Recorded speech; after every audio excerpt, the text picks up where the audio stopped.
Today is the 9th day of June. The time is 9 o'clock. The Board of Commissioners is in session. All three commissioners are present. And today is the day that we're going to start our budget work. I'd like to welcome everybody to the Ada County FY26 budget presentations. To all of you participating via YouTube and those watching live and those who'll be watching later.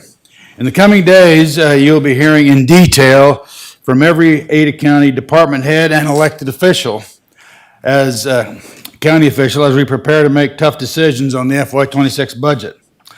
Ada County budgets are the same as the way you budget for your family. We make difficult decisions based on our resources. When we feel the sting as you open your utility bills and shop for essentials, so do we. At the county, our most valuable resource is our employees.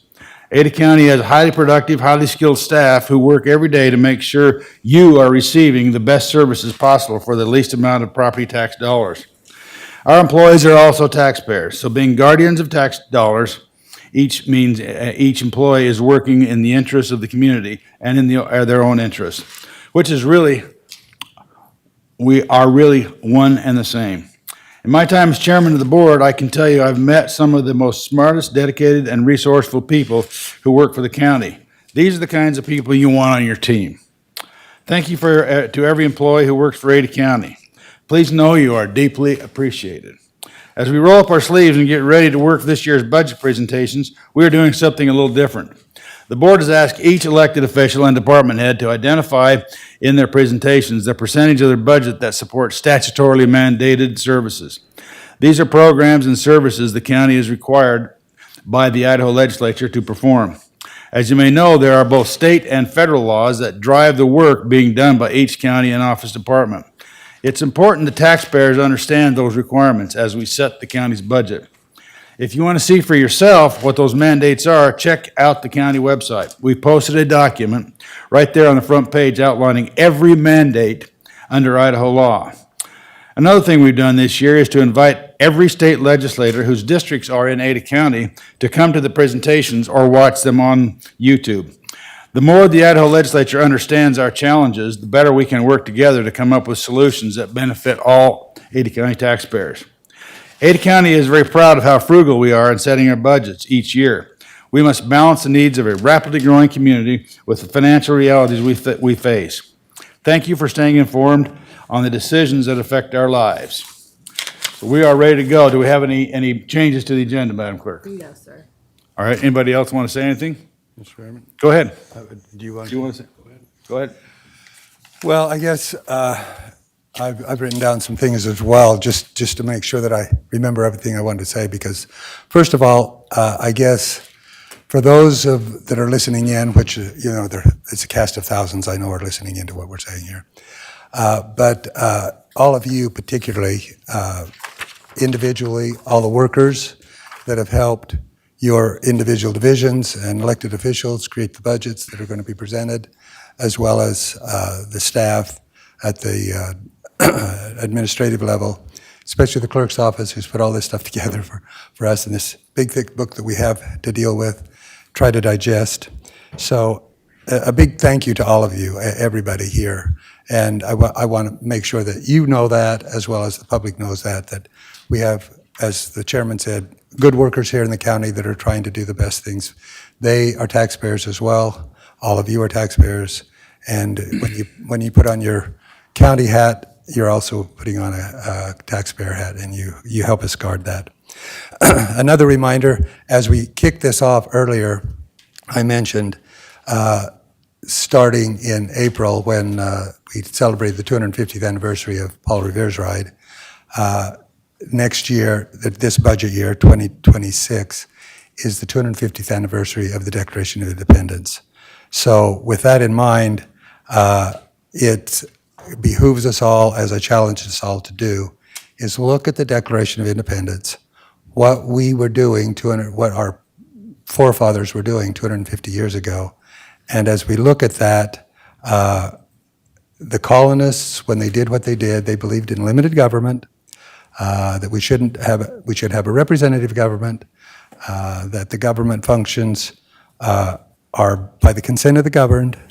All of those things are important, and so as we look at what we're doing today and the next few weeks as we develop the budget, I challenge both the taxpayers as well as us to keep that in mind, that these are, as they said in the Declaration, God-given rights, not government rights. Government didn't create them. The people own them, and we should respect that. So as we do this, there are 2 million people in Idaho and basically 600,000 people in Ada County. Those are all interested. And as we drive around, we need to think about that. As we drive on the freeway and see the houses, or as we drive through Harris Ranch and see the houses, all those are taxpayers. All those are having to do the things that we have to do, the public services, whether it's getting a driver's license or emergency services or the public safety of the sheriff's office, and all of those are the quality of life. When I was visiting with a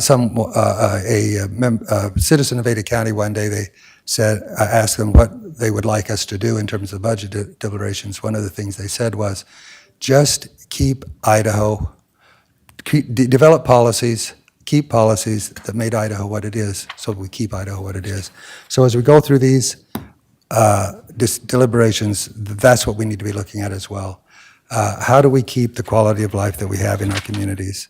The policies that our founders gave us are what make us what we are now, and we need to remember those as we make these decisions. So back to what the chairman said about mandated services, we have some things we're required to do under the law and under the Constitution, so we need to be focused on those, and then as we put those in together with what we've done that are auxiliary to that, make sure that people understand we're only doing things to try to serve them better. So with that, Chairman, I look forward to hearing the presentations and help us make good decisions as far as the budget. Absolutely. Thank you. Do you wish to make any comments? Thank you, Mr. Chairman, and thanks everybody for all the great work you do for Ada County as we enter what's probably the tightest budget season we've been in since myself and Commissioner Beck got elected in 2020. So a lot fewer dollars flowing in from different sources, and the county keeps expanding. And so because of that, we're asking all of our department heads and elected officials to be extra vigilant in identifying areas for savings or reduction in the budget this year. And just to echo the previous sentiments, this is as much going to be a testimony to the legislature as we ask our departments to look and examine what all is required for us to do under Idaho law, and just exactly how many of our duties and responsibilities are chosen for us, not by us, but by the state legislature. And hopefully we will see areas for the legislature to improve, and we can direct our legislature and our representatives from Ada County to make some changes. You know, one example is our EMS department, which is just under Idaho code, not able to fund itself to the level that Ada County would want. And it's tough for the legislature to make uniform laws for all 44 counties when you have large populations like Ada County versus the majority of the state, which is rural. It is difficult for the legislature to do one-size-fits-all legislation regarding county mandates. But I think we probably will find that the vast majority of what we do is required by state code. It's not what we've chosen to do as a county. But it will be interesting to see if there is anything we are doing that's not required, and that could be one area to look at reductions. So again, we thank you all for all the tough work you do on the budget. It's probably not your favorite time of year, but this is where we really look to your wisdom and guidance as electeds and department chairs to really serve the taxpayers and keep the taxpayers in mind and how much they actually have to pay in property taxes when you do your work. So thank you, Mr. Chair. Well, thank you. All right, Mr. Clerk, would you like to kick it off? Thank you, Mr. Chair. And thank you to the budget office and the auditors for the hard work that they've put into this so far. Did I push something? Okay. Thank you to the elected officials and department heads for working through a new system this year. I know it wasn't the easiest thing in the world, but we've made it through. Our job as the clerk's office is to keep the train on the tracks and present something where we can see the light at the end of the tunnel in 2 weeks for everyone. And hopefully that light at the end of the tunnel is not another train coming at us. So I have a new stress ball up here for anybody that needs to use it. It's a really cool one with a bunch of little teeny stress balls inside of it. So you get maximum stress relief by using it. Are those M&Ms? They're not M&Ms. Otherwise, they would have been melted a long time ago. Speaking of taxpayers, this is me. These are my taxes. Our decisions over the next 2 weeks will affect 33% of my $3,000 that I pay in taxes. 67% of the taxes that we collect, we have no control over. They go to other taxing districts. Of the 33% of my taxes that I paid this last year, 500 went to public safety, 271 went to general government services, 174 went to judicial services, and $50 went to what we consider other. At the end of these 2 weeks, I will show what effect our decisions had on my taxes for the upcoming year in terms of increases or decreases. Budget pain points this year. As many have been already informed, and this board is well aware, of the ongoing challenges ahead of us are $5 million in supplemental requests above the allocation. If this board were to decide to take 3% in addition to the NCR, we would still be $2.3 million short of all the requests that have been asked of ongoing. If this board were to decide to take the 3% and the 1% foregone, we would still be $600,000 short. So you can see, as per Commissioner Davidson's comment, this year is tight. The one-time funding, $7.1 million available fund balance with $16 million in requests. Fortunately, we have the $21 million in master facility plan this year, if the board were to decide to take some of that and fund some of these requests this year. For the budget guidance, at the outset of this budget process, the board informed elected officials and department heads that there would be no automatic increases to capital operating budgets. They needed to address pressure on employees through merit / COLA, and they needed to bring forward strong justification for unfunded new positions. Over the next 3 days, you will hear budget presentations from all the elected officials and department heads, and included in that, you will hear explanations of what have they accomplished with their last year's budget, what are your efficiency measures, best practices, and innovative processes, what plans or projects do you have coming up, as well as mentioned by the chairman, what percentage of your budget is statutorily required. Ada County growth, it's no secret. We have geographic challenges here with growth. It's still being the number one issue that's being applied, the pain points for all of the jurisdictions. We have 16% growth in unincorporated Ada County over the last 15 years, as well as an explosion of population in the western part of the county. Overall, since 2010, the population of Ada County has increased almost 40%. That has put a lot of pressure on local jurisdictions to provide essential services. As you can see, the Ada County budget history over that same period of time, which correlates to the budget per population as adjusted for inflation.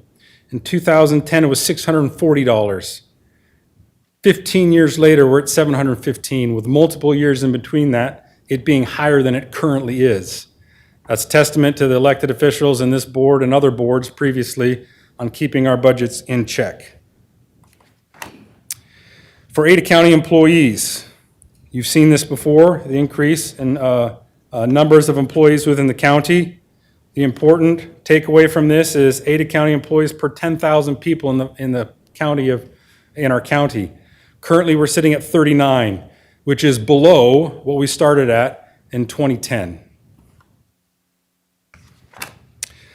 As you can see, the Ada County essential services are extremely beneficial for this community. This makes this place one of the most reasonable and desirable places to live in the country, as you can see per our growth trajectory over the last several years.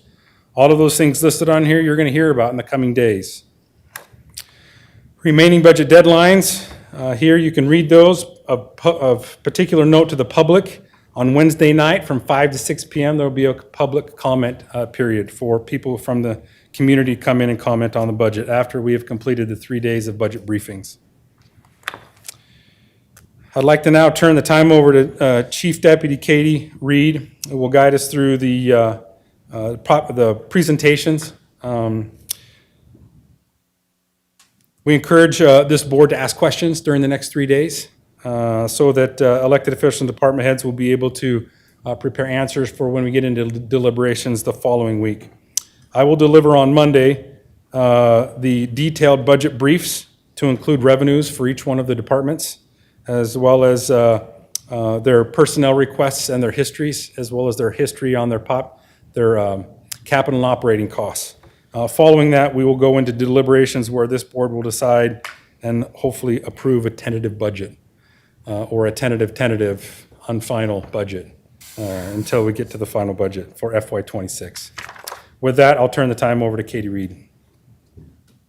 Welcome, Katie. Thank you. Good morning, Mr. Chair, Commissioners.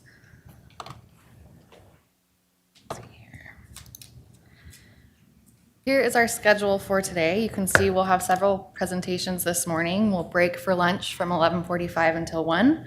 We'll have several this afternoon as well, and then we'll break around 4 p.m. So if you're okay with that, I'll get started with the treasurer. Okay. Elizabeth Mon serves as the elected Ada County Treasurer, one of the 7 constitutionally elected offices in the county.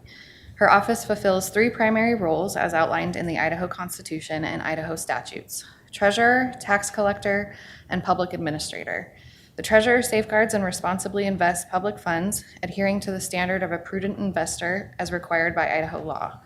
In addition, Idaho law mandates that the treasurer administer property tax collections on behalf of the taxing districts and handle the estate of individuals who die in Ada County without a person to administer their estate. The treasurer's mission is to serve the citizens of Ada County and to perform these statutory duties impartially and efficiently.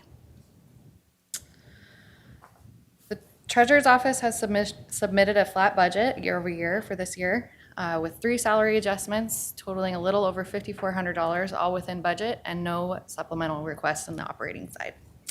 It is my pleasure to introduce Treasurer Beth Mon, who will present the treasurer's budget.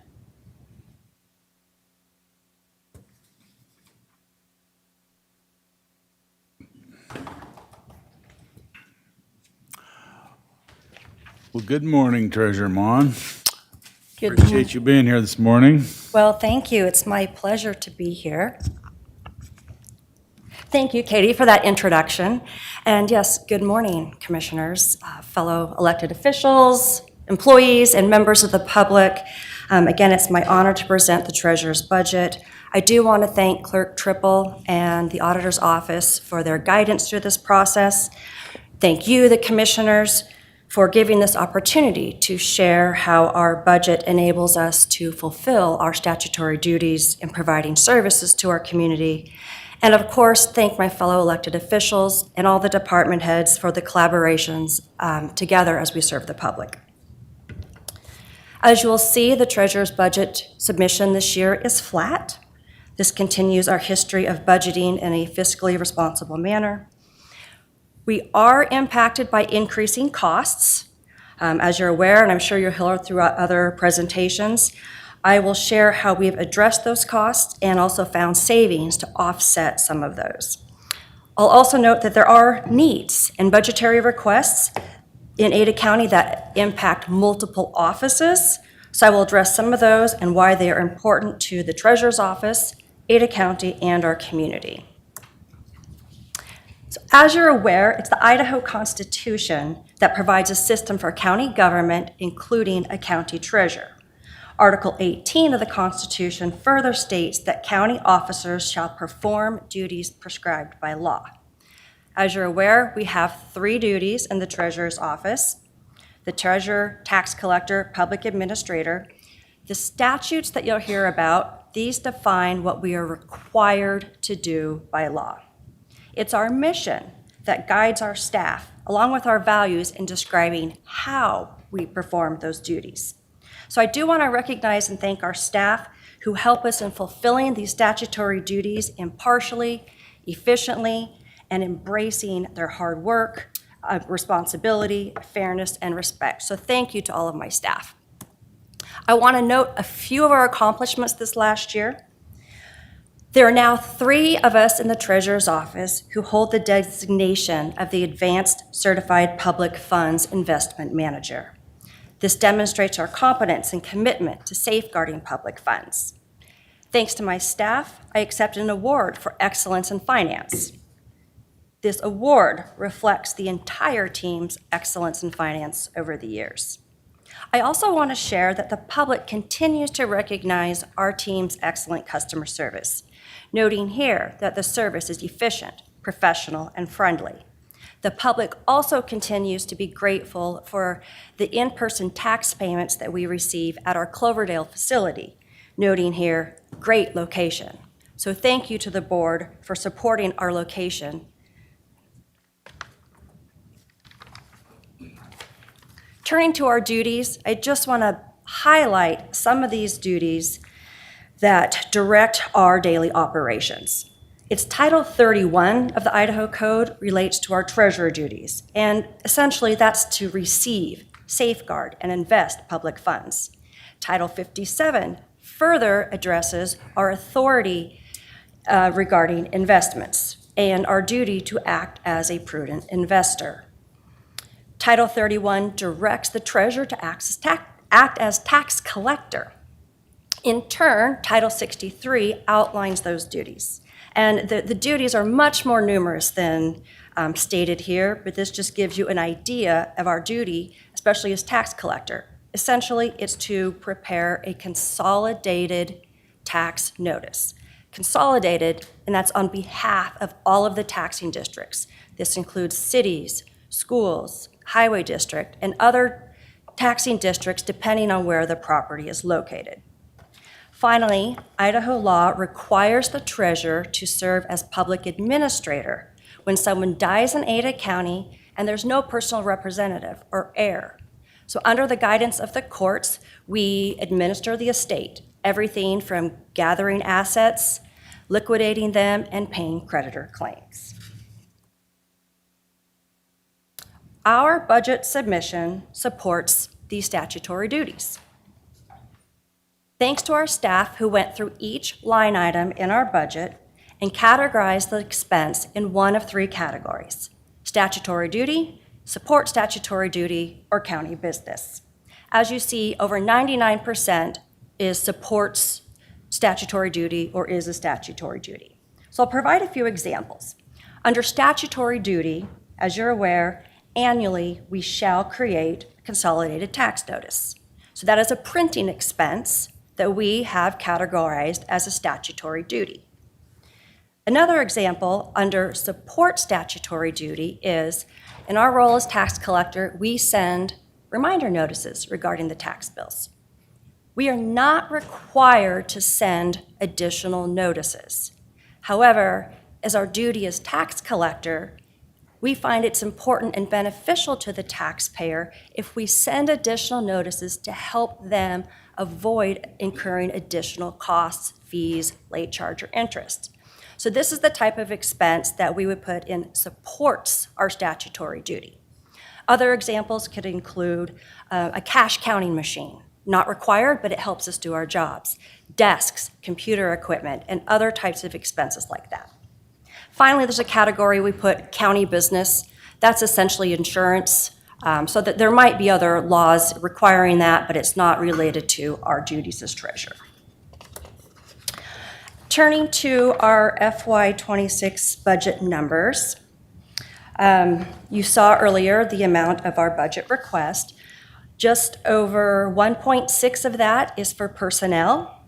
The balance is for our operating costs.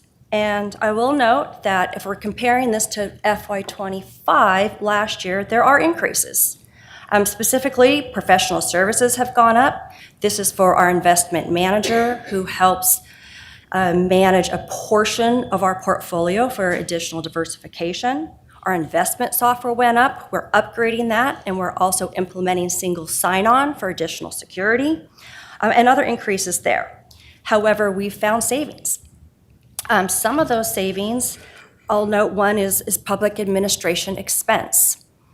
This is the expense when we administer a state, so it's related to remediation services, disaster cleanup, death certificates, biohazardous cleanup. So we found that by scrutinizing the nature of our cases, a lot of our estates have funds or liquid funds that they're able to pay those expenses, so we don't have to front those from the county. So we reduced that expense. Some expenses we simply cannot reduce, and that's when we found other ways to pay for those. And here's where I was very proud of our staff in their resourcefulness. They took a look at some of our existing contracts and vendors, and for example, found ways to pay or cover related banking expenses for other county departments. So in this year's budget, other offices, for example, are not having to budget for armored car because we're able to cover that expense through the treasurer's contract. Through that arrangement, we are also able to cut costs in our banking expense line. Turning to personnel, the largest portion of our budget, you'll see our personnel count is 17. We are not requesting any new positions this year. I'll also note that our staff of 17 is just one more than where we were at back in FY18. We had some separations this past year, so I do want to thank HR for their help in recruitment so that we could quickly fill those positions, and we currently have no vacancies. We have no supplemental requests. I do want to note that we have, in this upcoming year, some base salary adjustments. Those are for intro rate increases, and they're within our budget. We also have a lump sum increase within our budget. That's for additional overtime. That's a result of, as you saw, the growth, additional demands on our office, yet we're not requesting additional staff. Historically, the Treasurer's Office has not requested funds for CIP or EOE. However, this coming year, there are some shared challenges and budget requests where we have joined other offices. And this includes the remodel with the clerk's office and also property tax software with the assessor's office. I know you'll hear a lot more about both of these in the coming week and weeks, but I want to share why these are important for the Treasurer's Office. Starting with the remodel, this includes our ability to use our space more efficiently and includes some of the improvements listed here. For updating our counters, this includes relocating the ADA counter to a more convenient location. It also involves reconfiguring our workspaces so that they are more aligned with our staff's duties. So for example, presently in the lobby, several of our financial staff sits at counters at a public-facing lobby. However, their duties are not public-facing. This seating arrangement made sense years ago when there was more walk-in traffic at the courthouse. Taxpayer behavior has changed. Now there are fewer walk-ins at the courthouse as taxpayers choose to submit payments electronically, mail payments, or in person at Cloverdale. So our staff is now sitting facing a lobby with their windows closed while they work on spreadsheets and balancing electronic payments and wires. This is the type of work that requires concentration and collaboration, so we'd like to reconfigure their workspace into lower cubicles with fewer distractions from the lobby and where they're able to collaborate and focus on their duties. This remodel also relates to the conference room. So as you're aware, in the Treasurer's Office, there are only 2 enclosed spaces, my office and additional space that we have used as our conference room. Our Chief Deputy, whose role includes oversight of financial data and personnel matters, has been sitting in a cubicle. So we have relocated the chief deputy to the other space that was occupied as our conference room, meaning that we have no conference room. We use a conference room daily. This is for team meetings, personnel matters, and other collaboration between our teams. So it's important that we have a conference room. I do want to thank the clerk for providing us the conference room right next to our kitchen area. It is a smaller room, quite narrow, so our request is to modify that room so that it can accommodate more people. Next, I'll talk about the software project with the assessor's office. This tax software is vital in the valuation of property and the effective collection of property taxes affecting our community. Our current software, while robust, is built on outdated software. The importance of replacing this software is far-reaching. It impacts multiple roles of the county: the assessor, the treasurer, the clerk, Board of Commissioners, Board of Equalization, and more.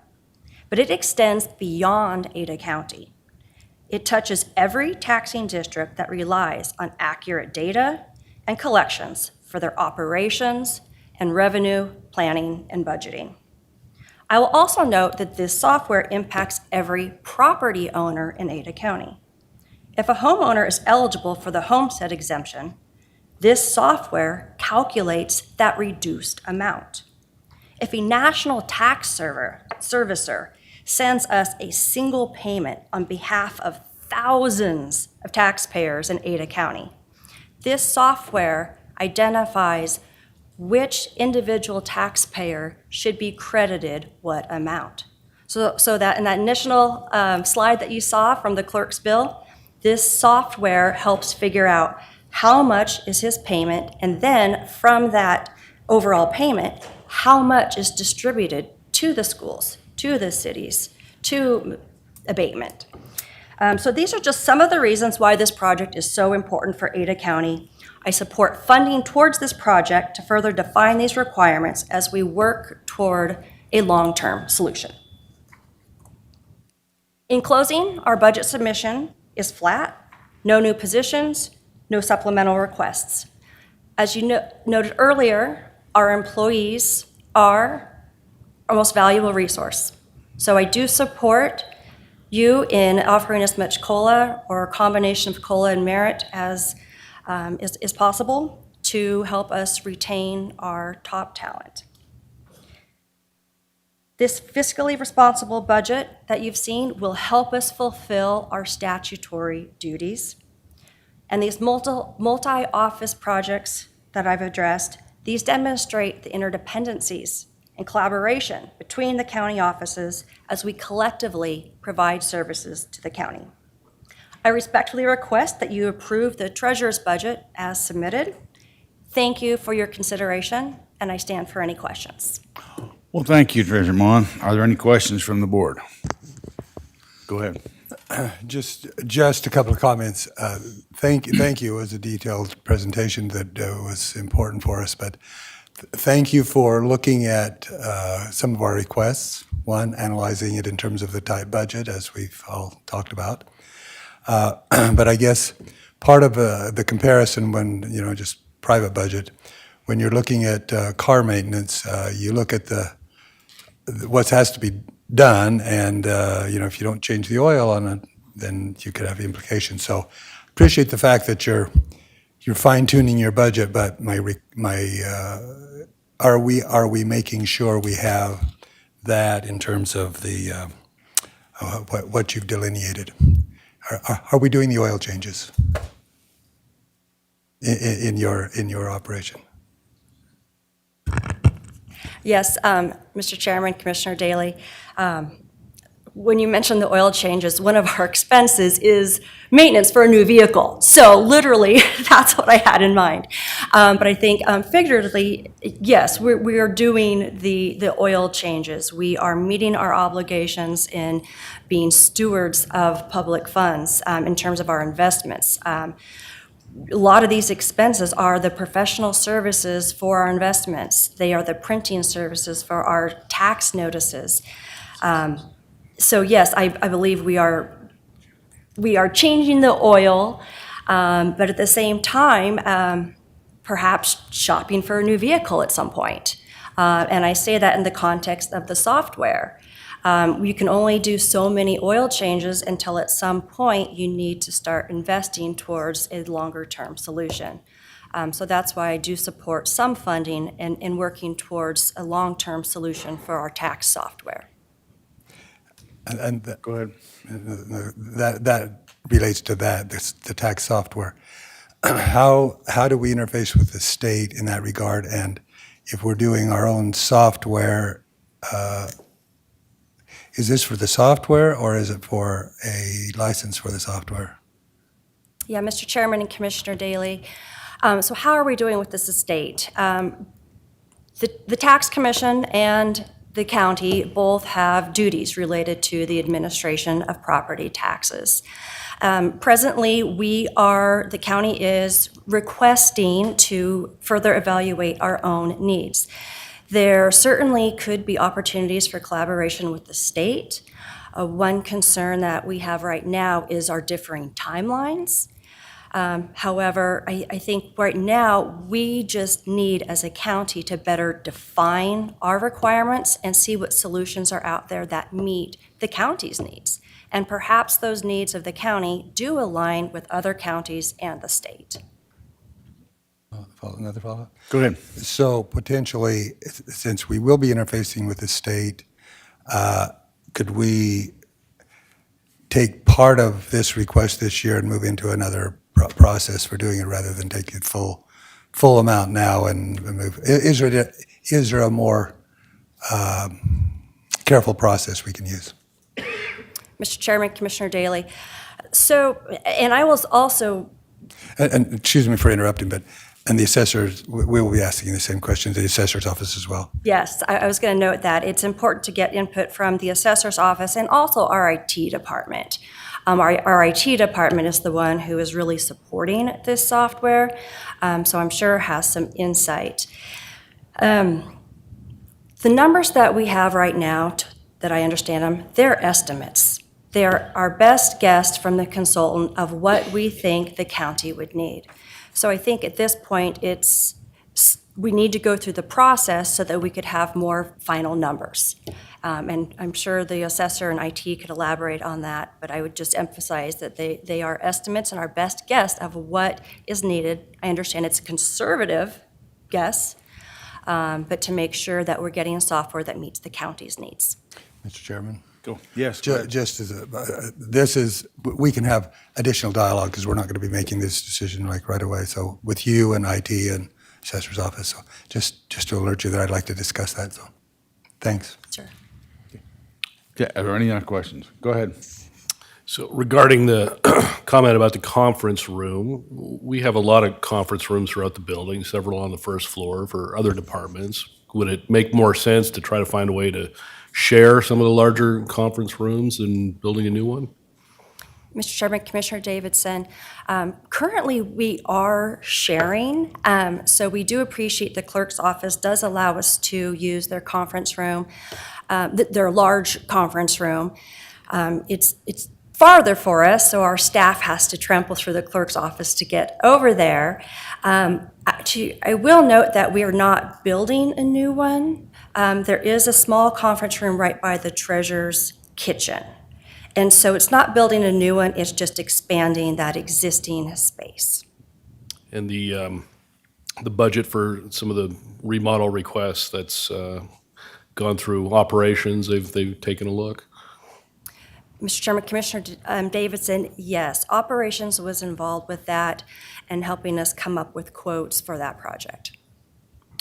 Now, regarding the public administrator process, can you sort of walk us through, just in general, sort of what the steps are, what you do in those situations, some of the vendors that are used, just kind of an overall 3,000-foot view?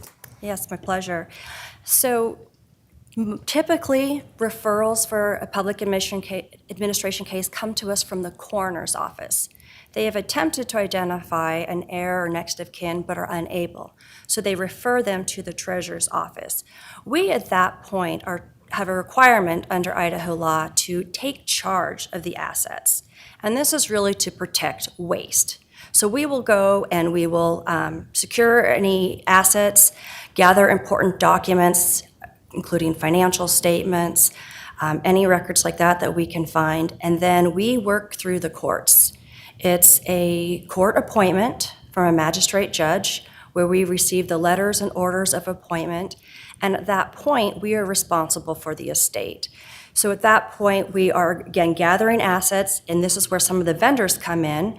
Some of these estates are not in the best condition, so there could be rodent infestation or other odors or matters that are perhaps unsanitary. So we use these vendors to help do some of the clean out, and this is to prepare us to eventually sell the property. And so it's all a process of creating an inventory of the assets, their value, liquidating them. We use an auction company to help liquidate those assets, and then we pay creditor claims. So we're making sure that medical bills are paid, landlords are paid, and all of those creditor claims, we do that pursuant to the court's final accounting and order of distribution. What percentage of your budget goes to public administration, approximately? Let me see.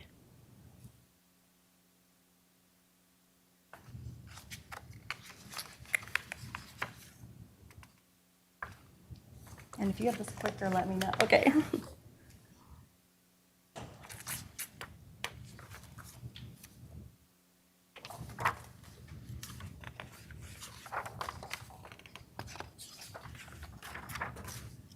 Okay. For public administration, well, this is just the operating expenses, no, and personnel. It is $207,000. So, $2 million budget, roughly 10%. And how do you budget for that, not knowing how many estates you're going to have to deal with? I mean, I'm sure, is there an average, or is it all over the place year to year?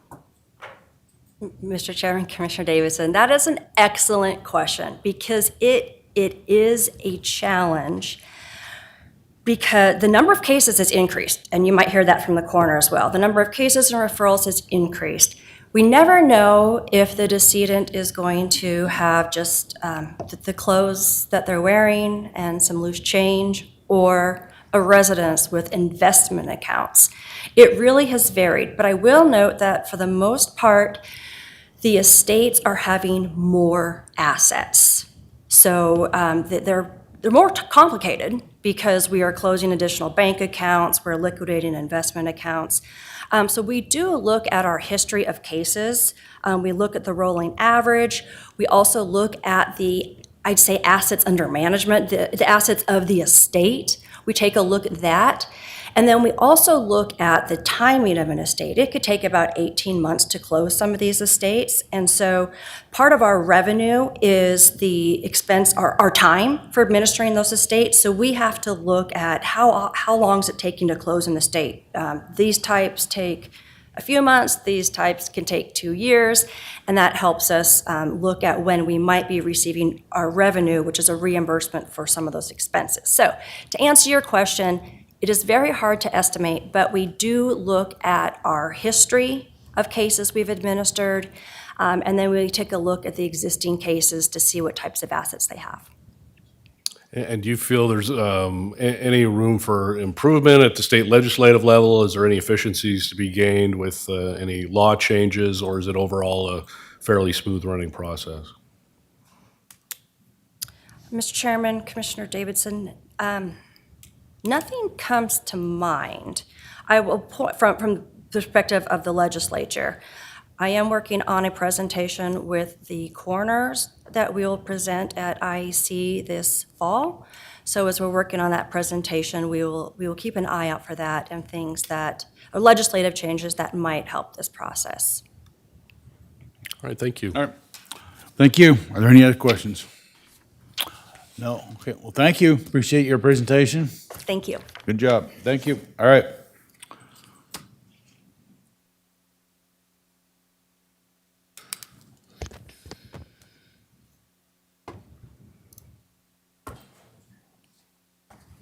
All right. The coroner is one of the 7 constitutionally elected offices within Ada County. The office is currently held by Richard Riffle. It is the duty of the coroner to investigate, determine, and certify the cause and manner of death for cases which fall under the jurisdiction of the coroner's office, including death resulting from natural causes, accidental death, homicide, and suicide. In addition, Ada County provides pathology services to over 30 other Idaho counties, and on occasion, Eastern Oregon counties and tribal jurisdictions. The Ada County Coroner's Office has 5 distinct divisions: administration, pathology, forensics, investigations, and emergency preparedness. These 5 divisions complement and support one another in order to provide the absolute highest standards to the public they are called to serve. All services and programs provided are statutorily driven. The office is accredited with National Association of Medical Examiners and with the International Association of Coroners and Medical Examiners. The members of this office take pride in their service to the community and were instrumental in the development of the coroner's office current mission, vision, and value statements, which are: mission being to provide the services with compassion, integrity, and respect. Vision: the Ada County Coroner's Office will aim to provide the highest standard in medical, legal, death investigation, forensic analysis, pathology services, and administration. The office will continue to seek new ways to increase quality of work while maintaining fiscal responsibility. And the values are: family, striving to maintain the well-being of our family by balancing personal and professional goals. Respect, serving our community with intentional care, concern, and consideration of their needs. Integrity, to serve with steadfast consistency and uncompromising adherence to moral and ethical principles. Compassion, serving with awareness and sensitivity to the emotional needs of others. Teamwork, interdependent divisions working collectively towards shared and common objectives.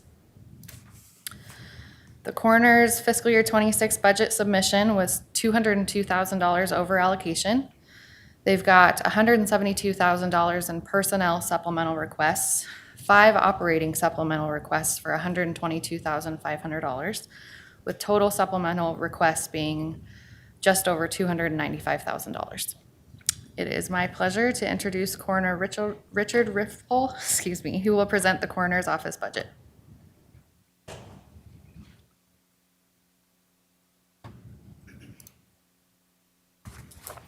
Thank you so much.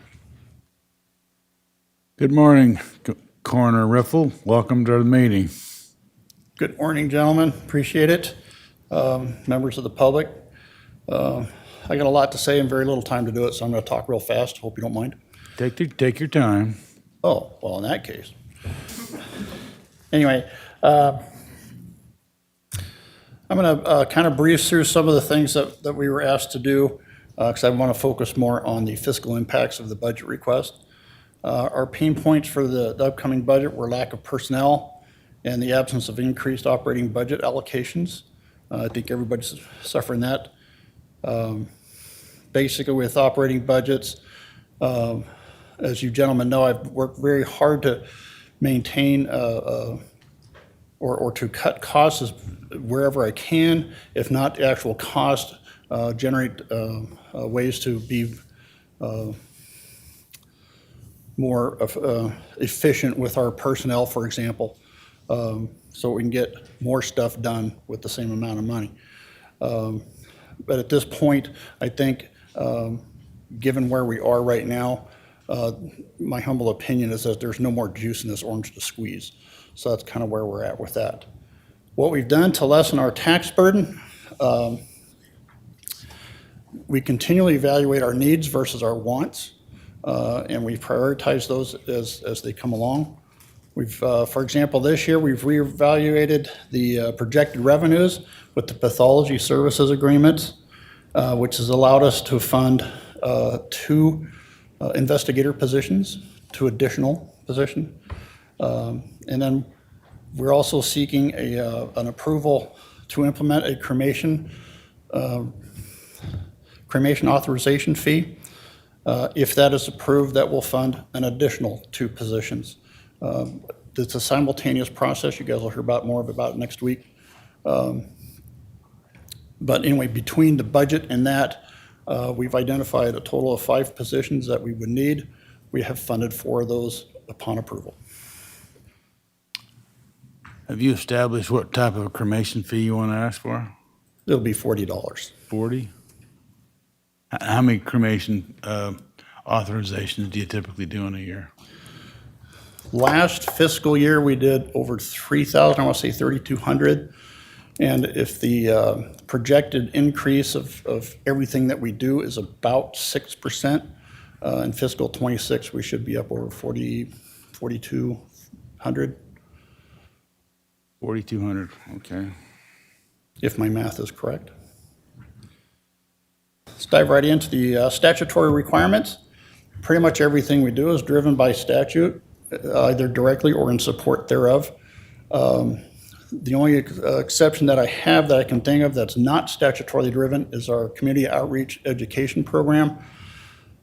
And the fiscal impact of that is so insignificant, it's almost not even worth mentioning the impact on the budget whatsoever. So as mentioned previously, we determine and certify the cause and manner of death, and all divisions work in support of that.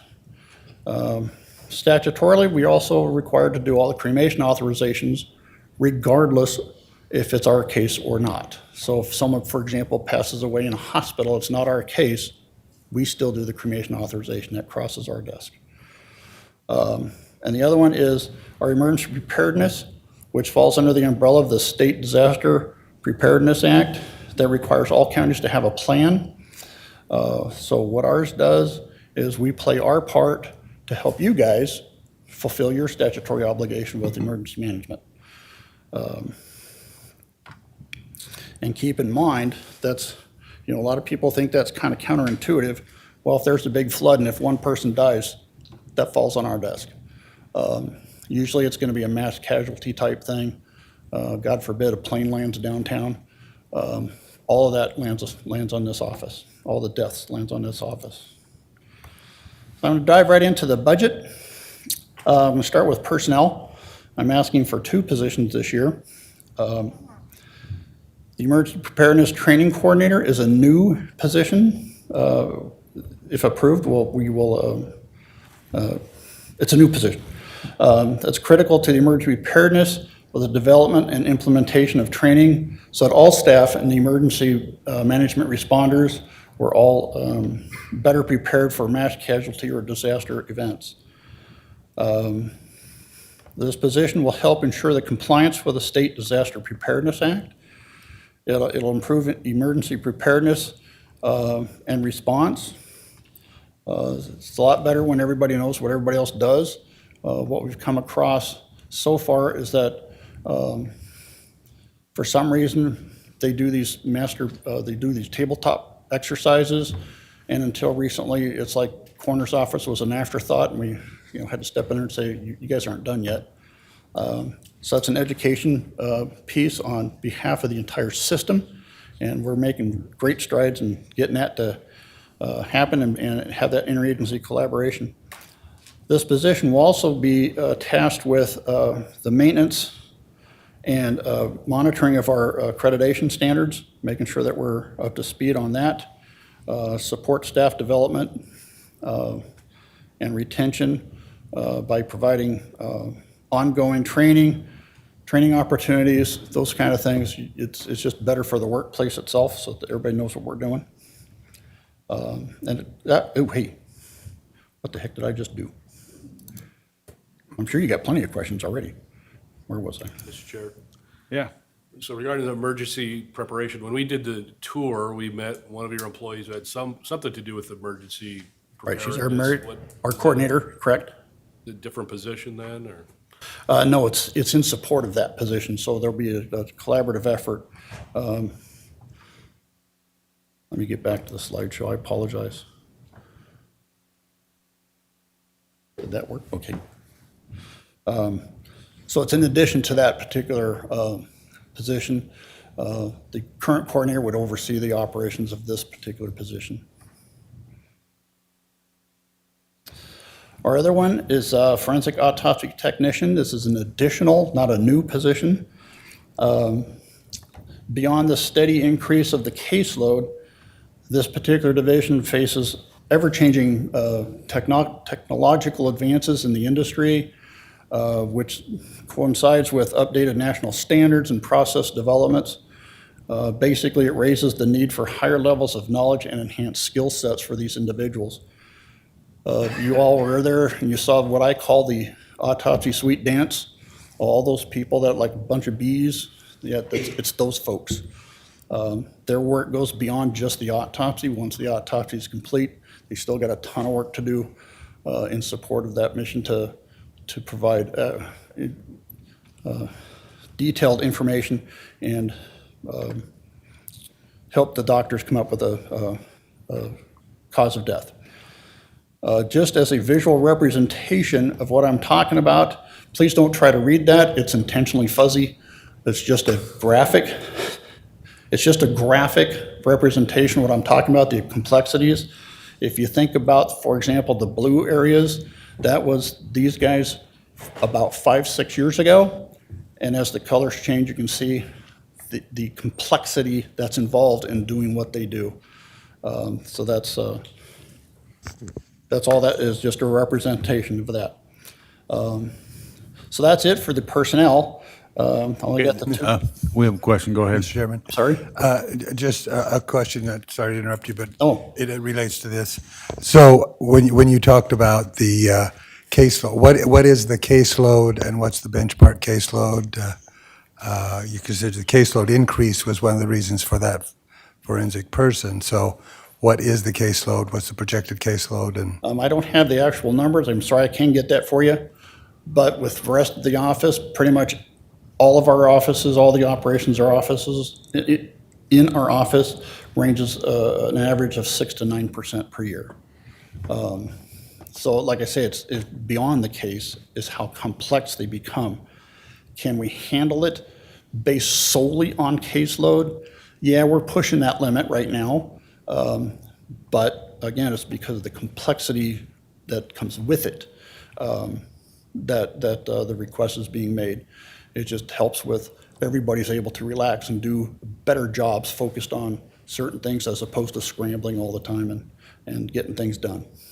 Mr. Chairman? Go ahead. Did that make sense? That partially, but this relates to probably at the end. I was going to ask this question at the end, but as you budget and your fees, how does all of that plug into, because we're the forensic pathologist for the state, so in essence, because we have them, so how do you plug in all of those variables into your budget in terms of the fees that we charge for other counties, and you've gone through that analysis. So I'd like to have you explain that, as well as now we've had a year of a new building, how have you plug all of that into those fees as well? So I was going to wait till the end to ask that question, but it relates to this, so you can answer it at the end if you want. Well, I can answer it right now. I get all that from the auditor's office, where they've done the analysis and projections. The costs that are covered, most of the revenue that we get from that, although you can't apply it to just one position clearly, but a large part of that I would say funds our pathologists. And then from there, we go into like morgue supplies and the B budget kind of things. So I'm not quite sure how that was plugged in, and to what extent, or that. I know that working with the auditor's office, when we came up with that plan, we both projected about a 5 years worth of without having to raise that fee to other counties. And my understanding was that they projected the new building into that. So, but like I said, I don't know how they plugged that in. So, Thank you. I apologize for not having a clear answer, but It's the best one I got. Excuse me, just as some of these questions we ask as we Yeah. go along, just like with the treasurer's office, they're so that we can get the information before we make a final deliberation. absolutely. So, understanding that you may not have the answer instantaneously to Yeah. the question. Yes, I understand. I appreciate that, but it helps me help you, and if I can, I'll race back to the office and get that kind of stuff for you.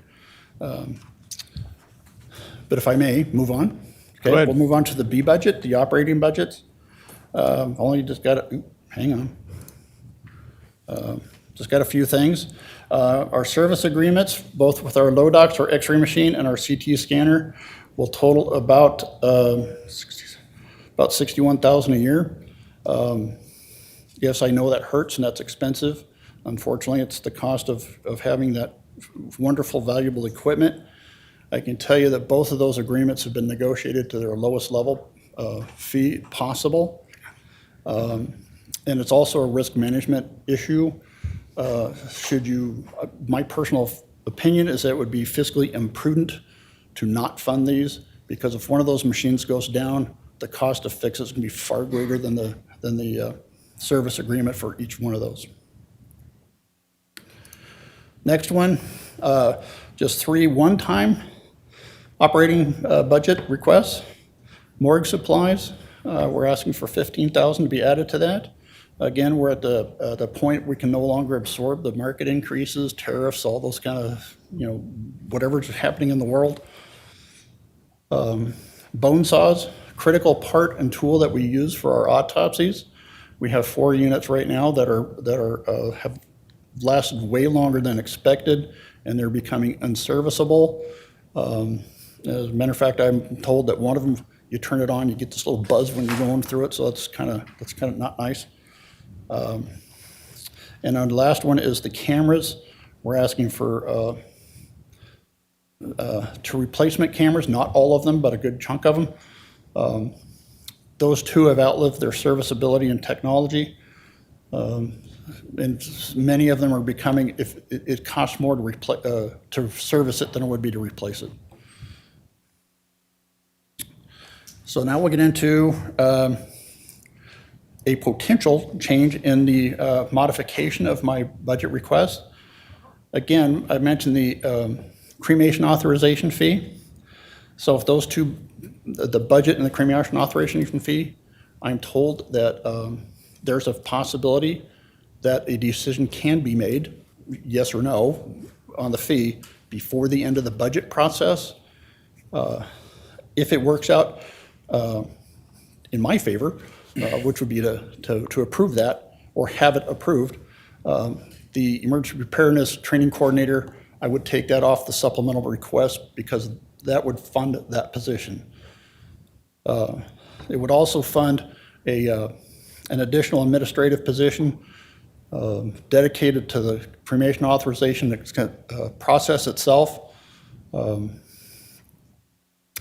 So like I say, with both of those processes, we've identified 5 total positions and really scrutinized the priorities on those. And so of the 5 identified positions, we would have funded 4 of them. So I'm just kind of looking to you guys to help me out on that 5th one. But regardless of the outcome of that cremation authorization fee, I still need the 2 that in the supplements, if that makes sense. So in closing, we're here to make a difference, as with everybody here.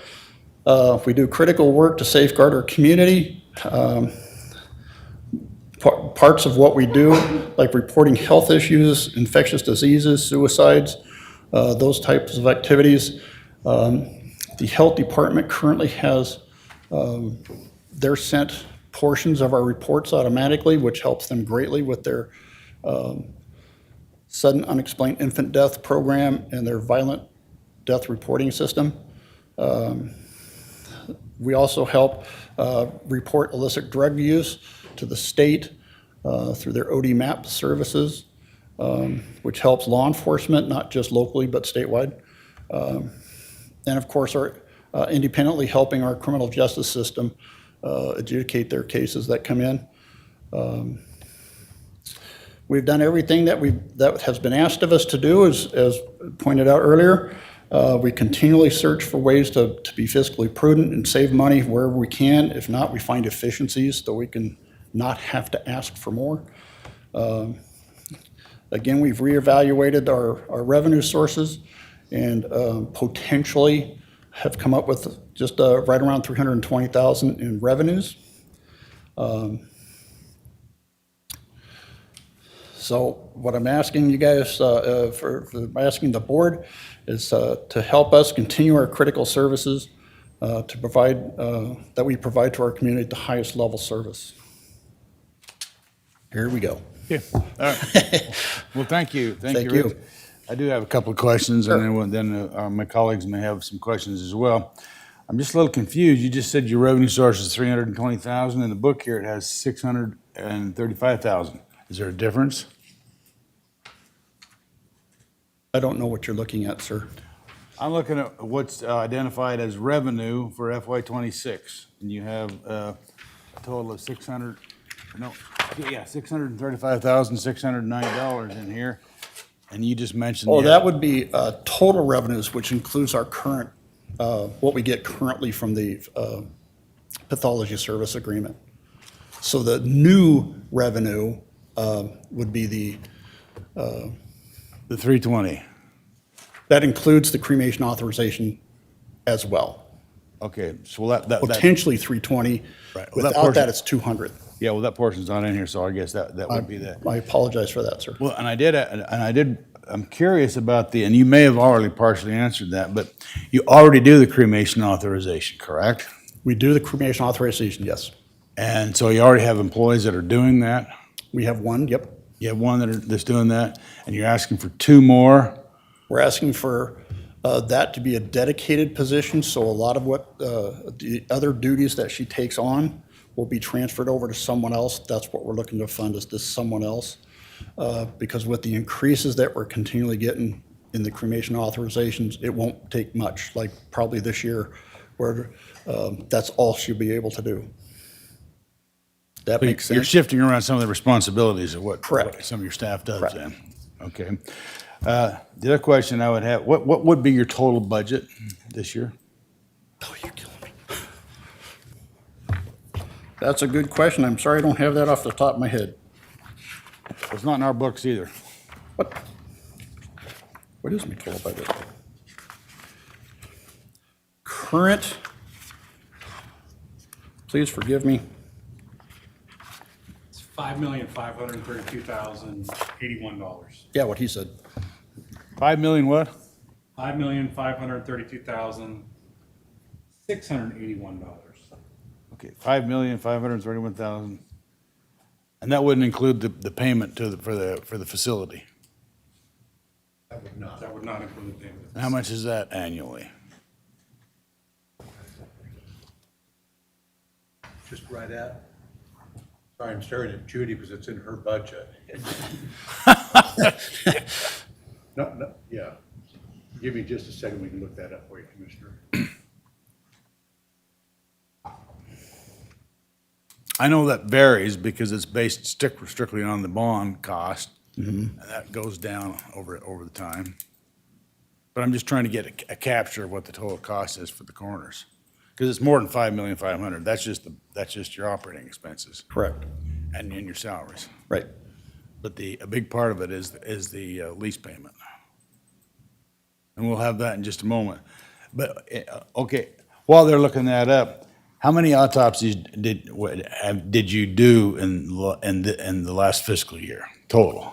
Total exams was just over 800, What? over 800, A little over 800.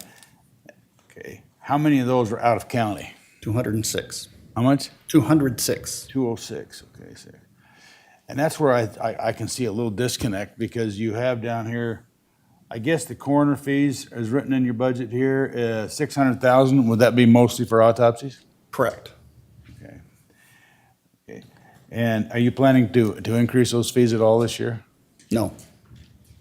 Okay. I would wonder why. Right now, looking at our current numbers, there wasn't a need to this year. We can reevaluate that next year. Part of my issue is that I had to get that number out to other coroners so that they can do the same thing that we're doing. But as I said before, with the help of the auditor, that's the number we came up with supposedly to keep us, it should stay there for about 5 years, 4 to 5 years. But most certainly we can reevaluate that next year. I'd definitely start the process of reevaluation, Yeah, because I don't think that's covering the cost at all. And that's just based on the numbers you just gave us. 800 total autopsies, 206 of them are out-of-county autopsies, and your budget is actually, I just got the numbers, $1,573,000 is for the cost of the lease, correct? $1,573,400. well, as that lease payment doesn't come out of my budget, I apologize. I don't factor that into my figures. But is part of the expenses. So yeah, no question there. I get that, So- yeah. All right. Well, I don't have any other questions. Are there any questions from the commission? Yes, just as an amplification of the total budget costs, I would like to kind of amplify that was my question as well. Looking at the total budget and then how you came up with the fees, both the cost of the building, how you analyze those fees in terms of the actual costs.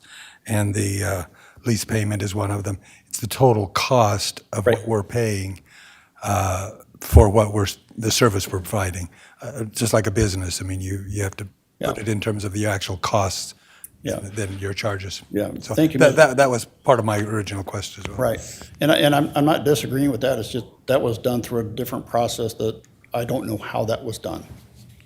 So basically I can't answer that with intelligence. A lot of us are still wondering that, by the way. Yeah, well, That's okay. All right, any other questions? You have a question? Go ahead. Have you figured out any ways to monetize any of the extra space at the new large building there? we've thought about that. Even listening to some of your suggestions before, like, for example, can we lease it out to like a private autopsy pathologist? The question there is, why would they pay for us when they can go to the hospital? That's where they do it all anyway. Plus, then we start getting into, I'm not sure we can even do that with that particular scenario. What we have done is we're also looking at tissue and an eye procurement. So when they come in and recover eyes, we're looking at a small building fee to make that happen. It's not a lot, but it's still something. But as far as office space, without coming in and adding in all the cubicles, should we expand, we're pretty much full already. Well, I might add that we have lease restrictions that we can't lease it anyway beyond, Yeah, well, and that's why I'm saying I'm not even sure some of those would even apply. So I have to look at, the lease restrictions are, it has to be used for coroner facilities. right, Or coroner related. yeah. Okay, any other questions? All right, you got any other questions? All right, well, thank you, Mr. Coroner, appreciate your presentation. Thank you so much, gentlemen, All appreciate right, it. thank you.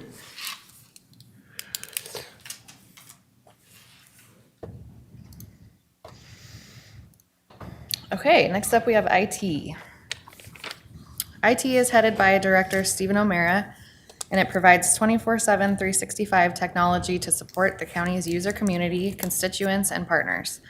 The director's vision is to continue to be the trusted source in technology for all of Ada County. IT empowers both offices and departments in delivering superior services to the community through collaborative and comprehensive technology-driven solutions. The IT department creates success in its role by delivering services through 8 distinct divisions. Maintenance of thousands of PCs, laptops, and tablets, leading to an average of 1,000 monthly support tickets, is handled by the customer support division.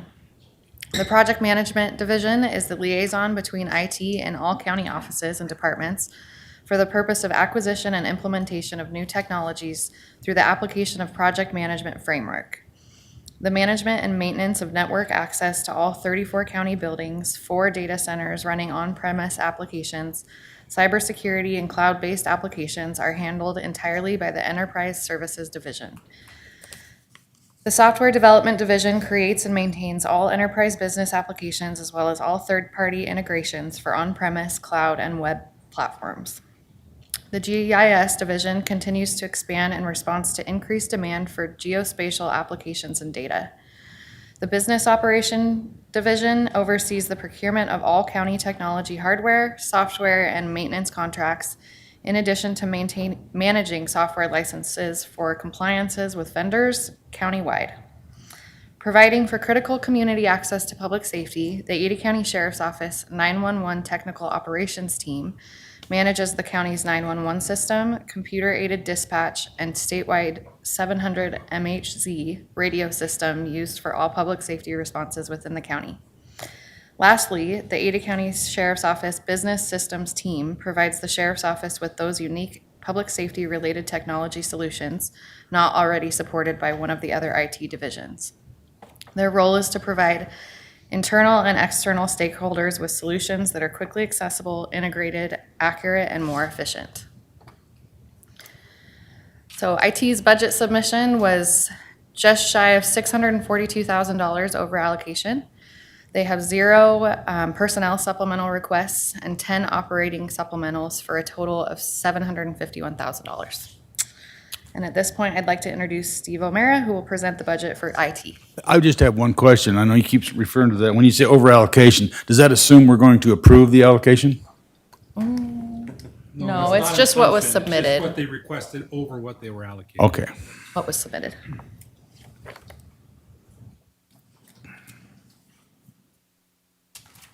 Good morning, Mr. O'Mara. Welcome to our meeting. Good morning, sir. And I'm not seeing my.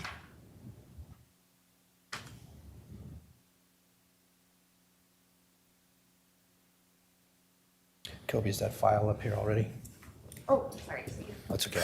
I'm just not seeing where I it just is. left you hanging. Do you need an IT guy to help you?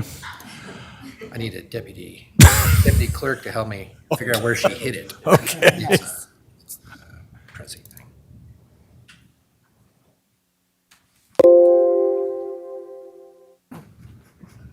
That'd be difficult.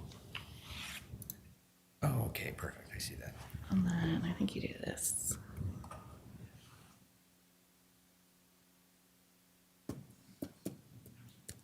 Once you get it going, maybe? I could probably hit those double arrows in the corner right there. You should know. Thank you. Well, maybe. We'll see. What's Prezi? It's just another presentation system. Just a different file. Okay. All right, good morning, gentlemen. Good morning. Thank you for another great opportunity to present a budget here, I think. I was talking with somebody in the audience. I think this might be my 10th one. Time does fly when you are having a really good time, let me tell you. Need to start off by saying a few thank yous, make them quick. Have a lot of partners in the county here who really help IT succeed. And there are your other support organizations that I'm peers with IT, operations with Bob Carney, procurement, Bob Perkins and his whole team, all their teams, HR with Bethany Kelly, then of course Civil PA Chief Heather McCarthy and all of her attorneys who we really keep busy.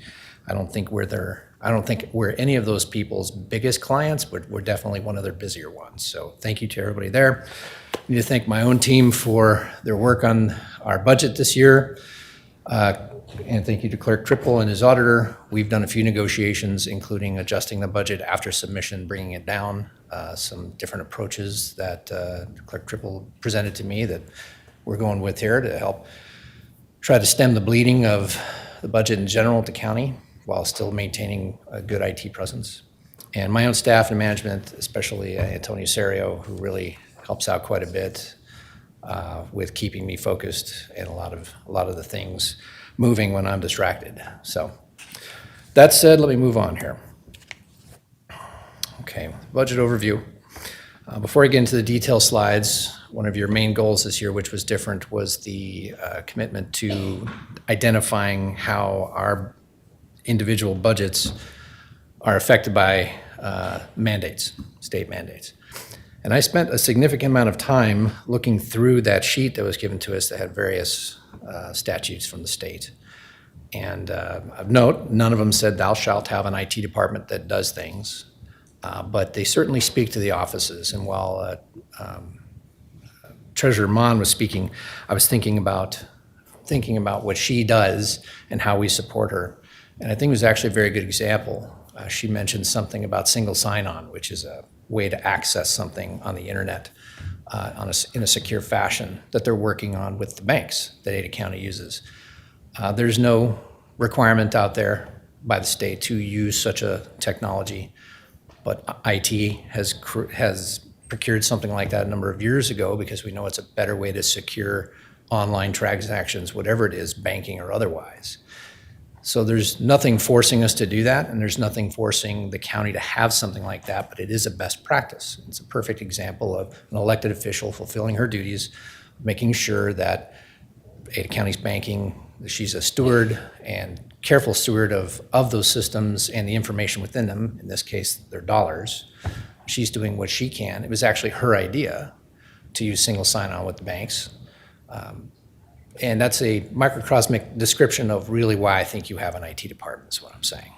So I also needed to work on the numbers, and admittedly, I started giving up on trying to figure out exactly what we do that is truly mandated by the state or anyone else. And I think it's logical to say that 100% of IT is because of mandates put against the county. When the state law changes, I'll hear about it, but it's not like we get consulted and sat down. It's like, okay, what does this mean for IT? It's laws have changed for the assessor or maybe the sheriff or maybe the coroner.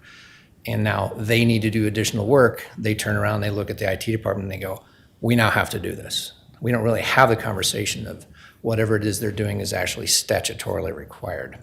So what you're suggesting, and I tend to agree, is that everything you do is a result of everything that all the other departments do, which is a state mandate. Chairman Beck, yes, absolutely. That is, I found I was trying to interpret these statutes and how does IT fit in this one? You know, I'm certainly not an attorney. I shouldn't be doing interpretation of anything like that. But that's what ultimately is coming out of it. Our mandate from the board and the boards of the past have been IT go and make the offices and the departments successful. And regardless of what it is they did. And so that's what we do. When I've got the assessor and treasurer very much in my mind right now, based on one of their projects. When the state decides to provide tax relief to the citizens of the state, they turn around and come up with certain rules. And they tell the assessors and the treasurer's office, well, effectively tell the counties, here's what tax relief is going to look like after assessment, after billing. And they said, go make it happen. And whether you have a system online that you've purchased or whether you've made something in-house, which is our current situation, we have to make it happen. The assessor's and treasurer's office looks at IT, we got to make this work. And we work together and we get it done. We don't really sit around and consider, you know, this is a mandate, oh gee, you know, how do we handle this? It's just, this is the work that must be done, and they rely on our IT department to get it done with them. Well, and I'm glad you brought up the treasurer's office because one of the clear mandates is how this county money can be invested. I mean, it's written out in detail, but then it also is suggested that the treasurer be the safekeeper of all county funds. That's what you're talking about. Correct. She doesn't discuss with us how we, you know, what our concern or what our opinion is of that, right? She needs to have it done. In most cases, she might turn around and say, what can be done? I have this work I need to do. I have this, I'm entitled to do this. We will help her figure that out and her staff. And we could do it two or three ways. We could use your office, or we could just have notepads and write them down that way. That's certainly an option. And that brings up the other point I was going to make. And there's two references in our budget regarding storage. Increased costs, that sort of thing. The only EOE that we put before the extenuating operating expense that we put before the Transformation Board is related to storage. Now, we know that we have to retain and produce record to the public based on state mandate, but IT doesn't choose that. We also don't judge it, right? We provide storage area for people to hold things, and then We're committed to backing it up, making sure it's available at all times. We make sure there's a disaster recovery component to it. We also keep it secure from cyber, since all of it's digital, right, in the cyber sense. But really, the people that interpret that is Civil PA, Chief Operating Officer Steve Rutherford, who I also neglected to thank, and Heather McCarthy work hard to train departments and agencies on how they're supposed to retain the information that they have. It's on them to retain that information. IT just provides a platform to make it happen. We don't delete anything unless we are compelled to by someone in one of those locations. So it's, again, another one of those things where the county must save record. A lot of our record happens to be digital. And so we're mandated by making it possible by the board to retain those things, recover them if they're lost, protect them if they get damaged or recover from a disaster, and then, of course, keep them away from bad actors. So, Mr. Chair, Yes, go ahead. is data storage something that could ever be, contracted out to private companies, data centers or whatever, companies that do their own storage? Is that ever possible in the future, or is that a security risk, or would there be increased security going through some kind of a private IT company? Chairman Beck and Commissioner Davidson, we actually do some of that, although we don't do all of it. Quite a bit of some of our systems are cloud-based. Oracle Financials is one of them that's entirely stored in Oracle's cloud. We are looking at what the costs look like to put more and more of that information out there. The things that we hold internally are really the essence of what day-to-day activity is like within the county. That's really what remains in our data stores at this point. It's the record systems that are on site that are not in the cloud, the departmental share drives where they keep a lot of information that the department needs to access. We're looking at what that looks like to move on, to push out, and we have some systems that would allow that to happen. But you end up with a balance, and so far it hasn't fully penciled out. The numbers are changing, and we have another study that we're going to do this year to see is it more cost effective to keep it on site or move it off. There's certainly a security component to it, but that can be achieved. But really what it does is it shifts. The upside is it keeps you away from having to have large requests to, I need $500,000 to replace the storage system. But it will raise the overall year-to-year cost. So it would eliminate the, quote, one-time funds when we do a big replacement of a system. And so it would negate that, but it will increase the overall continuous operational expense. And I've got a couple operational expenses that are going, one of which is cloud storage. You'll see what those numbers look like here in a short minute. Bottom line, we are assessing it. I'm hoping that at least helps answer the question a little bit. Well, don't use cloud storage because we don't have cloud storage? That's why you have to rent it out? Well, yeah, we don't have our own, correct? That's what I mean. So, yes. We would effectively, what Commissioner Davidson described, using an outside entity, I mean, that's what cloud storage really is. Someone else's data center, someone else's hard drives. Right. It ends up being like a lease. Go ahead. Okay. Very quick. I just want to do some of the rundowns of it, changes to budget. We are asking for no new headcount. As Deputy Clerk Reed pointed out, we do have 4 increases within a budget for PCNs, but it's not additional. Some movement on these 4 different positions.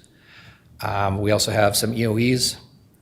We have a system price increase, which is just a flat increase from the manufacturer, the software provider. These are the things that it's not really a thing we can say no to. It's a price increase. We have a usage increase that I will go into these in detail here in a slide or two. We have some maintenance renewals, one of which is a cloud storage maintenance. The reason why these are supplementals and they're put into the budget as this is a new expense is because when we purchase a new system or stand up a new system, even in the cloud, oftentimes they can come with 1 or 2 or even oftentimes 3 years worth of licensing on board with the initial purchase.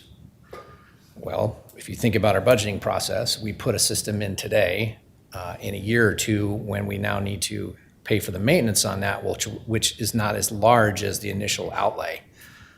That's not anywhere in our budget, so we have to add them in.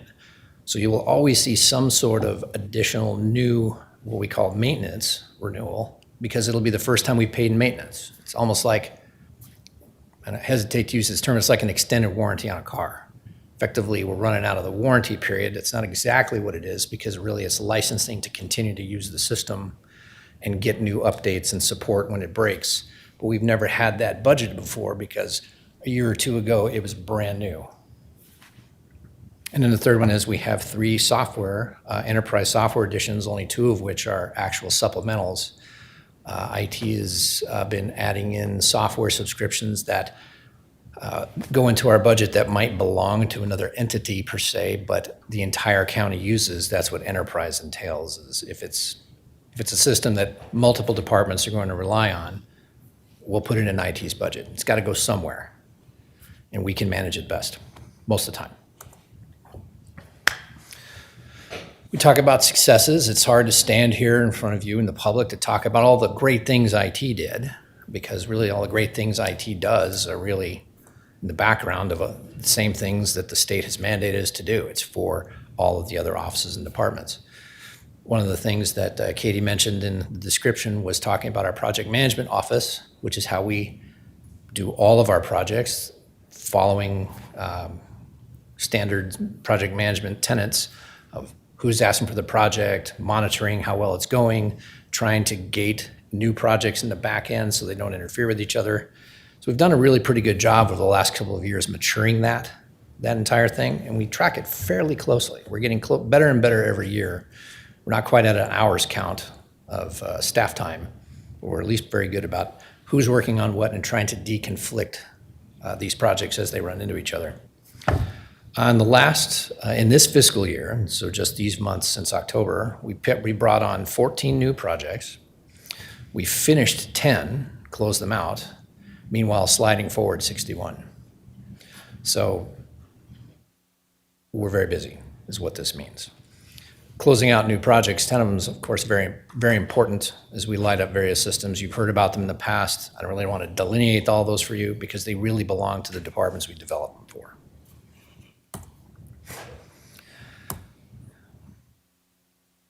Operational increases. Let's talk about some of the dollars, supplementals that we have.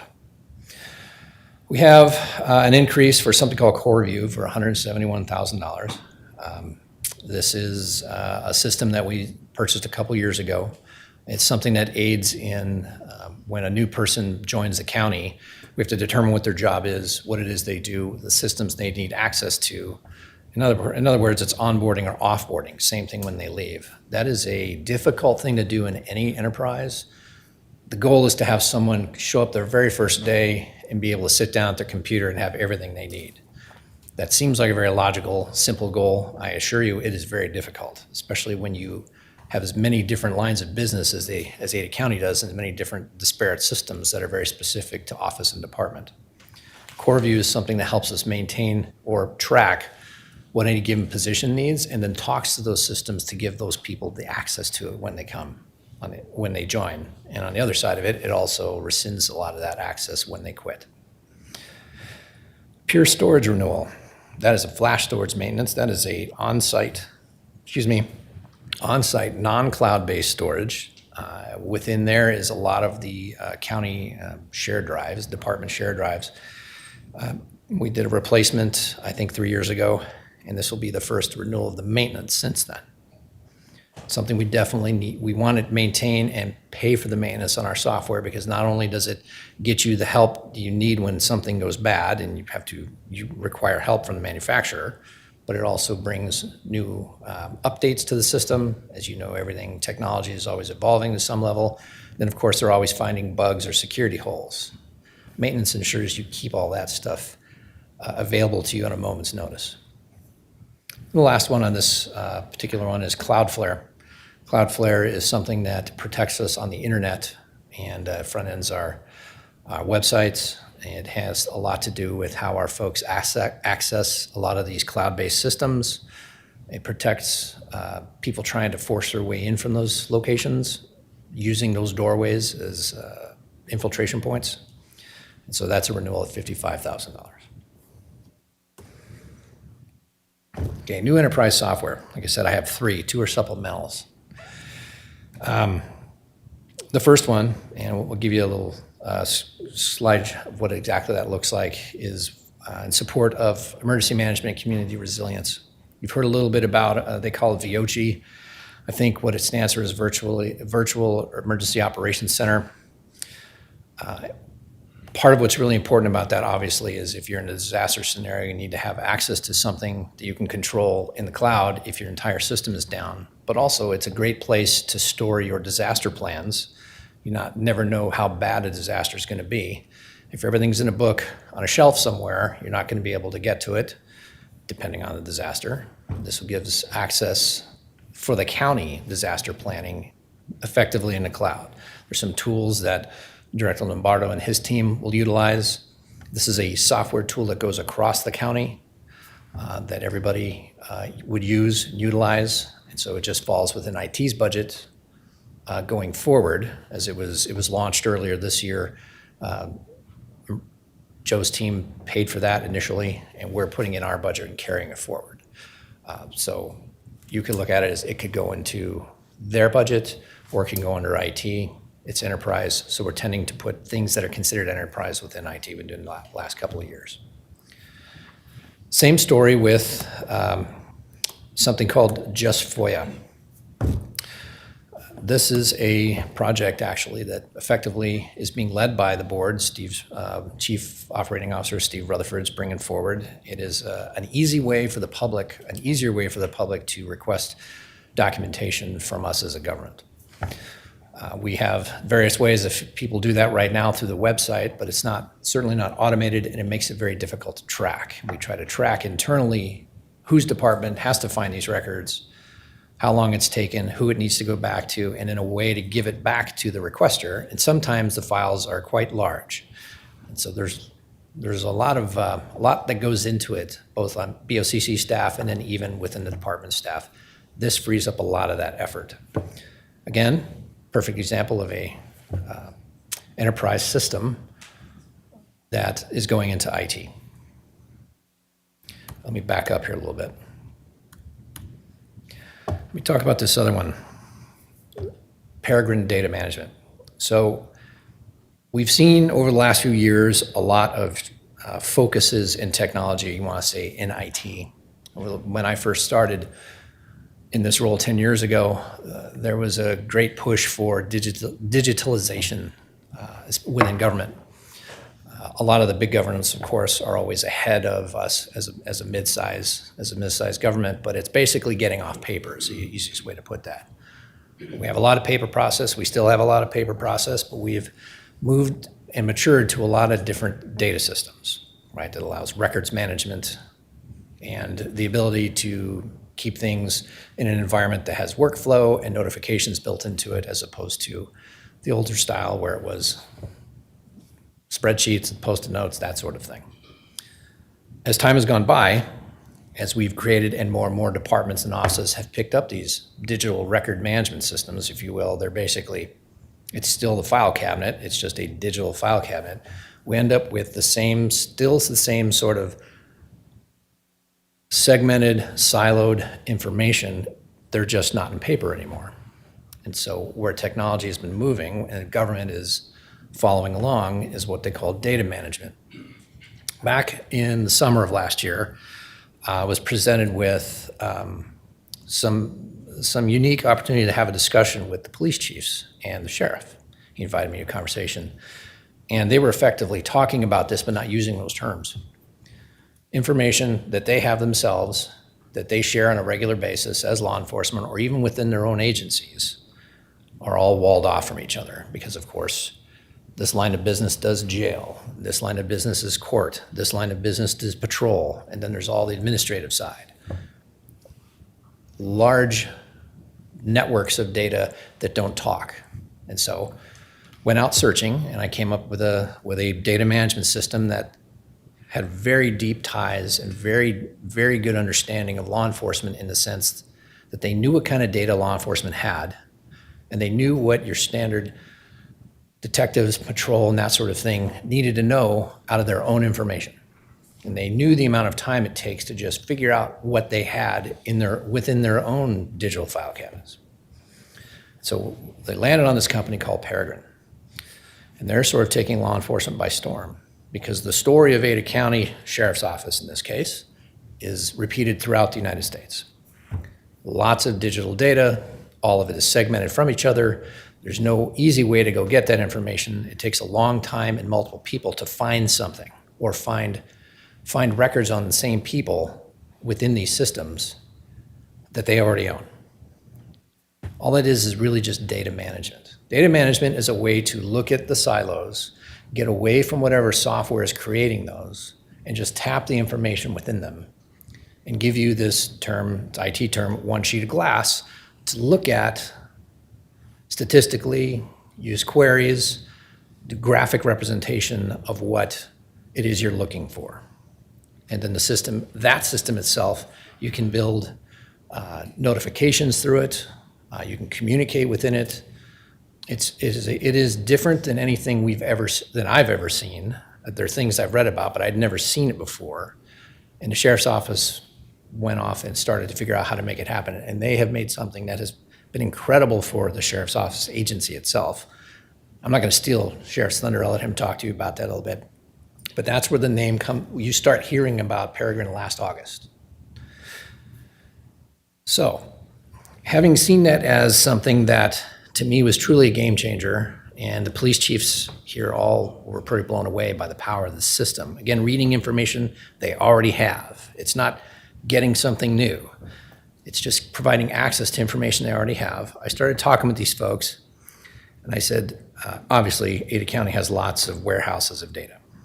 And I thought, boy, that would be something really incredible to bring to the county, the greater county, to talk about logical decisions, looking at information that we have across offices with certain controls, of course. But I thought, how would we start this? Well, one thing that made a lot of sense was financial management, financial analysis. We actually use Oracle for management of our funds, of our budgets, do budget planning there. It does all the procurement, making sure that all the money moves from the right places. But it's not the easiest thing to get information out of. A lot of times it's a canned report, ends up being static. You have to pull it into a spreadsheet to do greater thinking with it, right? And we've got a lot of really smart people, certainly in the auditor's office, who does this more than anybody else.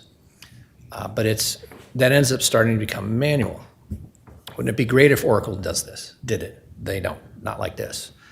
And the benefit of having something like this, like I said, it's agnostic of whatever systems you have. So if Oracle did do this, it would still just do Oracle data. It would still be warehoused there.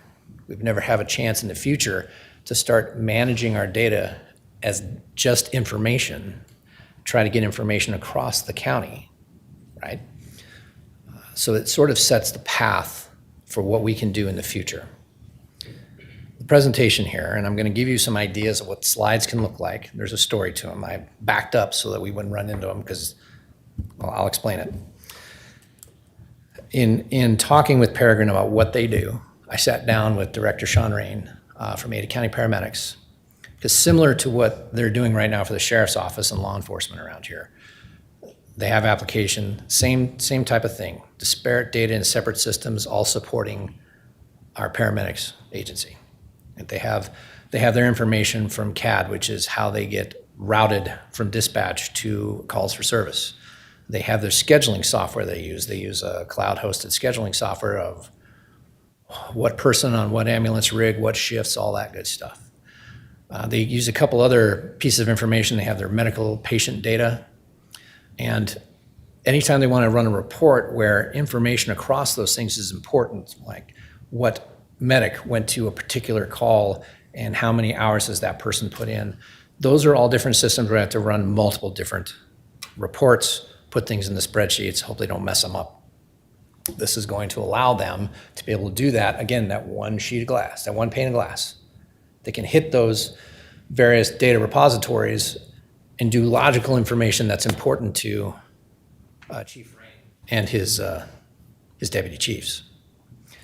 So sat with Peregrine, said, this is something that we would like to do as a county starting up so far, which I think was a need, made sense. We know paramedics want to come on board. Sheriff's Office has its own contract. We would want to know what a new one would look like that would handle paramedics and also create financial analytics tools that everybody could use across the county, all departments, all elected offices. Why is financial analytics important? I think some of the departments know what I mean when I say this, not everybody. The best data we get about our budgets, and I'm part of supporting Oracle, the best data we get on our budgets really comes through the budget process. That's where we get some of the best information in a bulk, right? The auditors are busy running the county, making sure the entire county is operating, doing all the auditor things they do. And I know that absolutely anytime I would call and ask, I could get information from them, but they're certainly not set up to become the financial analyst for the entire county at everybody's whim, right? Some of the larger agencies have whole financial teams. The Sheriff's Office has a really large one, and those people are sharp. But with a budget that size, an agency that size, you've got to have people who can focus on that. I mean, it behooves the county that they have a strong, sharp financial unit. I have one person, one gentleman who helps me kind of view my budget stuff because I can't really view it in Oracle. Oracle's not designed for that. They're not real touchy-feely when it comes to fancy reports or different ways to slice and dice what you're looking for. And I'm fortunate that I have that one position. Added a few years ago, and the gentleman who does the work is great. And we use Power BI to represent that. We're at a point where I think all of the county department heads, elected officials, needs to have some level of that. This proposal is going to allow everyone in the county to have that type of capability, mini financial team, if you will, in each office and department. And it'll help them, once they understand how to use it, how to answer some of your questions. And it'll do it pretty quickly. I still think the auditor's office, Clerk Tripple's folks, will probably be the primary user of this system. They'll use it more than anybody else. They'll still, obviously Oracle doesn't go away. It sits on top of it. It just reads. We don't do business in it. We use it for review. We use it for research, but it's one way only. So you will still be operating in Oracle doing your day-to-day, but this will give them tools and power, information to look at. And then the benefit from there is Sheriff's Office Finance, they will also be a heavy user as well. And so will I, and so will every other department head we have. So back to where I was trying to focus here. It's a $245,000 ask that's not in supplemental, it's actually in IT's flat budget. We can pick what we put in a flat and what we make supplemental. To me, it's all the same. I mean, there's a process, but to me, it's all the same. This is big enough, I'm gonna talk about it. It's as if it's a supplemental, but it fits within the IT budget currently. Price increases and that sort of stuff, I also put in as supplementals. So, in case you're wondering. Now, I'm gonna show you what is possible. I sat down with Peregrine earlier last week and asked, can you use some model data to show me just some general ideas of what we can look at fairly quickly, graphically. And the next slides I'm gonna show you, they made in 6 minutes. But I wanna caution you, and I'll say very clearly for the record, it's modeled data for a fake county, effectively on the East Coast, that's much larger than us. So you're going to see numbers that are much larger than what we have. This is not Ada County numbers. There is a whole additional set of commas in some of these slides that we just don't have. But point is they made these 4 slides in about 6 minutes. I said I would like to know what it would look like if we could use this in its reading, and it's reading an Oracle system also. I should also point that out. What does a quarterly revenue and a quarterly expenditure look like across the county? And this is something that I think the auditors and the treasurer would certainly look at a lot. Breaks it out very quickly. Everything you see here, all these bars, you're gonna see a lot of bars. Everything here is dynamic, meaning you can click on it or you can drill into it. So as this shows property taxes, This thing you could follow all the way through to the source data, meaning what are the numbers that make up that bar? You can drill all the way down into that.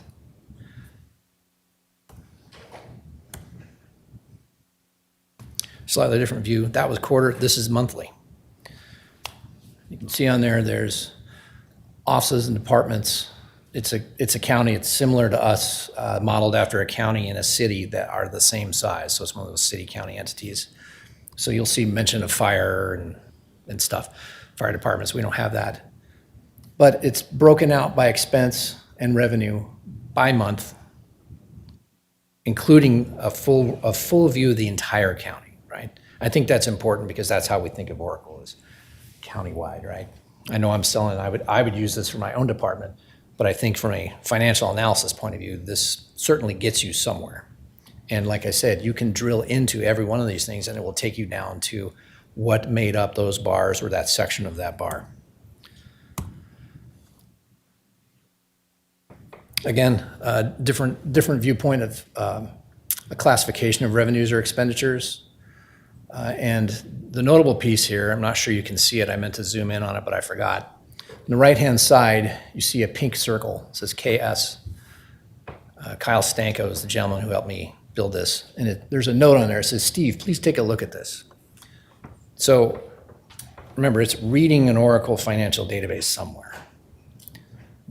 This is an example of how someone created a report, a view of this data, spun it a certain way, put a note in there for me that then emails me to say, hey, take a look at this thing I built with a hyperlink. I would click and I would literally wind up right here. So when I would be, as an example, possibly be working with some of the auditor's staff on information, question I have or whatever, they could literally create a view for me very quickly and then effectively send it to me where I can come and see it. And depending on what we've set up as far as controls go, I could actually edit this. Remember, it's just reading. It doesn't change any of the stuff in Oracle. It's just parsing that information. This last one's interesting. Don't freak out. That's somebody's overtime. It's a lot of money. But I love how it breaks it down. Really, the fact that it's overtime is irrelevant, right? We just needed something to look at. And you suggested this one. Overtime by station. They have a lot of EMS fire stations out there. Those on there is reasons why there's overtime, where the funding's coming from, and even what the type was. They classify their overtime very. When you have money like this, I think this is the kind of budgeting that they do, right? The staff of this place is huge. I mean, it's modeled after a county. It's not their actual dollars, but it's a big place. Think Beltway on the East Coast. So, like I said, these 4 slides I just showed you was after being on the phone with them, kind of give them an idea. I want to show the board and everyone else an idea of what we could see. What it would look like. What can we build with this? I mean, I've never built one before. I can't give you a really good example. 6 minutes. And these exist. And now they're live. And you can build alerts into them. I think of when I want to know when a particular purchase order is dropped and sent out. We get some notification, but it doesn't necessarily go to everybody in the management chain. You can set this up for this sort of thing. When a PO drops, it alerts people through the tool. And all it's doing is reading the Oracle data that's saying, hey, this thing happened. I think one of the long-term visions for that, as I mentioned, it reads different data sets. We have Oracle Financials that manages everything, and in there it references contracts and it references timeframes, and we've had some conversations recently about how procurement is one of the fallback, the department is a fallback controller for, is there a current contract? Do we have the correct risk associated with the purchase? We can tap the risk database or the contract database after the contracts are recorded and tie it in through this. You could literally pull into this system, see a purchase, drill all the way through to the contract that energized that purchase and when it happened. It looks backwards in time too. There's things that this system can do that we're not going to do in Oracle. We don't do any sort of contract management there. We don't do any financials on the contract management side. So if you want to see a contract for some purchases we made, we got to go and find it and pull it somewhere.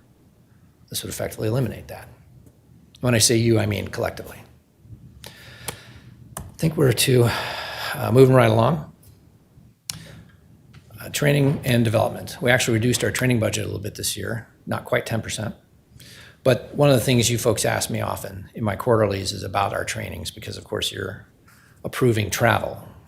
Well, I've assured you and promised you that we do a lot of local or computer-based training where there is no travel, but since there's no travel, you don't see that. So I pulled the numbers for last year, and we had 28 travel trainings, if you will, and 25 that were local. And year-to-date, we're 50-50. The only places we go on these travel trainings are conferences or things that just don't happen in Boise. It's stuff we cannot get done online. Certifications, access to some of the tools we use in some of our big programs we're programming, such as Oracle, such as OnBase, that the county relies on. We have to send folks places. And I thank the board and numerous boards in the past for the training budgets that we do have. It's paid off pretty heavily because you have a very energized and effectively well-educated IT staff who can do a lot of things for us.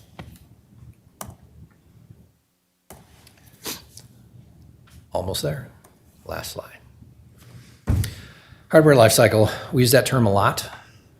We have made some adjustments this year to really limit the amount of hardware recycle we're talking about.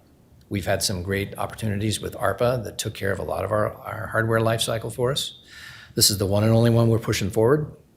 It's a replacement of on-site storage. This is the other storage piece.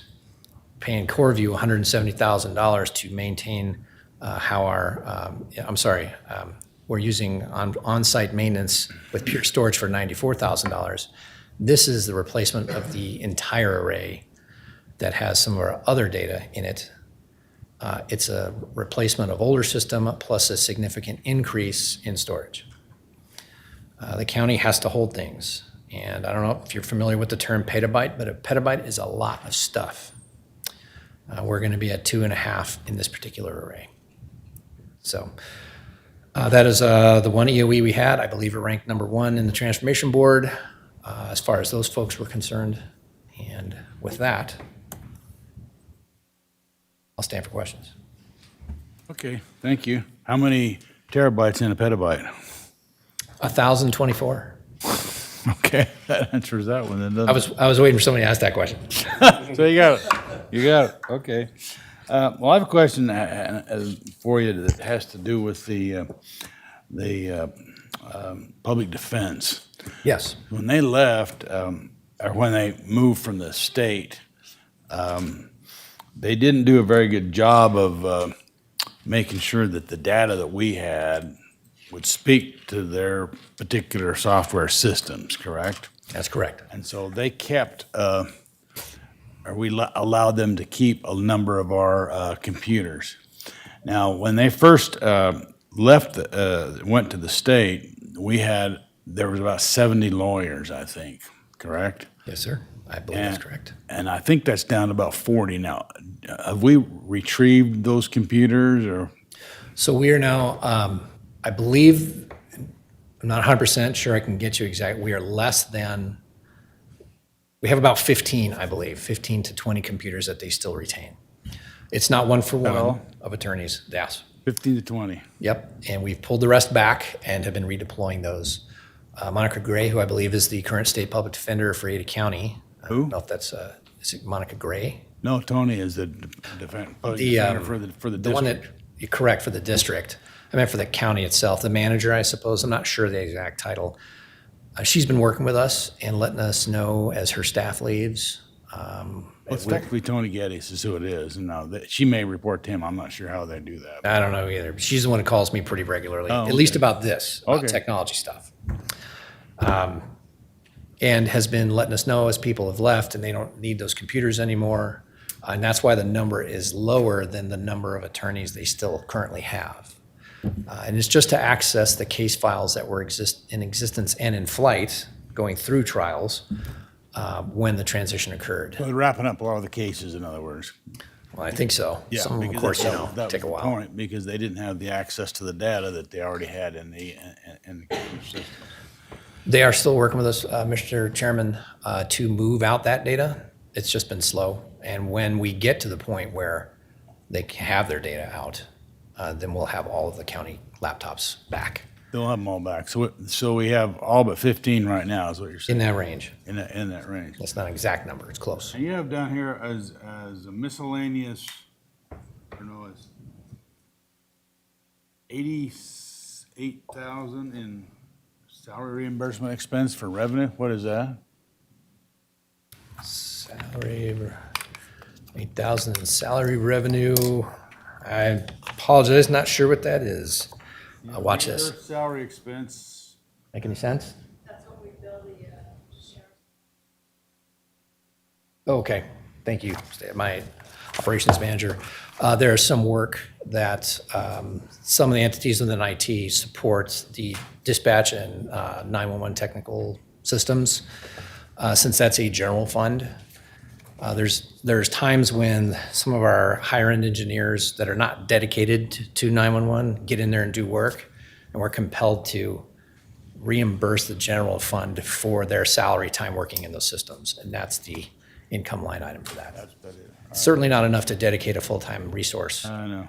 So, All right, any other questions from the commission? Go ahead. Excuse me, I have several. You were just talking about the storage thing, the EEO request. I'm assuming that's what that 440,000 was, right? yes, sir. What's the cloud versus physical storage? Explain that to me. Physical would mean that it's sitting in effectively a server array with actual hard drives plugged into it, and it would be either in the Pine Data Center where dispatch is located, or we have another one in where elections is located. Physically sitting there, the documentations are there. Cloud would mean we don't own any of that, and everything would be through the internet. So to access your files, you would have to go and get the information from a data center in the sky, effectively. The upside is you don't have to pay for the hardware and the system that holds that. The downside is your year to year goes up. And so as Commissioner Davidson asked earlier, where's not exactly the terms used, but effectively what's cheaper? That's where I was going, yeah. And we evaluate that. In the past, it has not penciled out. It ends up being more expensive on a continuous annual basis, as effectively your data becomes like a subscription just to get to it. It's your stuff, right? Mm-hmm. You pay this wad for the rest of the existence of the data. Those numbers are adjusting. They're coming down as the cloud is becoming more and more competitive. And so we're going to reevaluate it again. We actually started that now to determine if it would make sense to move some of this stuff to AWS. But with that comes certain problematic things we're not experiencing. If we were to move, say, all of the departmental drives to the cloud, people get and shove data back and forth to departmental drives constantly, pulling stuff, getting it. The internet will slow that down considerably. And one of the ways that they reduce the cost for cloud storage data is by how fast you can connect to it and how fast you can get it. The cheapest would be it takes a day you have to request it and you get it in a day. The fastest would be obviously the most expensive, which is what we've been experiencing now, which is what we get when it's on premise. We want to get this file, we can get it right now. Immediately it comes right over. So we'll have to figure out what that balance looks like. And if it starts to pencil out, then we're going to have to work with offices and departments to talk about. Right now, people just save things. Right? Like I said, we just make sure people have a place to keep the storage. We don't make them meter or say what's more important or less important. All of it's important, but how much do they need to access it? Is this long-term storage? If we find out that it starts making more sense to do that monetarily, then we'll have to sit down with our offices and departments and say, we want you to determine what of your data is long-term. We'll move that off-site to the cloud. It'll be less expensive, more sustainable, but they have to be prepared to go and get the information, and it'll take a little while. And what a little while is would have to be where we decided was quick or quick enough. and while balancing the costs. It's a big deal. It's not just a sky-based hard drive. To duplicate that, the one-to-one, it's never been cheaper.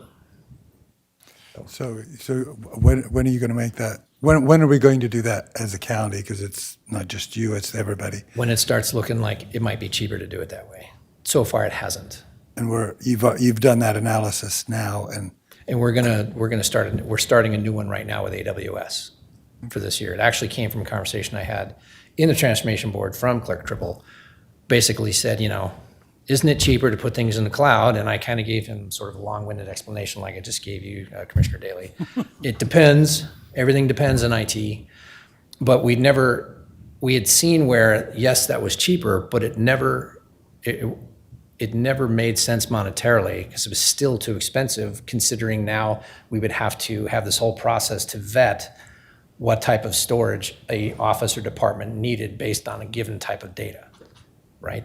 I hope that makes sense. When we get to the point where having those conversations, another layer of having to deal with IT, we'll start those discussions, but the juice really wasn't worth the squeeze yet. and each individual agency / elected official are you've talked to them about it in terms of making that analysis on a. Not yet, because the numbers weren't there. I mean, if you think about it, it's a big commitment. I mean, it would literally change how they store their information. I mean, I think the train's coming. And of course, these folks are doing the things that the offices do and the departments do, that they're mandated to do or hired to do. And now they got to stop and sit down and think about IT of where we're going to keep your data and, how critical is it you get it right now versus, 12 hours from now. I mean, it will be a shift in how we do that business. If I can make up how that might be a question you want to go to, Commissioner Daley, how we might slice into that. Let's say we find out where it starts making sense. We would look at we have multiple storage arrays. We would probably look at the one that was the oldest and figure out whose stuff is in there and what is it. Is it on-base data? On-base collects a lot of information. Is it on-base data? Is it just shared drives from people's offices? Is it one of the other systems? And once we determine whatever that is, what of those things can go to the cloud, is it something where the system can support it, whatever the software is that's in charge of it, can it support? And if it gets down to the point where we actually can talk to the office or department about how they use the data, that would be the next step. You're going to, in the hopes of saving money, need to talk to you about how you access information. I mean, a great portion of our information, and we can get some of this through reporting, is stuff that doesn't get touched a lot. So we'll be able to use reports to figure out what is our most static data. Maybe target that. Can we move this off-site? And talk with the offices and departments that own that. You will still have access to this. It just won't be immediate. Philip. Go ahead. So in relation to that, explain to me I asked the treasurer's office, I'm going to ask the assessor's office as well, and Sure. You're the other component part of here. This whole situation in terms of the assessor, because the value, and at least the way I understand it, the value is clearly there in terms of the value for the need. So how do we walk through the process of getting there vis-a-vis the state, which also has an obligation to help us do this? I mean, at least that's my understanding. And so how do we walk through that in terms of the software, the licensing agreement before the software, all of those component parts that have to fit together, and then can we incrementally do this? I mean, because I think it's $850,000 in this year's budget, or depending, that's another question for the assessor, the 900 and whatever thousand it is in the supplemental, and then the ongoing. Fit all those pieces together for me, please, in a technology sense. Okay. I'm glad you got a comfortable chair there. Chairman Beck and Commissioner Daley, this obviously is a very big project, a very critical one where decisions have to be made in some kind of fashion, be it statewide or countywide, because the system that we have works fine. It's not very maneuverable. It was written in-house. The folks who support it are extremely dedicated, very bright individuals, but even they are getting concerned with what's going to happen when they retire. They're a couple of years away from that. They've at least got it on their roadmap. And so these people have been dedicated to this system for a decade or more, 2 decades. Actually, yeah, I forget, I've been here 10 years, so more than 20 years. And they're concerned about what's going to happen. So I think that's an important thing to state. The county has done its due diligence through money given by this board in the past to bring in an outside consultant, basically software evaluator and process evaluator, to look at how do these 2 offices do their work, assessing and treasuring, right? And then what are the requirements for the state? How does the system we have today work? How is it built? What is the information that the rest of the county relies on is generated through the system, parcel data and all that good stuff. That's the as is how Ada County does business today, and then looking at what's out in the marketplace. Since we don't know, we've built this. Our assessor's office knows how this one works. Treasurer's office knows how this one works. Generally, they don't know how other ones work because this is what we've used for 25 years. This entity came in, did that assessment of what we have, did a needs analysis of what we need, and then mirrors it against what's available out there in the tech universe, and has created something called a requirements document, which is really the jewel in their work, because that is what tells anybody who sees it what Ada County needs in order to do the work of the assessors and the treasurer's office. So now that we have that document, and they completed that report, I believe it was provided to the board at one point. The next step is, okay, let's find somebody that can fit all or most, at least most of these requirements. At the same time, the state is considering the same thing, I believe is where your question goes. So if the state is wondering, should we have a statewide assessment and treasury tool? What does that look like? How do they help counties use it? All of the things that comes with a state supplied software system. Leave concerns out of that. That's not on its surface. It's not a bad idea, provided they take into account all the needs of anybody who has to use it. Sometimes we've seen where that it's not always held most important by various entities in the state. Tax Commission hasn't done this that I've been around. I think they've tried in the past. So I'm not aware that the Tax Commission wouldn't take our needs in. But what I can tell you is we know what Ada County's needs are. And it's not a preferential thing. It's what you do, what a county of this size with, 30% of the parcels in the state are sitting within this county, what it takes for them to run the businesses that do this work. So for us to find out what systems out there can do that and have an idea of what it costs, the only thing you can do really is go to RFP. And we can't go to RFP without money set aside for the RFP. That's state law. And further, Commissioner Daly, to your question there.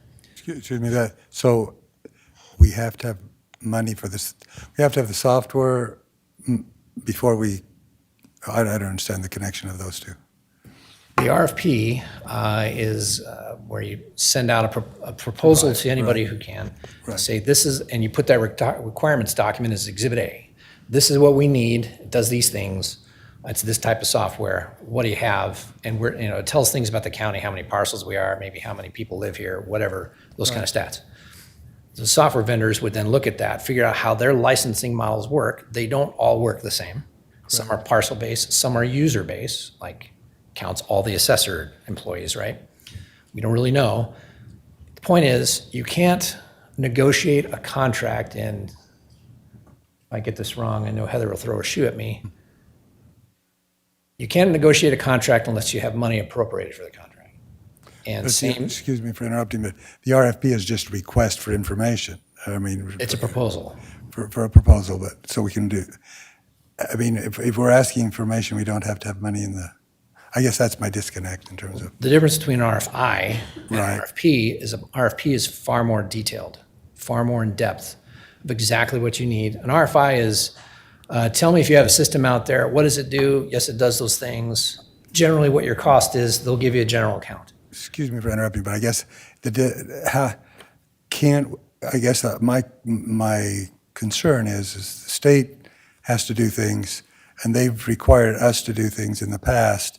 And if we go out and do something, then are we going to be out in front, and they're going to say, okay, but you're going to have to do it differently now. And I guess trying to work with them to see if we can actually, before we actually either give a block of money to something that we don't even know is going to be sufficient or whatever. I guess that it's the disconnect between the chicken and the egg, which comes first.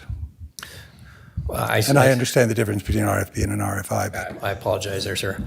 I guess it's all going to come down to a choice.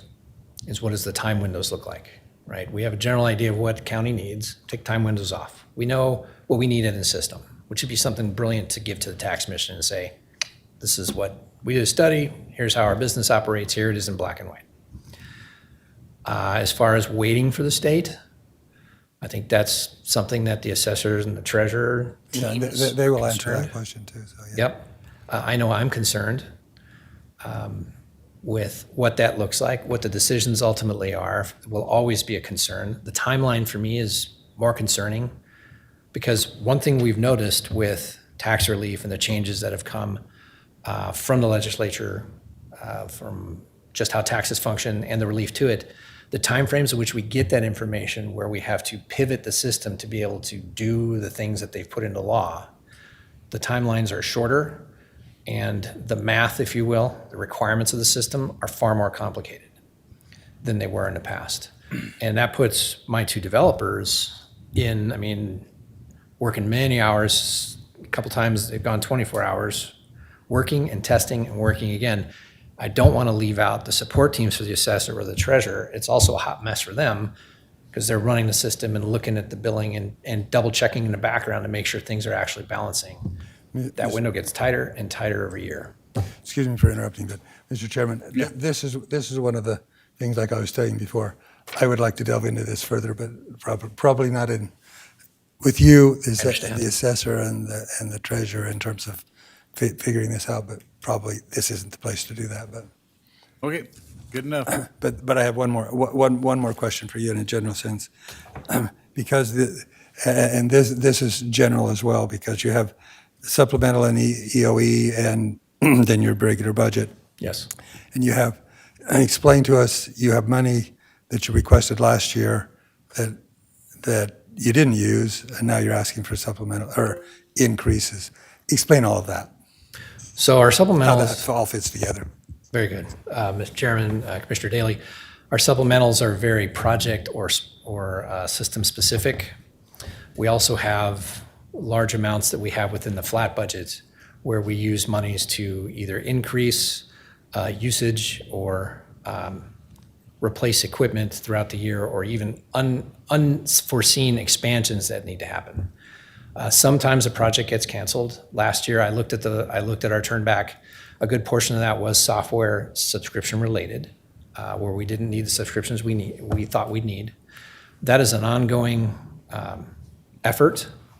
We didn't have any big projects we needed to cancel, but we did do some things earlier than we thought we would, and that shifts when the dollars hit.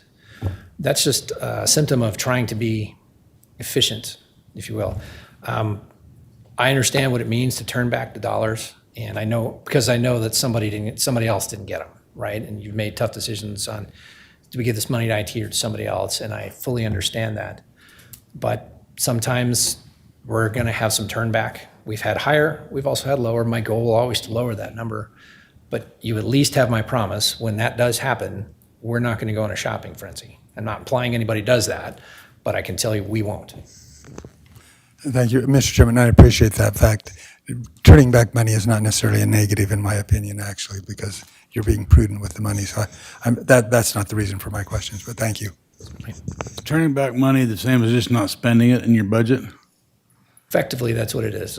Turn it back. It's Yeah, not good. spent. That's Unspent right. funds. All right. Same thing, yeah. All right, thank you. Any other questions? Go ahead. All right, no questions?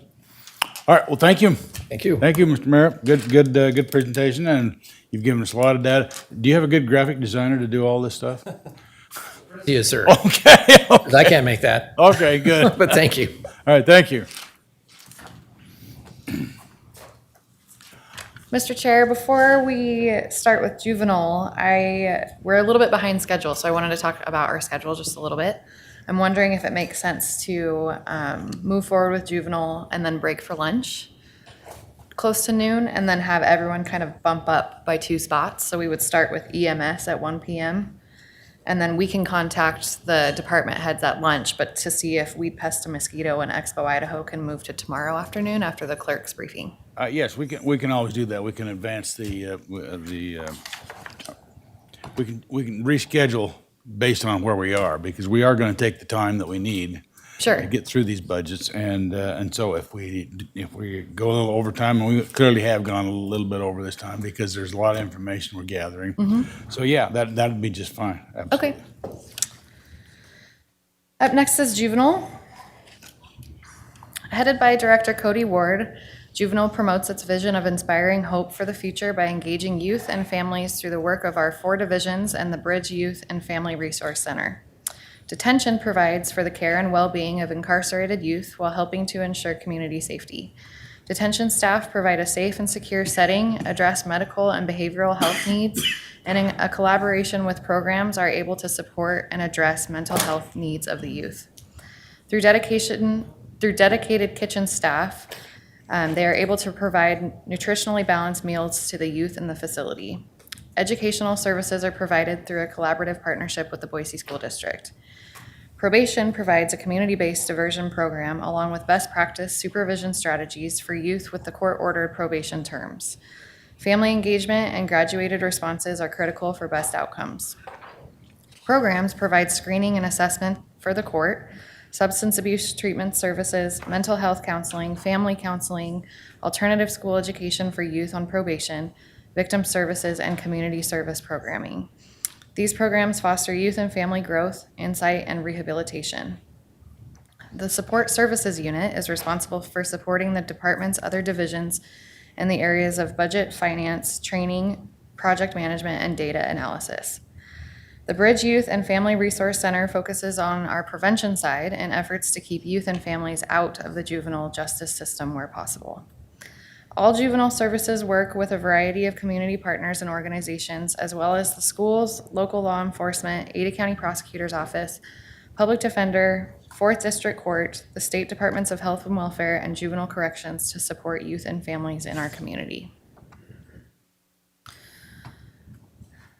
This is their budget submission. They were $2.5 million over allocation. However, that does include $2.4 million that comes from grants that aren't part of the appropriation. No personnel supplemental requests, 3 operating supplemental requests for a total supplemental ask of $107,000. So at this point, I'd like to introduce Cody Ward, who will present the budget for juvenile. Thank you.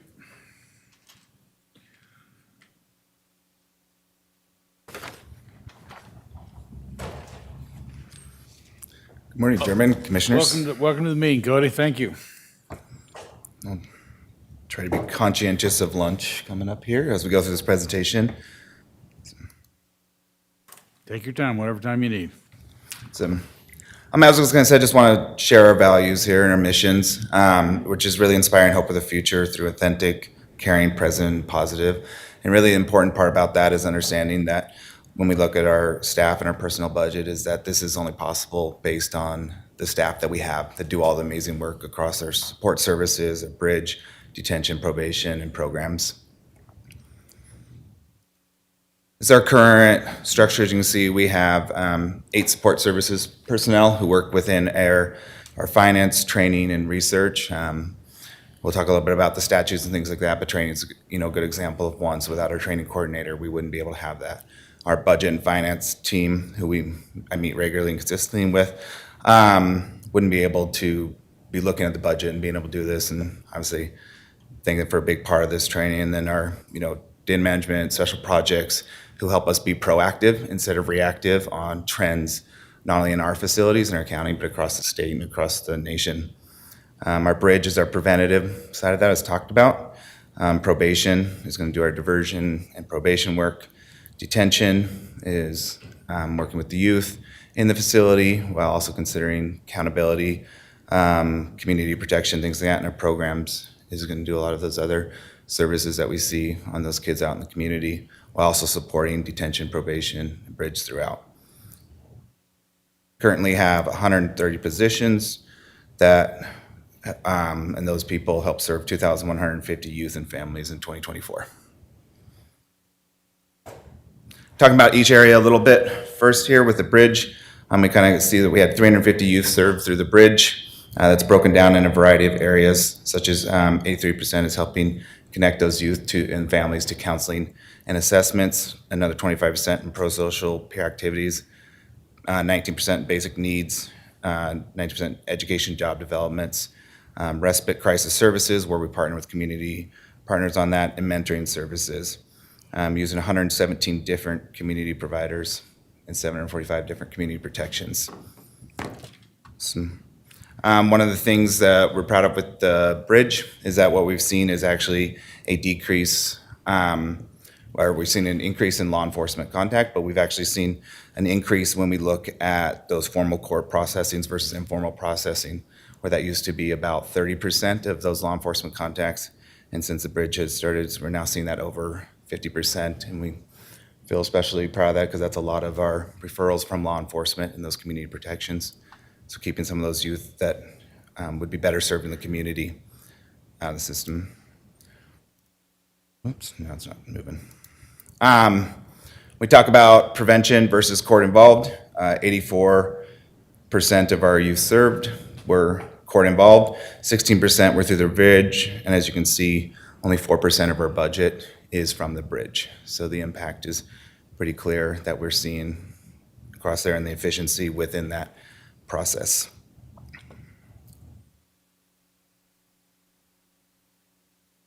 So one of the tasks, as other people have previously mentioned, was looking at that statutes that applies to our services. Court ordered state legislated. In the juvenile services world, almost all of it is regulated on various degrees through state legislation. What we see is the Juvenile Corrections Act is going to be our primary one through us, which is in the Idaho Code 20, Chapter 5. So 96.3% of our budget is mandated by statute. 2.5% of that non-statute is covered by grant. So we get in that only 1.2% of our budget is non-statute applied. Try to capture some of the ones here. Somebody wants a lot of light reading. You can go through all these and see the way they govern what we do in probation, detention, what's allowed, what's not allowed, even through sentencing, what we're required to provide. Because obviously, it's one of the things with juvenile services is when kids are brought into detention by law enforcement or they're court ordered by the judge to something, we are statute to provide those services. And so, and how we do it is often statute as well, and that's what leads to all what we do. But those are just some of the codes that apply to us. One of those is within our diversion and our probation. This is one of the ways that we also see improved efficiency, obviously. When we look at average time in probation or on diversion is 100 days. We see that 92% of those youth complete all those terms. With 88% of those youth, they have no further criminal justice involvement in a year. So the success rate of that is really high. I'm really proud of that success rate in there, and that's due to the people who work within that program. That diversion is something that the prosecutors make that decision and send to us. And so we work with those youth that are sent to us in that system, and we see that getting them in and out is not only efficient in terms of a budget time, but it's also best practices and leads to better success. When we look at our probation, as you can see, that's where the time starts to go up. Average time in supervision is 375 days. But still, we see high success. 89% of those youth who complete all terms, 75% with no violations, and the 80% of youth have no further criminal justice involvement in a year. Our probation uses a variety of things such as motivational interviewing, while SCMI, effective practices in community supervision, graduated responses, and solution-focused goal setting to help motivate the youth while holding accountable to those probation standards as set by the court.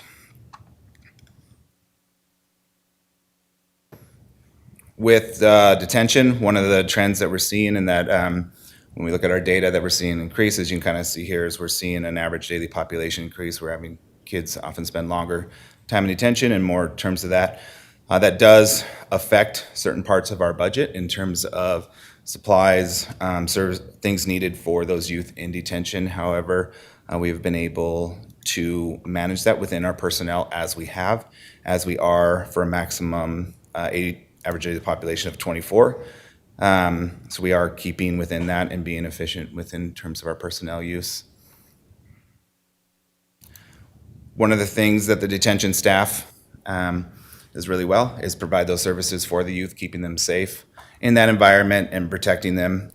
So one of the things I like to straight here is when we look at these exit surveys, treated with respect and feeling safe in detention.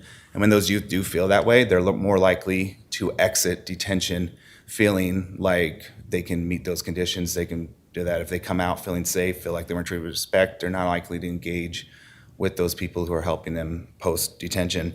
Times we really want to do that, and that's a really part, and that's kudos to the staff that work in a very tough environment day in and day out, and the training and the service support they have to be able to do that job. Our program team, you can see some of the services provided across there. They do screening assessments, counseling, treatment, GED, high school credit work, online drug education, community service, victim services. Working a lot with the probation, but also with the bridge, people on pending court cases and diversion. So all those youth in our programs are going to be within that court ordered. One of the things that doesn't capture in here that is we have detention clinicians who work with the youth in detention. And they're going to meet with every kid, and types of services depends on the youth, their family, and their time in detention. But that is something we're seeing a lot of success with in terms of a program and services offered for the youth. All right, so I'd like to illustrate all that first, all the good work being done in there as we get to talking to the budget.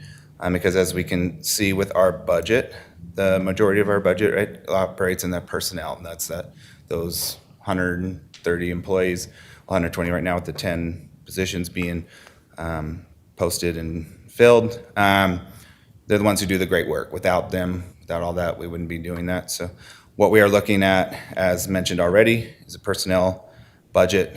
Their proposal, $9,643,676, operating budget of $633,941, with a supplemental of $107,766. And we'll talk about those a little bit. General fund, as mentioned there, with the overallocated there, we do have some grant money that we use within terms of that to kind of add to that beyond just the general fund, that do a variety of services and within personnel and things like that. And operating, that is through cigarette, tobacco tax, JCA grant, and a clinician grant that helps fund one of our clinicians in detention. Personnel budget, one of our challenges where those state pass funds have been decreasing. That is a trend that continues to go down. And 22% of our staff were supported by those grants. Efficiencies, we were able, as we talked about with the bridge, prevention program is grant funded and serves 60% of our youth for only 4% of our budget. Ongoing evaluation of all those vacant positions allows us to efficiently allocate personnel as needed, to look where they're needed, job descriptions, change and ensure that they're meeting the needs that we currently need. History of authorized positions, as you can see, the last time there was an increase in positions there was in 2022. And then there has been historically some reclassification, including when the bridge was open to reclassify some positions to fund those. So proud that we're not asking for any new positions. We will be looking at changing funding positions for one position.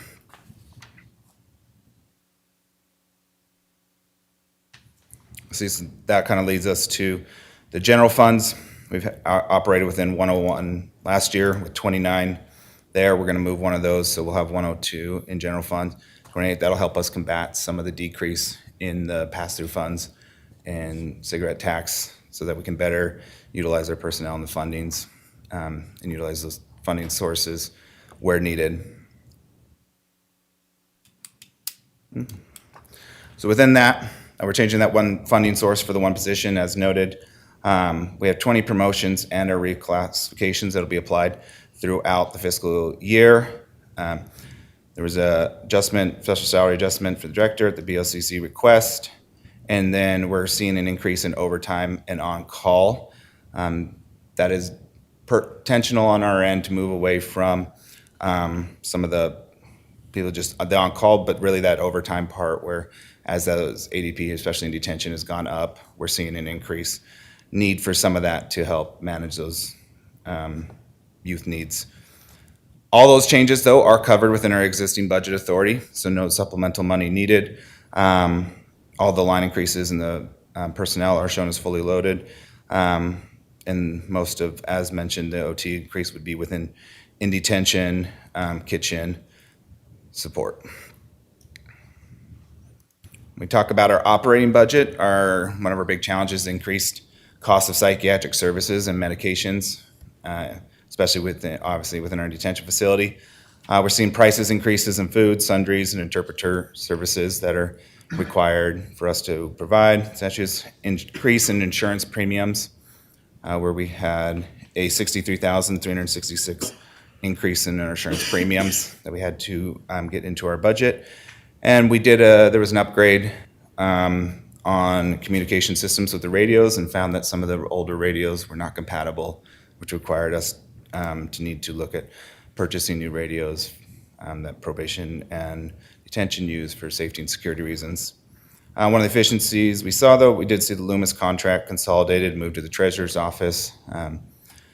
Title II Assessment Center grant is covering operating expenses for the bridge, including some training opportunities as well. And centralized division funds for office supplies, conference, and training across all of Juvenile Services, as opposed to operating simply in one program, allows us to better identify and allocate when needed for what training and supplies are needed across the board.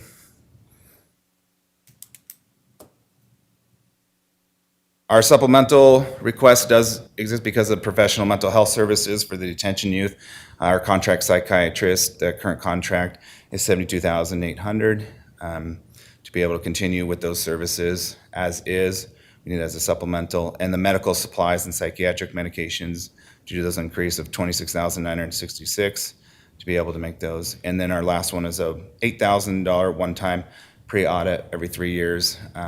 We need to have an external auditor come in to ensure that we are complying with the Prison Rape Elimination Act. And we estimate that cost to be around $8,000.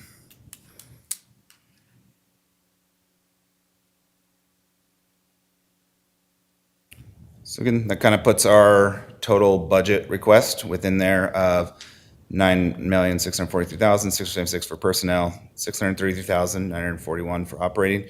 As you can see, both those numbers are less than fiscal year 25. The supplemental is to cover those services as identified. Which leads us to our total request of $10,385,383, and a less than a 1% increase over last year's budget. I think that reflects as much work and efficiency as we could do to try to cut cost across the board, as we're seeing a lot of services and needs and cost of things increasing across the board. With that in mind, I feel like I talked way faster than Steve last in the INT there, so I'm open for any questions that have on that. Okay, well, thank you. Appreciate your request and I don't have any questions for you, but does any of the commissioners have any questions? Go ahead. Thank you, and especially for your diligence in maintaining your budget and the detail in terms of what you did. But my question is in terms of, because you said the 22% of personnel is grant related. I think that's what you said in your presentation, and then 2.5% of the operational budget is.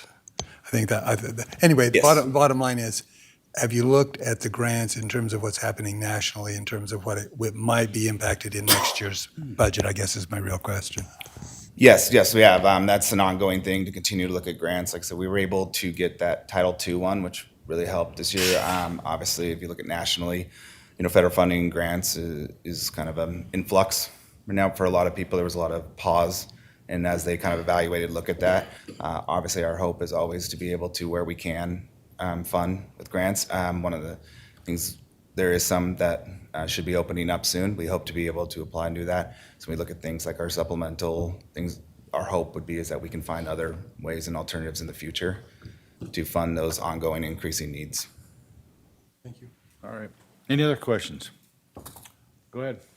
Do you have any data to show that the bridge program probably saves tax dollars overall with less cost going into detention down the line?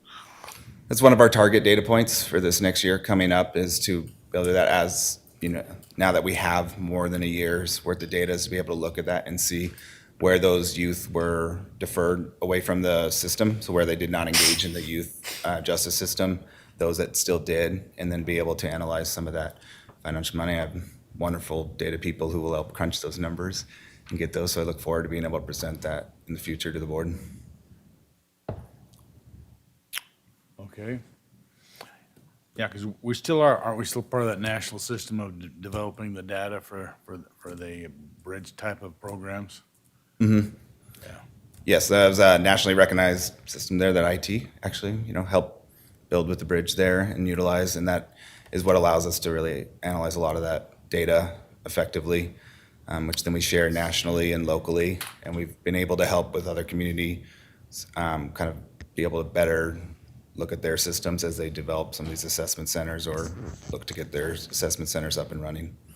Yeah, well, that is some information that data that we'd be really interested in doing, is because we think that's an important, certainly I think that's one of the most important things we've done, is to keep those kids out of the juvenile detention system and try to get them the help that they need for their errors, if you will. Yeah, and we know that long-term that can have a good ripple effect in terms of money spent using preventive to, it's obviously expensive, to have kids in detention to go through that probation through that system when you in the courts. That's money that taxpayers are all spending. So anytime we can find ways to prevent that and get them engaged in the community, that's not only better for the youth and families, but it is a financial benefit for the county as well. Well, we think so. Anyway, any other questions? You have, go ahead. A couple more questions. Does your statistical base separate it, like where do the individuals came from? In other words, jurisdictions, either in Ada County or out of Ada County, or?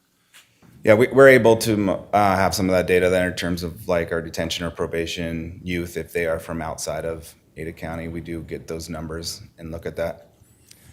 And then another question. In terms of the comparative to the national statistics, because we're one of the 10 databases that are nationally, how do we compare in terms of other places nationwide? Does your statistics show that as well? Oh, I would 100% rely on wonderful Amy on those types of questions there, since she's the one That's who. okay. That's there. not, that's not, but we can. That's look not at a that. budget question, so you can give it to me later. Okay, perfect. Okay. Anything else? How's the cost of food doing? Is that going up for meals? Per line item, yes, it is. It's going up for two reasons. One, generally, is I think everybody around the county recognizes is going grocery shopping is more expensive. Also, our cost of food's going up because more kids are in detention currently. So obviously, it's not just per kid; it's all total cost as well. In terms of the exact line item amount, I know we do have that. I know Ariel has that, which can provide. And for the mental health services, where's the mental health professional contracted from? They are contracted also with the sheriff's office in Idaho Department of Corrections. And so we utilize the same person that they're utilizing, so that same person is going into IDOC in Ada County Jail. So how much time do they spend with juvenile? Like, is there an average amount of time per week, or is it all just dependent on the individual inmates? It can vary and depend, obviously. I think currently that's one of the things we're looking at, is that average numbers spend about 4 hours with the youth in the facility. And then some of the other time is spent needed to do their work in terms of consulting, ordering medications, write-ups. We're seeing about an average of 4 hours a week. believe is the most recent data on that. You feel it's enough time to have a good impact? I would think that more time, and if we could figure out a way to get somebody in the facility more often, that's going to have a better impact on the youth and the services as a whole. All right, thank you. All right. Any other questions? Hearing it, well, thank you. Appreciate your rapid, actually, because you haven't worked for us for all that long, and I think you've done a great job of getting hooked in and getting to learn the job, and I think you're doing a great job. Thank you. All right, thank you very much. Appreciate it. All right, thank you. Thank you, Chairman. All right, we'll be in recess till 1 o'clock. Correct?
Well, thank you. Okay, go ahead. All right, good afternoon. Next up, we have Emergency Medical Services, also known as the Ada County Paramedics. It's headed by Chief Sean Rain and is the sole provider of 911 emergency medical services for the citizens of Boise, Garden City, Meridian, Eagle, Star, Cuna, and rural Ada County.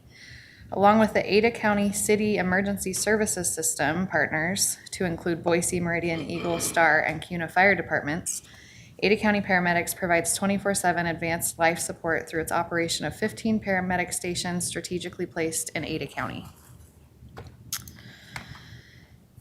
EMS submitted budget is $2.25 million over allocation. They've got personnel supplemental requests in the amount of $667,000 and 4 operating supplementals in the amount of $1.58 million. I'd like to introduce Sean Rain, who will present the budget for EMS. Thank you.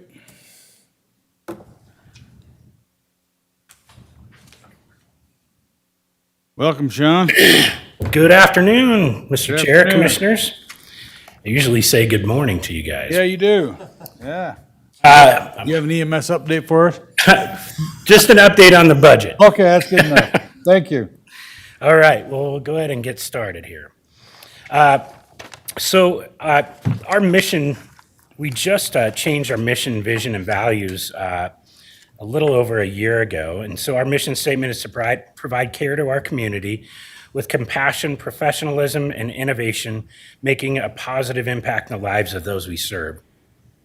So one of the things, and you'll see in a slide that I've got that has some data on it, is we continue to see some pretty low reimbursement from mainly the government paying sources. So Medicare, whether that's traditional or the HMO Medicare and Medicaid, which has always been kind of our Achilles heel because most of our budget does come from fee-for-service.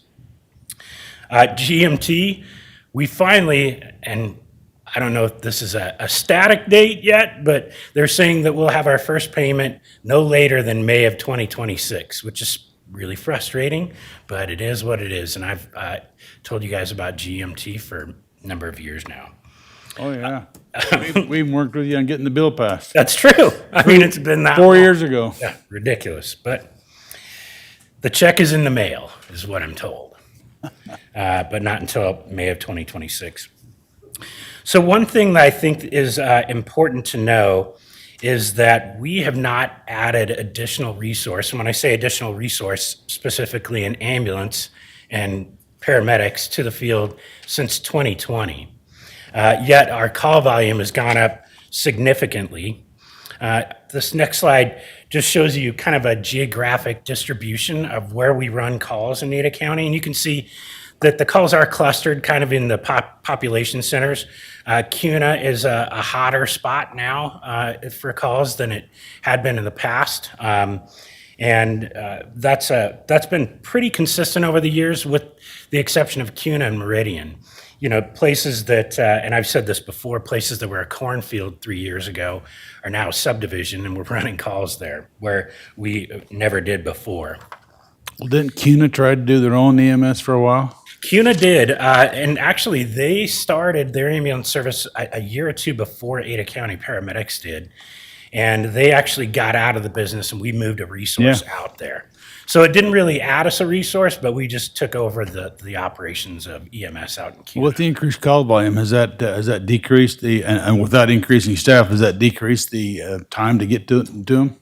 That and along with the addition of Medic 37, which you see on this slide, it has reduced the number of calls that exceed our threshold for response times. And so adding that CUNA unit in and adding Medic 37, well, it wasn't adding, we moved a resource from St. Luke's Meridian out to Meridian Station 7.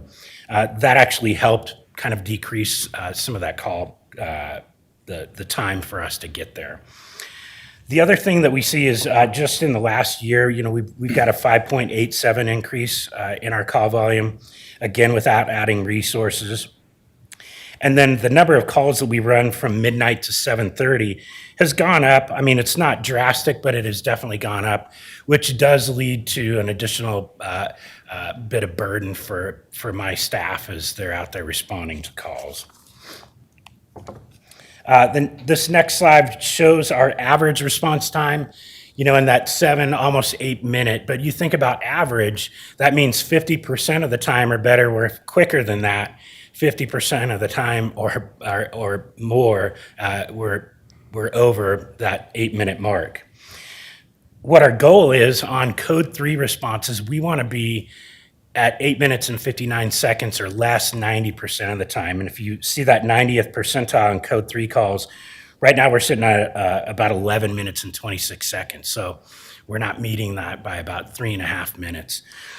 You know, and when you think about the response times, that's made up of a couple different things. One is the time that it takes from when you're dispatched and get into the ambulance. And we typically, our goal for that is we want people out the door in 90 seconds or less.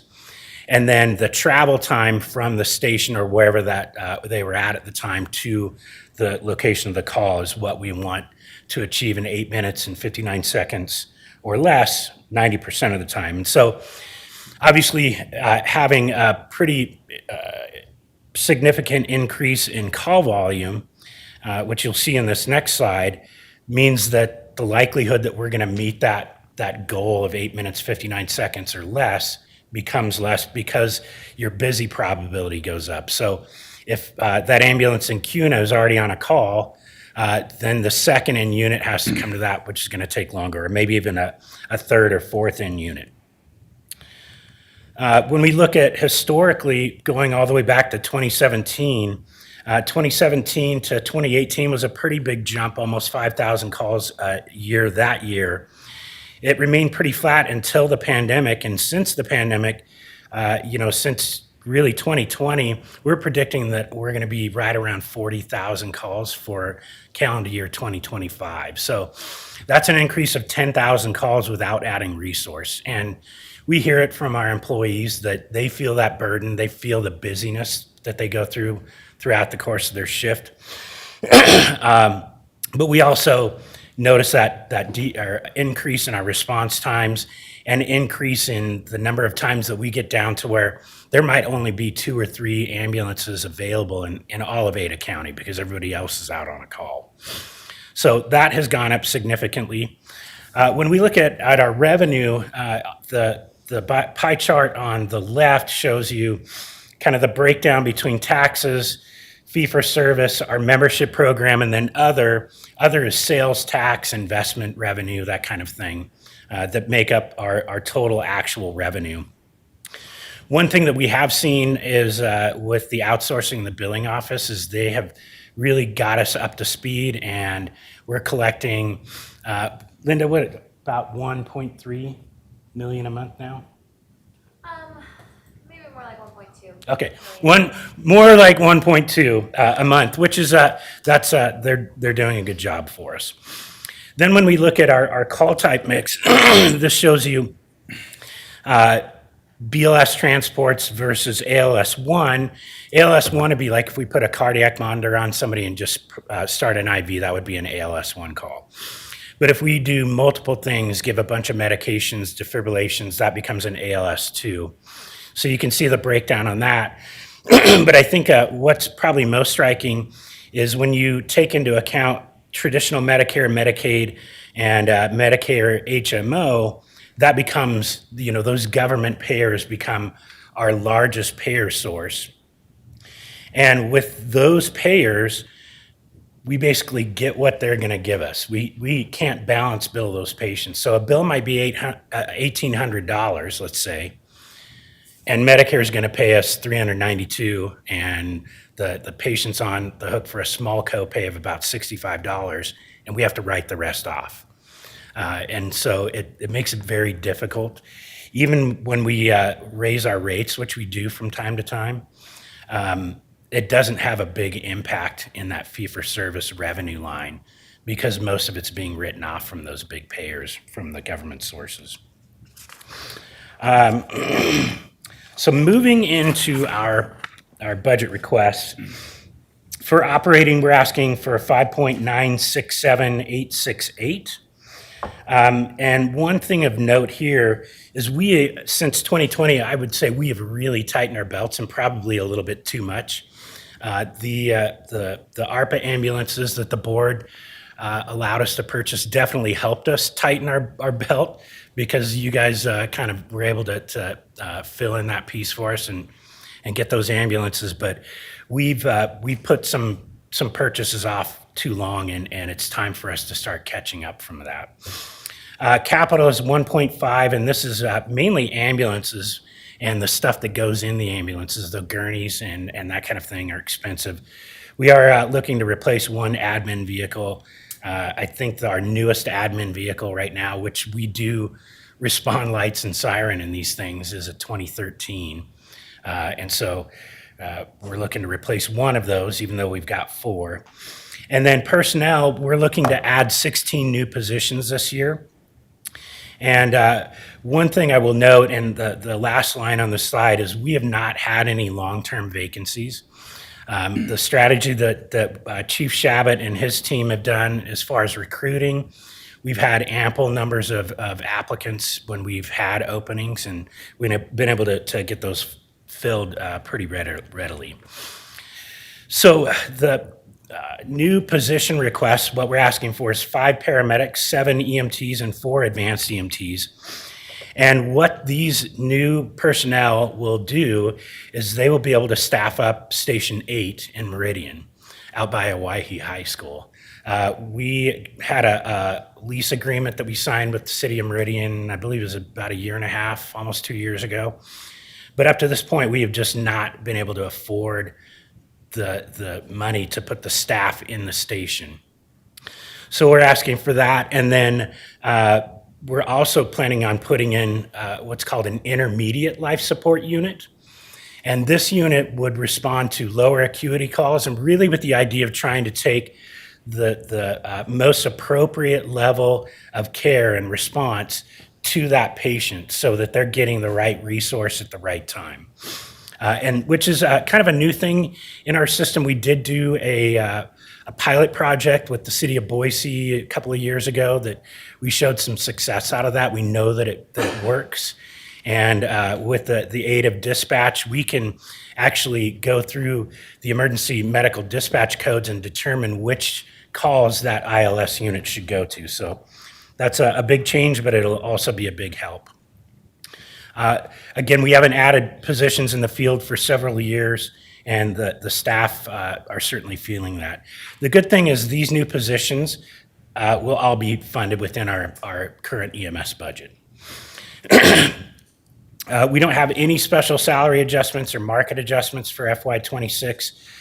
There is an increase to our lump sum OT. Some of that's to cover retirement and vacation payouts. I'll be participating in some of that in October myself. But so blame me for that, or partially blame me. We do have some other people that we do know will be retiring in this coming fiscal year. So, which is kind of a neat thing, because I can remember back in, I think it was 2004, Jim Lemieux was the very first paramedic to retire from Ada County Paramedics. And you think the department had only been there for since 75 at that point, so almost 30 years, and he retired. And by golly, I worked with that guy quite a bit. He was my supervisor when I first started. So it is neat to see people get through a full career with Ada County Paramedics and be able to retire. Supplemental requests. There are a number of these this year, but I will say they're all coming out. You know, obviously none of this money comes from the general fund. It's all coming from our fund balance. And when I say we tightened our belts, we were trying to spend our fund balance down over the last few years, and this year we came back in and it had gone back up. So we have 6.5 of usable, 13.7 total. Did I get that right, Tim? Sure. Okay. That's what we were told when we were, that's what it is. So, you know, some of this stuff for operating the 5.967868. Oh, sorry, I'm on, I need to get on to the next page here. The 1.22, 138 in capital, this is for 3 ambulances. And I know it seems like, didn't we just buy you guys 10? But to operate a fleet of, 15 stations today and then adding 2 more, it's important that we keep up on those purchases. And we're putting more miles on ambulances now than we ever have because we're busier than we've ever been.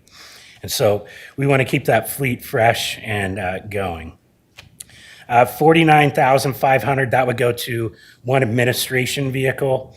Like I said, the current ones are 12 to 14 years old, and they all have lights and sirens on them. And they're becoming more expensive to maintain and repair at this point in time. Along with that, and most of these things go along with the 3 ambulances, we have 3 gurneys for 109,848. The power load devices, I know you've all seen them. They're the ones that lift the gurney up where you can slide the gurney into the ambulance. That's 101,338. And then we initially, when we started budget this year, we were going to try to replace 6 of our old gurneys, but we realized pretty quickly that we were going to have to come up with a different strategy. And so we're going to replace 2 a year for the next several years. And so we're asking for 2 new gurneys that will replace some of our aging gurneys that are starting to show signs of wear and tear. Also, along with this, we have $35,936. This is for radios for the new vehicles, for the admin vehicle and the ambulances. 13,182 is non-capital equipment for the 5 new gurneys. $4,500 for radio installs to have the radio shop install those for us. And the same thing for the admin vehicle. We'll have to have the radio installed, plus lights and sirens, all of the stuff that go with an emergency response vehicle. Also, with that, we have to put stuff in the ambulance, all the medical supplies, major medical equipment, safety and rescue supplies. You think about ballistic vests and throw ropes for river rescues and personal flotation devices, all of that kind of stuff has to be put on there. A new Garmin GPS to help us route to the calls. And last but not least is $12,975 for Honor Guard uniforms for our Honor Guard team. I think at Cody Hansen's funeral, and actually the picture you see there on the screen is, those are members of our Honor Guard team. Currently, they're wearing the same Class A uniform that the rest of us wear, but what other law enforcement and fire agencies do to distinguish that Honor Guard team is they wear a different uniform that doesn't have rank or anything on it. And so that's what that would be for. Outside of that, we don't have any other CIP or EOE supplemental requests for fiscal year 2026 budget. And with that, I will stand for any questions you might have. Why do we have to pay the state $121,582 for licensing? What's that? Oh, that's licensing all the personnel. Was that right, Stace? Yes. So we actually, every 2 years, a paramedic has to recertify. And so the department pays the state for that. Is there anything else that I need to add on that, Stace?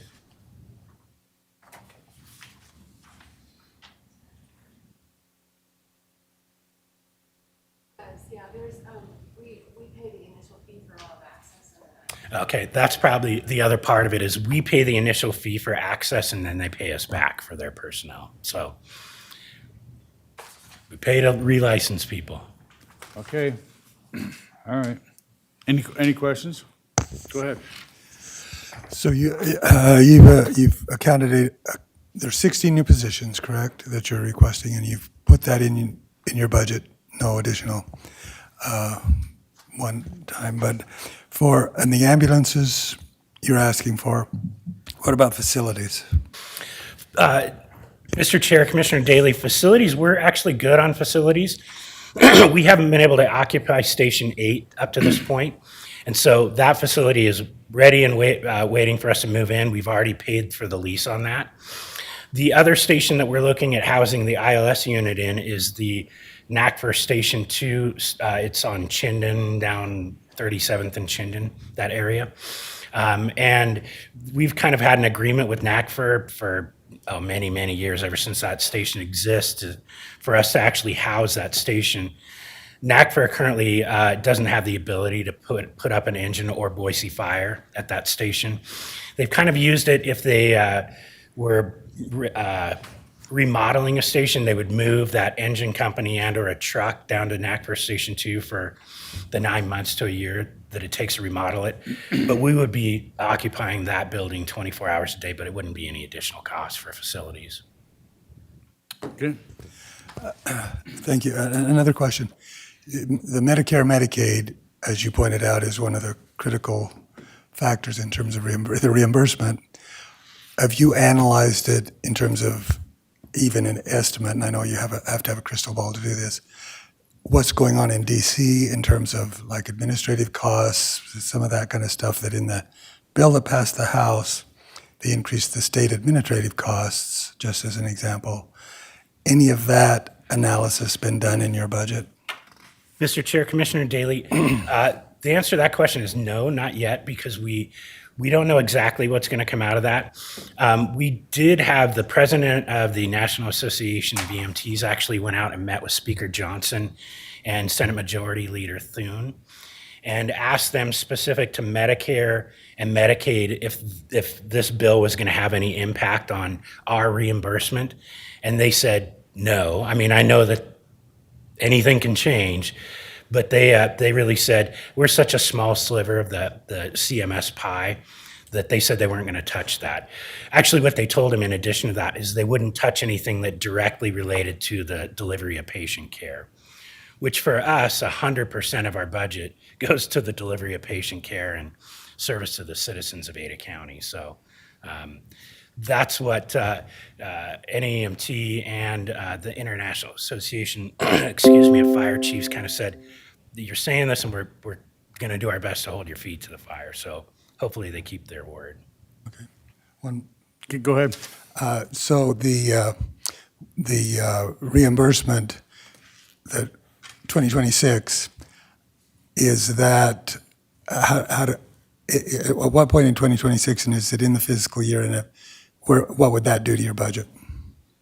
Mr. Chair, Commissioner Daly, depending on what happened, I think probably one of the biggest impacts is for the last several years, when we've gone back to DC for EMS on the Hill, one of the things that we're advocating for is what is called, I'm trying to think of the word, it's not kicker. What's the name of the supplement? What's that? Treatment in place, but then also they've authorized an additional 2% for Medicare for urban areas, which most of Ada County is classified as urban for CMS, 3% for rural, and then 22.7% for super rural. So we've gone back and advocated for that. The other thing that we've went and advocated for this year, they've had to pass that every year for the past several years. Now they're looking at passing it over the course of a 5-year period where we're not going back and saying, hey, can you keep this thing going forward? The other thing that Chief Humlin mentioned is treatment in place. So currently, Idaho Medicaid is the only government payer that pays us anything when we go out and treat somebody and leave them at home or divert them to, let's say, a doctor's office or what have you. It sounds like a bill has been written, and I believe the sponsor is Representative Casey out of Ohio. And I know it's got co-sponsors on the bill, but to actually have Medicare start paying that treatment in place. Because if you think about a diabetic patient that has a low blood sugar, if we go out, start an IV, give them D50, go into their kitchen, make them a peanut butter and jelly sandwich, they don't need to go to the ER that night. The only way that we get paid is if we take them to the ER, and that's just not right. It's not right for the patient.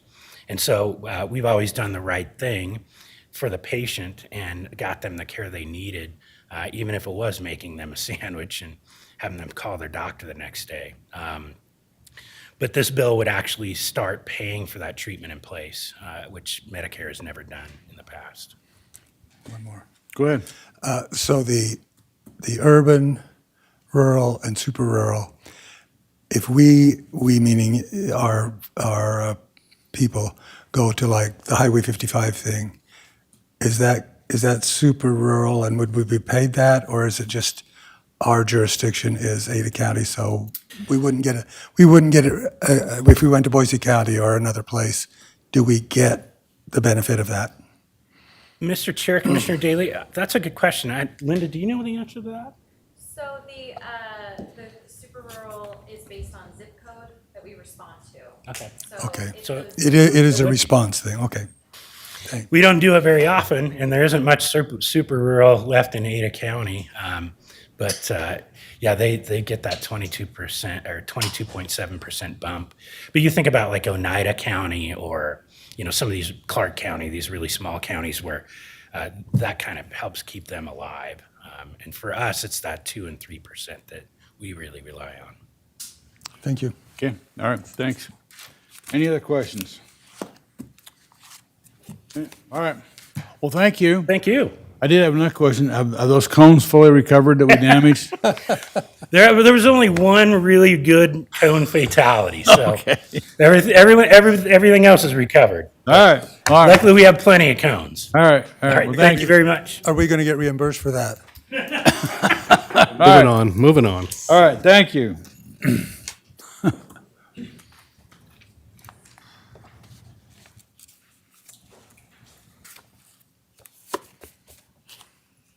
All right, Mr. Chair, next up we have Parks and Waterways. Scott Coburg is the Director of Parks and Waterways. The Parks Fund accounts for the operation and maintenance of Barber Park, the Barber Park Education and Event Center, the annual Boise River Float Season, several miles of the Greenbelt Pathway, the Oregon Trail Recreation Area, the Ada Eagle Bike Park, Hubbard Recreational Area, and Victory Wetland. Parks is also responsible for management of the county's Barber Pool and Red Hawk open space and conservation areas totaling 285 acres. The Parks Director is also the designated county representative for the Ridge to Rivers Partnership, which manages over 200 miles of multi-use recreational trails in the Boise foothills. Waterways accounts for the installation, operation, and maintenance of over 100 recreational dock strings at 16 recreational sites and 4 access ramps at Lucky Peak, which encompasses portions of 3 counties, Ada, Boise, and Elmore. Waterways is also responsible for management of the county vessel fund and provides monetary support to the boater safety and patrol programs initiated by Ada County Sheriff Marine Patrol. So first we have the Parks Fund. They are just over their allocation by just over $37,000. They've got personnel supplementals to the tune of $7,600, and then 2 operating supplementals totaling $30,000. And then Waterways is $250,000 over revenue, so that would be the amount of fund balance that they're asking to use, and that comes in the form of 3 operating supplementals. So with that, I will introduce Scott Coburg, who will present the budgets for Parks and Waterways. Thank you. Well, welcome, Scott. Thank you, Commissioners. Appreciate the time here this afternoon to present the fiscal year 26 budget for Ada County Parks and Waterways. I want to thank Trent and his team in the clerk's office for all the support and guidance during the budget process, as always. I do want to say I agree with Commissioner and Chair Beck's remarks this morning about the smart, dedicated, and resourceful people throughout Ada County, all our employees. Nowhere is that more evident than with your Parks and Waterways staff. We're extremely proud of our team. And to Commissioner Daly's comments earlier this morning, as far as oil changes, we do operate as a lean, well-oiled machine. We have a very small but talented team. We were given some budget guidelines this year, a little bit different than the past couple of years. So actually, before I populate these 3 circles here, I do want to get this right off the table, and that is the statutory obligations for Parks and Waterways. Now, I will read Idaho Code 31807, which is kind of the code that in the guidance package we were provided references Parks and Recreation. And it does say the board may purchase, lease, hold, maintain, improve, and operate real and personal property for the use and purpose of public parks and public recreation. Now, it says the board may, it doesn't say shall or must, and I wish it did. However, the support that you've provided over the years that I've been director have allowed us to provide these excellent and diverse resources to the community, and I think it really supports and benefits the county taxpayers to have a strong and well-maintained Parks and Recreation Department program, so thank you. So, among the budget guidelines we were given this year, department overview, provide our mission and vision, hurdles and, in Trent's words, pain points, I'm going to call those challenges. What efficiencies have we created? Obviously, the total budget request, including operating capital, personnel, and supplementals. And then what's the difference from fiscal year 25? How much, why is it necessary, and how funded? So I intend to, through the course of my presentation, cover all those bases.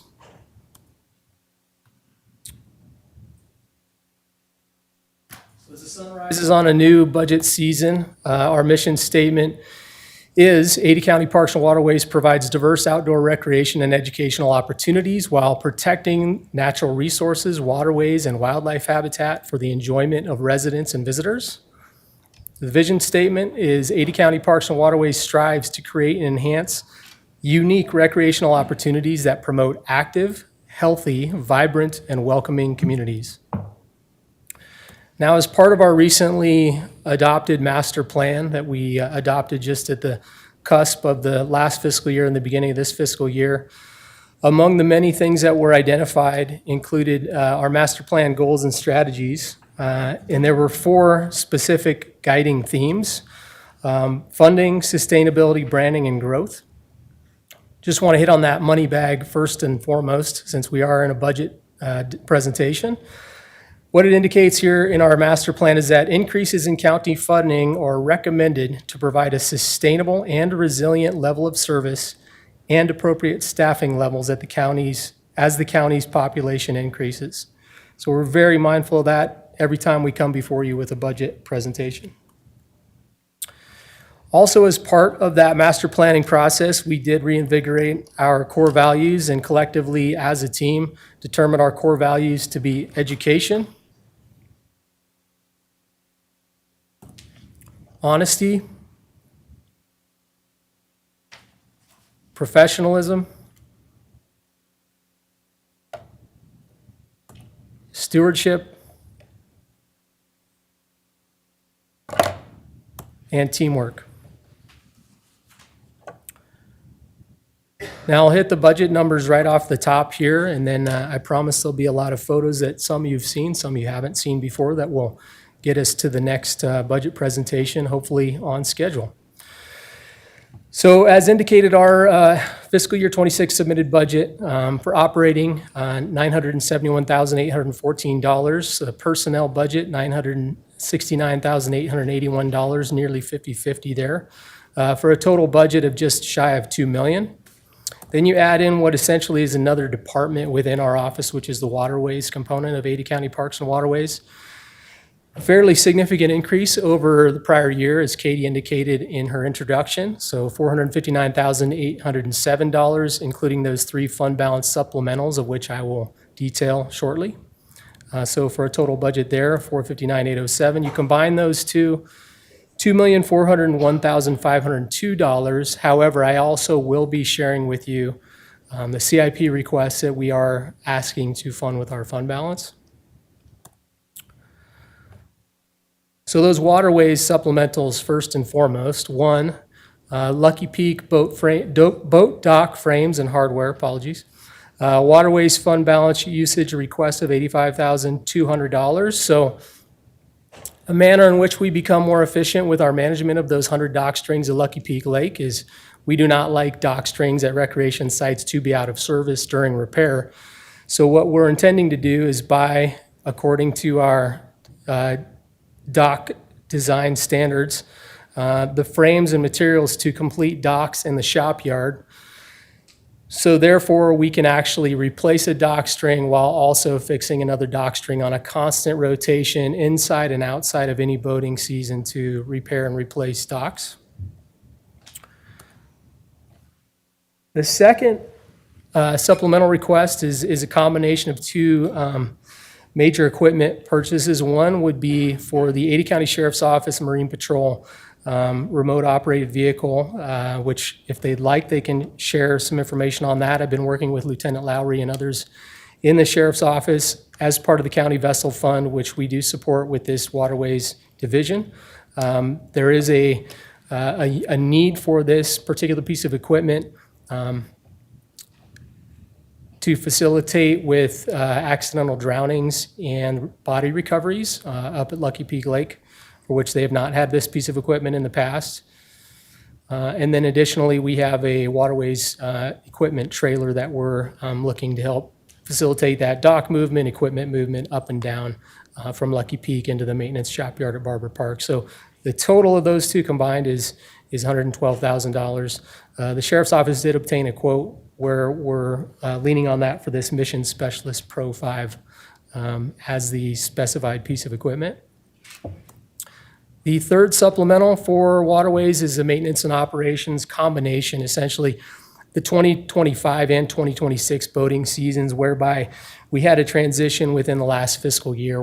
We're actually paying two different seasons in one calendar year, so this would be a one-time supplemental to cover that. And there also is an increase in those levels of services to provide dock support and maintenance up at Lucky Peak. So basically, the Sheriff's Marine Patrol deputies, as well as our staff, it's requiring a bit more time. The pay for skilled labor, whether that's temporary or seasonal, is increasing. And so we just want to make sure we're covering that for our division and also for the Ada County Sheriff's Office. Okay, the CIP requests that we have submitted that weren't mentioned in Katie's summary, but I want to share with you here. So we are requesting usage of $714,775 of fund balance. We have a healthy fund balance at this point in time that would allow us to complete this without any general fund dollars. For a maintenance shop remodel, so this is a photo of the maintenance shop in Barber Park under construction just over 20 years ago. A lot has changed in Ada County and in our department in the last 20 years, including the number of restrooms needed for the employees that we have, as well as the organizational space for materials and supplies and equipment. And so we have kind of tentatively worked with operations to create a bit of a retrofit of that shop space. We do have an itemized list of constructions, but the total job cost is just under $715,000. As you can see here, that scope of work would be to open the warehouse partition wall to expand the office and create additional break room space, redesign the bathrooms and add more square footage to the exterior of the warehouse to accommodate extra offices and common areas, including a kitchen. Most of the electrical and mechanical systems will require a complete upgrade. The office expansion into the warehouse will also permit raised material storage complete with stair access. So to get that shop floor open and available for working on equipment, vehicles, and everything else that we do inside the shop, we're going to store materials above the shop.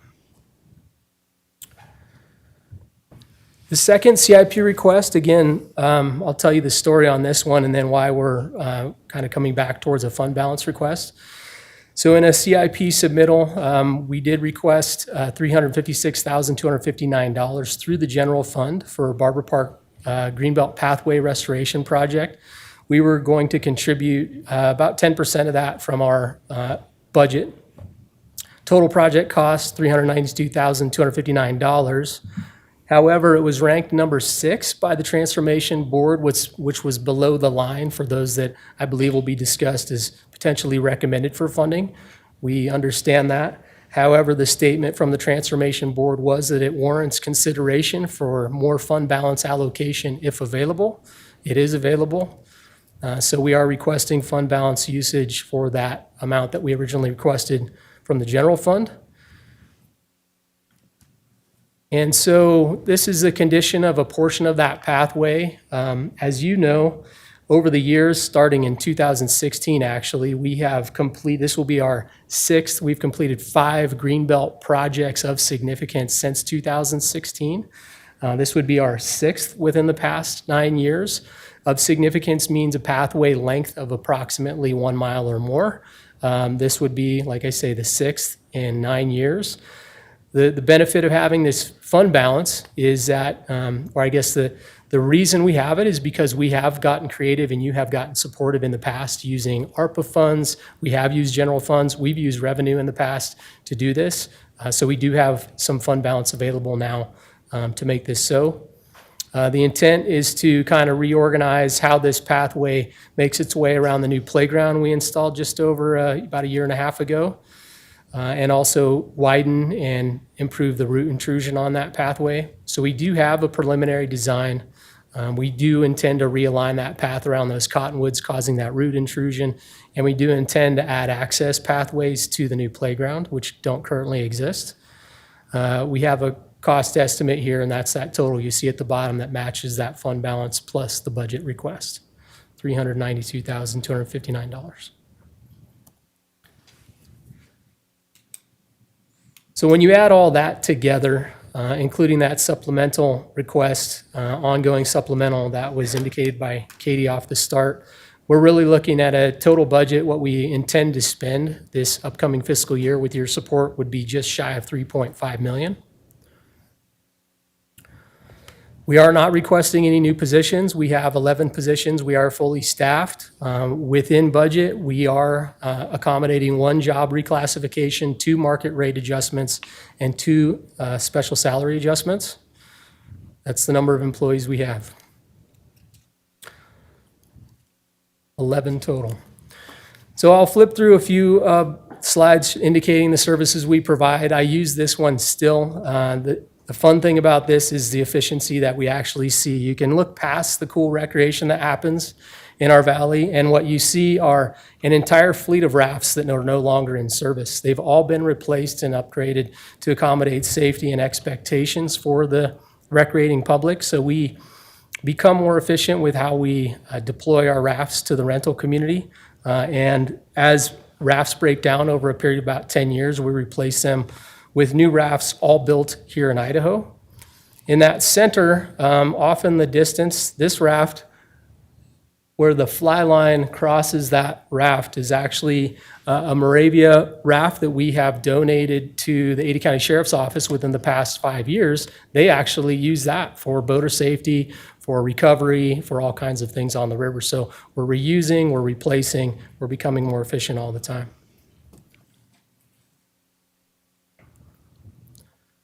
So from Greenbelt to Bike Park to the event center, some of the views and trails that you see as you recreate in Ada County could not be provided without the support and dedication of you and of our team.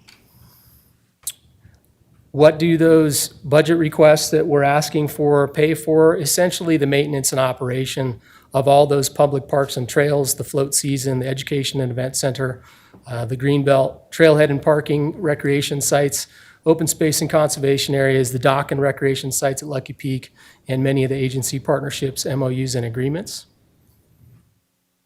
If you have any interest in learning more about it, you can visit our website, where you'll learn more about Barber Park, the Barber Park Education and Event Center, where we accommodate all kinds of activities covering the community.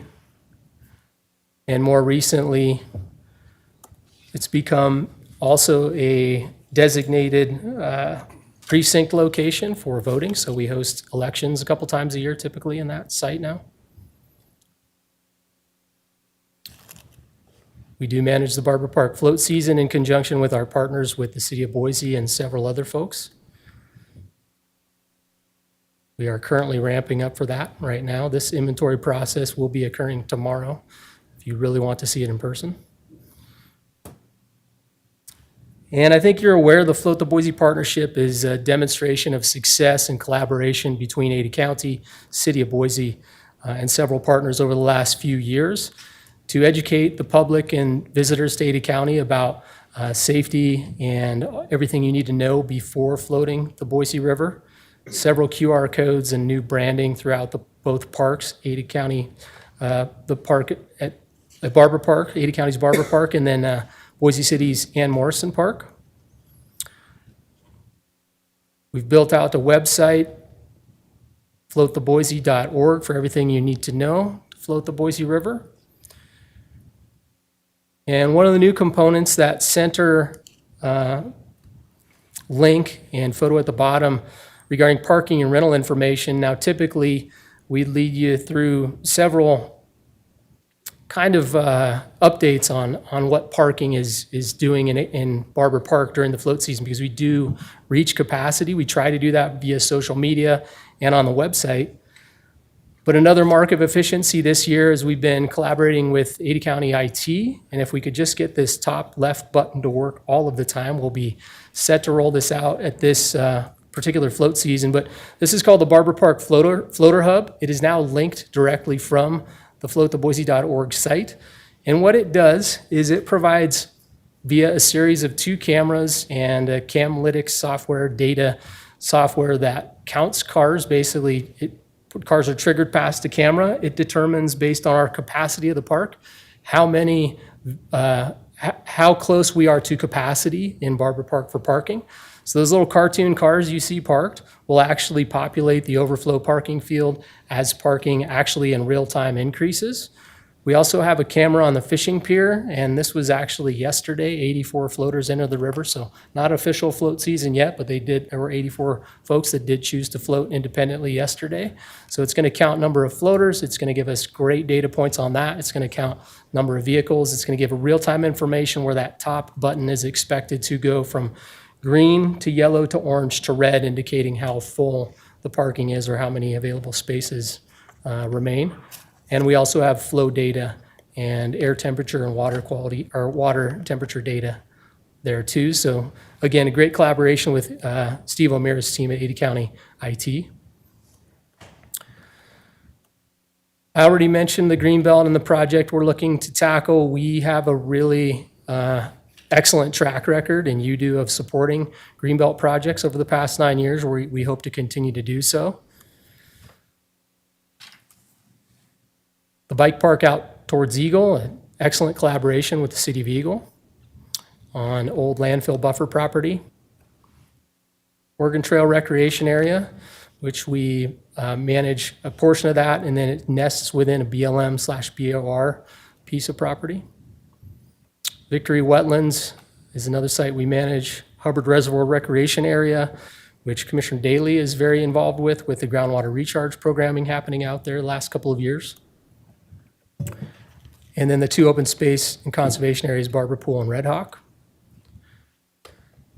Lucky Peak Lake, we hope to get a date on the books this year to get you back up on the lake for the partnership meeting and tour. Okay, and so what are some hurdles, challenges, and efficiencies from FY25 so far? We're going to talk very briefly about bridges, ARPA Sunrock Greenbelt Pathway Bridge, the Eckerd Road Bridge, Hubbard Reservoir Recreation Area Bridge. We had an eventful year as far as bridges are concerned. Pathways and plantings, Warm Springs Greenbelt Pathway, Barber Park Rewild, and fires and fencing, vehicle fleet complete, ribbon cuttings and shovel ceremonies. I'm going to breeze through this pretty quickly. So ARPA Sunrock Greenbelt Pathway, just shortly after last year's budget presentation, we did place that bridge on that Greenbelt Pathway and open that new section of Greenbelt. The benefit of this is we widen that bridge so that we can take heavier equipment, larger equipment across that for maintenance of the Sunrock Greenbelt Pathway that we manage. The end of January, Eckerd Road Bridge just outside Barber Park was closed for emergency repairs. We facilitated the in-river construction of Eckerd Road Bridge by hosting all of ACHD staff and ITD staff and employees involved in that project at our Barber Park facilities. They hosted every safety meeting and all of their operator meetings on site in Barber Park. The Hubbard Reservoir Recreation, we did finally make use of a bridge that we acquired from the City of Boise for 2 boxes of donuts to get across this particular area, which is a tributary to Hubbard Reservoir. That's under construction and that's completed construction, and just shortly after water was turned in for the groundwater recharge project. So what this allows is the public to access different areas of the site that they never could before. And then just at the tail end of last fiscal year and the beginning of this fiscal year, we completed the Warm Springs Greenbelt Pathway Project, which is better known as the area right in front of Idaho State Park's main office or Shakespeare's entrance heading down towards the Barber Pool Recreation Area. As far as the plantings piece of the Pathways and Plantings, we always facilitate these cool projects with community partners, in this case, the Barber Park Rewild Project, the intent of which is to restore invasive areas within the park to more native species of plants. So this is an example where those plots are located in Barber Park, some examples of the plantings. And fires and fencing, I mean, we had a really active fire season last year. So one, Oregon Trail Recreation Area burned to a crisp from the Plex fire. Shortly thereafter, you can see on the left-hand side, the foothills in the background are still brown, not black. Shortly thereafter, the Valley Fire ignited, and our Oregon Trail Recreation Area was the headquarters staging area for all fire personnel fighting that fire on the upper right, because it had offered a perfect view for coordinating attacks on that fire. It did burn some of our posts. The Plex fire burned some of our posts at the entry, and then that center is actually from the Hubbard Reservoir area. Our team's always busy replacing and repairing fencing of various types and sizes. Thanks to Bob Perkins and Ken Sinclair in particular, we have right-sized our fleet. We are done with our fleet now. Over the past 2 years, we've really utilized Ken's expertise to acquire everything we need to operate efficiently for the citizens of the county. We sure have road vehicles. We also, don't know why that photo's doing that, but let's see if it does better this next time. Nope. We also have mules and mowers, but this particular example of a Kawasaki mule and a staff member on this is the epitome of efficiency. We have the tool cage that was fabricated and welded by in-house staff, carrying all tools we need for greenbelt management and maintenance. The trailer being towed behind was fabricated and welded by Ethan in the seat after training received in-house from our maintenance supervisor, Jared Matthews, from scrap parts, that is to carry the greenbelt crack-filling buggy for hot asphalt. So everything we do is tailored towards efficiency. We did thankfully stay involved in some shovel ceremonies. I'm sure Director Batista will talk a little bit more about this, but I have been honored to be involved in this park development at Expo Idaho for the past 3 years, really before we got to this point, going all the way back to the design competition. So got to sling a golden shovel with you all, and that was an awesome opportunity. We did do a ribbon cutting last year along with the mayor of Garden City there. This was in August of last year, but between budget cycles, so I figured I'd share that. So once again, that's our budget submittal and that the CIP requests, so totaling about $3.5 million, what we're asking. And with that, I'll stand for any questions. All right, any questions? Go ahead.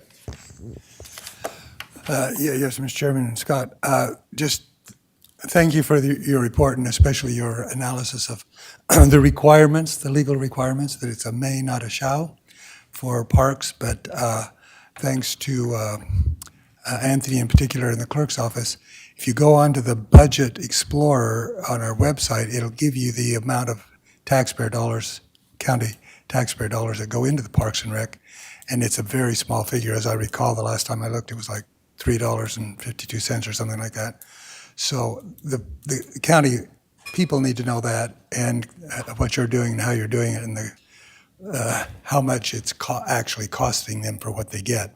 That's the first thing. But when you talk about the and part of that goes with the fees that we get for parking and some of the other facilities. And if you look down your revenue thing, how often should we review that? Same question I asked the other people, in terms of what we're charging versus what we need to be charging, not only for our benefit, but for competition in terms of our facility itself so that we don't underprice the competition in terms of the private sector. How do we do that and how often do we do it? Sure. Chairman Beck, Commissioner Daly, great questions. And first I'll hit on that.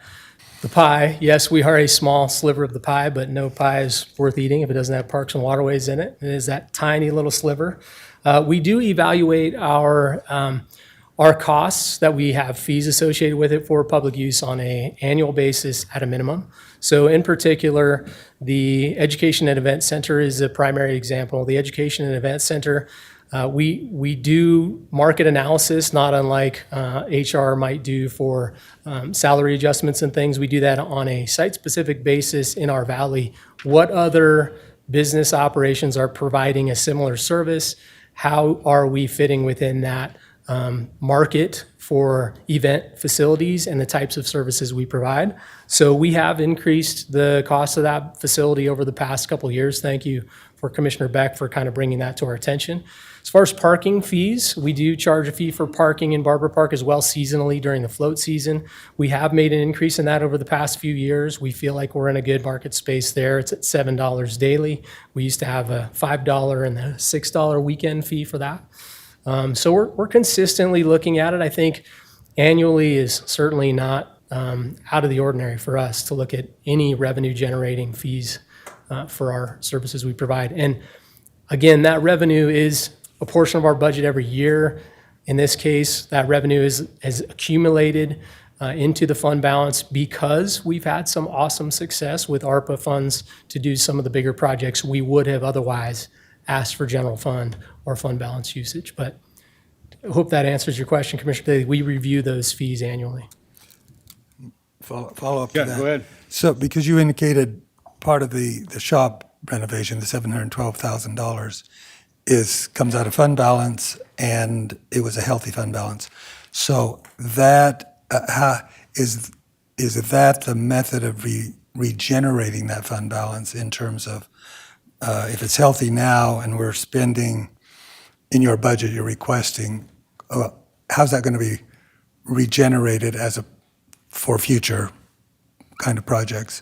Especially since you said we did use ARPA money, now we're going to have to be using some fund balance money for those kinds of projects. Yes, Commissioner Beck and Commissioner Daly, yeah, great question. So every year when we're estimating our budget and submitting a budget, we will target a revenue based on data, what we expect to obtain. We have had typically a lot of success in being fairly conservative, but within a reason for what our expenses would be for that year. So the difference between those two would be a fund balance that carries over the next year. This year, I think we've done the same thing. We've tried to sharpen that pencil where we do anticipate to surpass our revenue for the budget aside from the CIP requests for that, the operating and personnel budget. We do expect to surpass that, I think, our projections with revenue. We're not fully revenue supported. The percentage is sometimes based on evaluation from the clerk's office.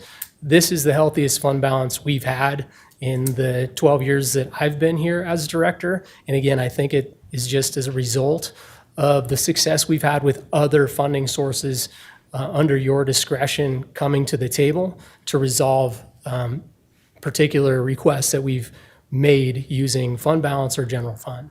So we do anticipate continuing to accrue revenue regularly. This is not going to deplete that fund balance all of the way. I think in the end, and Tim might be able to assist me on this, I think we're going into this fiscal year with like a $1.7 million fund balance. Is that accurate? And so we'll still have quite a bit on the table even after this year. Go ahead. Again, not to say that we're doing that for revenue generation, but just for future projects that we know are coming down the road that we need to make sure we have money to do. I guess that was in the context, not that we're accumulating money for just accumulating money. Two more things. Hubbard Lake, appreciate all your work you're doing there in terms of the water, because again, that's on our website, isn't the result of that study is on our website, correct? Commissioner Beck, Commissioner Daly, I believe so. I believe it's on the commissioner's website. I can double check that when I leave here, though. Because for the general public to show, we're studying aquifer recharge there, which is an important part of, for maintaining our water quality and quantity in the county and in the valley. There's some really important stuff in there people need to look at that we have done. Again, we're spending money to do that, but I think it's going to benefit the county and the general population, as well as the statistics there show that the people out there around Hubbard Lake are going to benefit from what we're studying. So thank you for that. The other thing is for the Barber Pool as well that you mentioned, another good project that's very important for the county and on our county property, working in conjunction with other people. So thank you for all of that report. Okay, any other questions? You have any questions? Go ahead. How much revenue do we get from the float season?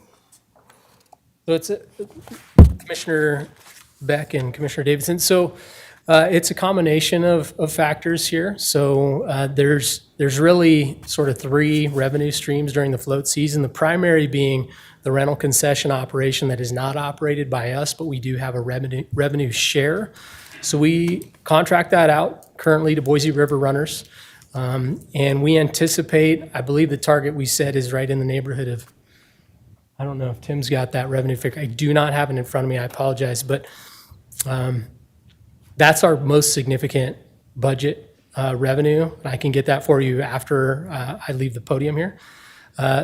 Coupled with parking fees. Parking fees are not a revenue share. Parking fees are directly to the county, those $7 daily fees.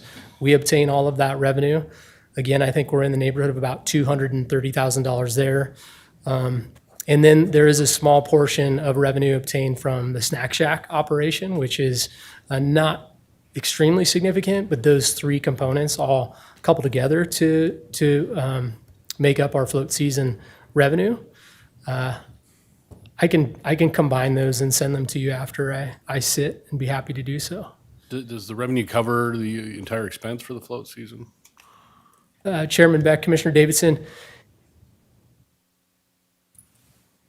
it's kind of tough to kind of compare those apples to apples. So when you're looking at an increase in visitation to the park, yes, we have to staff up for the park. Yes, we also hire outside contractors for traffic control and parking. We do have fixed figures for those numbers, fixed figures for those staffing levels. Supplies like extra toilet paper, extra soap, extra paper towels, right? All of that combines for the float season. But ultimately, yes, those revenue generating activities do support that. That's the intent of the fee, is that they're not occurring on the backs of the Ada County taxpayers. They're actually fees that come for services we provide. And then the beautiful thing about using fund balance is that fund balance is from those fees, and we are reinvesting it in a community asset like our Greenbelt or like our facilities throughout Ada County that we manage for the public that live here or that visit here. So I feel like I'm happy to give you those numbers. I apologize for not having them right off the top of my head, but we'll give you those revenue numbers. Do we have any ideas, or our vendors have any ideas how to maybe increase revenue, or any kind of new initiatives they might try to see if the public wants to pay us some more money? Yeah, Chairman Beck, Commissioner Davidson, I think there's quite a bit in our new master plan that, should the board determine that you'd like to act on that or put things on a ballot, there are ways. There was a recreation district that I believe collapsed that it was essentially for the City Meridian's pool maintenance, but it was a recreation district. It was the only recreation district that I knew of in Ada County. There are opportunities such as those whereby we could evaluate potential other ways and methods beyond fees and general fund tax dollars to support parks and waterways and recreation. We're always looking into those. I can pull some specifics from our master plan and share those with you too, if you'd like to read through those. All right, thank you. All right. Are there any other questions? Well, thank you, Scott. We appreciate the presentation. Appreciate how you manage the Parks and Waterways Department for us, particularly all the work coming up on the river float. When's that going to launch, by the way? Mr. Chairman, we are working on that as we speak. This is the busiest time of year for many of us in this world. But we do not have a date selected yet.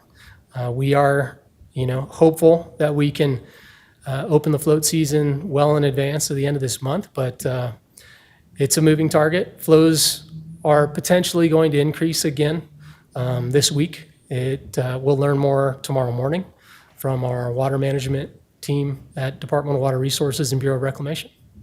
Well, that would delay, wouldn't it, the launch, because doesn't the water level have to be so high? Yes, Chairman Beck, it could delay the official opening. However, we don't expect it to delay it significantly if it occurs.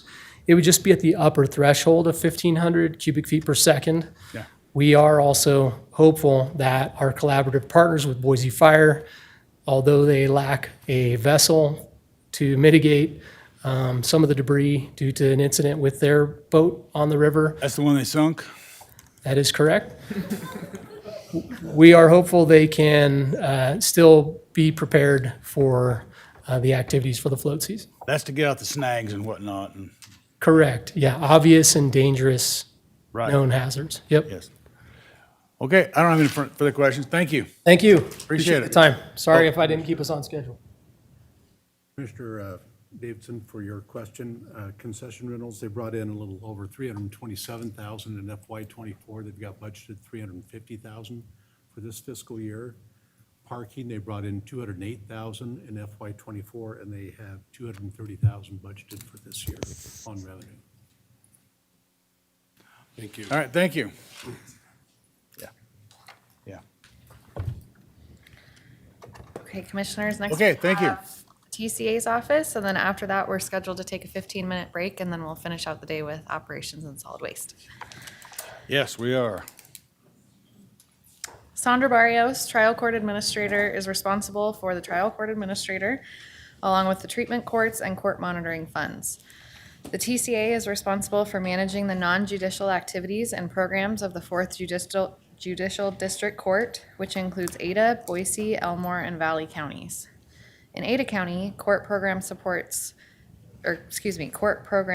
includes the treatment courts, family court services, civil and small claims mediation, courthouse navigators, language access, the marshal's office, petty and grand jury services, guardianship monitoring, and transcript services. While the district and magistrate judges are state employees, the support staff of the TCA office falls under the Ada County umbrella. Treatment courts are comprised of 3 drug courts, a mental health court, and a veterans court, and handle qualified individuals with substance abuse issues and serious mental conditions who are involved in the criminal justice system. The department provides comprehensive supervision, treatment, testing, and counseling service to program participants. The Court Monitoring Fund accounts for the surcharge collected on all fines for persons violating the state law against driving a motor vehicle while under the influence of alcohol, drugs, or other intoxicating substances. Money from the fund may be utilized for alcohol or drug abuse-related probation, treatment, or prevention programs for adults and juveniles, as well as the purchase of ignition, interlock, and electronic devices. So first with the TCA fund, she is just shy of $74,000 over allocation, and all of that comes in the form of personnel supplemental requests at just over $73,000.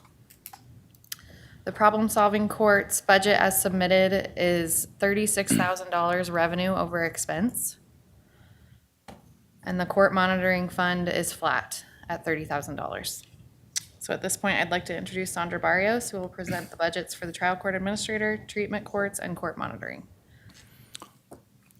Okay, thank you. We'd also like to welcome Judge Hippler here to participate in the budget presentation. You're welcome to the meeting, Judge. Sorry, huh? There you go. Oh, perfect. Good afternoon, Commissioners. Very happy to be here. Let me get my time, make sure I don't go over. I am really excited to be here today to present to you the District Court and the Trial Court Administration budgets for FY26. I think after the presentation, you will truly see that we are really making a really good use of the money that has been allocated to us during this last year. We have delivered critical service to the public in a way that is efficient. It's also responsible and is done with compassion to each person. I wanted to take a second to thank the Auditor's Office for their support, their guidance, as well as HR for always picking up the phone when we have an issue. Cheryl Claire from my office and Imelda Lopez as well. Now, as the third branch of government, our courts have the mission of ensuring the fair, impartial, and timely access to justice. Now, here at the local level, we do it with county and state employees who are truly dedicated, following our core values, to helping the public, the thousands of litigants that come through our counties. And you can see some of our team depicted on those pictures. Now, our approach is simple. We do more with less, and we do it effectively and responsibly. And by doing so, we maximize all these resources that you have allocated to us. Now, the Idaho Constitution established the district courts. The legislature determined that each of those courts, each of the district courts, were to be in each county. And then they also further decided that the counties are to pay for their expenses of the district and the magistrate courts. Additionally, the county throughout time has also made really fiscally responsible policy decisions in which it has supported certain programs that have resulted in substantial savings to the taxpayers. Now, a perfect example of that is our treatment courts or our drug courts. It is a lot less expensive for people to complete those programs at about $30 a day versus having to be housed in the jail or at the prison. And the jail, last time I checked, was about $150 a day. So it is a substantial savings to the taxpayers when people go through these programs as well. Throughout my presentation, you're going to see other examples in which you can see how we have maximize the return, or the county can maximize the return of investment on the programs that we have. Now, our office oversees 16 different areas, many of which Katie just referred to, and they're led by the professionals that you see here sitting behind me. This is a fantastic group of individuals who are truly dedicated, along with their staff, as well as our interns and volunteers who are also helping us process cases. Now, all of us are working together to support our 37 active judges and more than 17 senior judges who are assigned to our district to help us with the different cases. So let me show you some examples of what has been accomplished. Now, the first office that you see here is our guardianship and monitoring office. As you can see, the work that they have has grown throughout the last few years and is steadily growing, projected for this year as well. Now, this office works with the most vulnerable members of our community, those who are under guardianship and conservatorship, and they help them by writing reports, visiting them, but most importantly, connecting them with services in the community. And by helping them with that, these individuals under conservatorship or guardianship don't become a burden to our community. Now, as you can see, they're responsible for closely overseeing 2,481 cases. However, of those over 2,400 cases, 858 are 10 years old. And the oldest case is actually 50 years, has been open for 50 years. So these cases are very different than what you typically would see in different dockets. Now, in this budget request, I'm asking that you please support a position adjustment for a court visitor. And we need to make that change due to a change in requirements that the legislature created. And that is accordance to Idaho Code 155308 and then Administrative Court Rule 54.4. So that'd be a state mandate.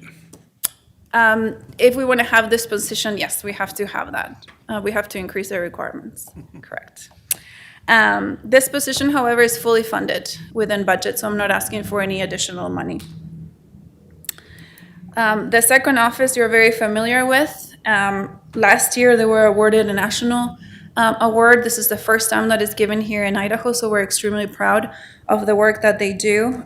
They received this award because of their innovative practices to try to improve jury service here in our community.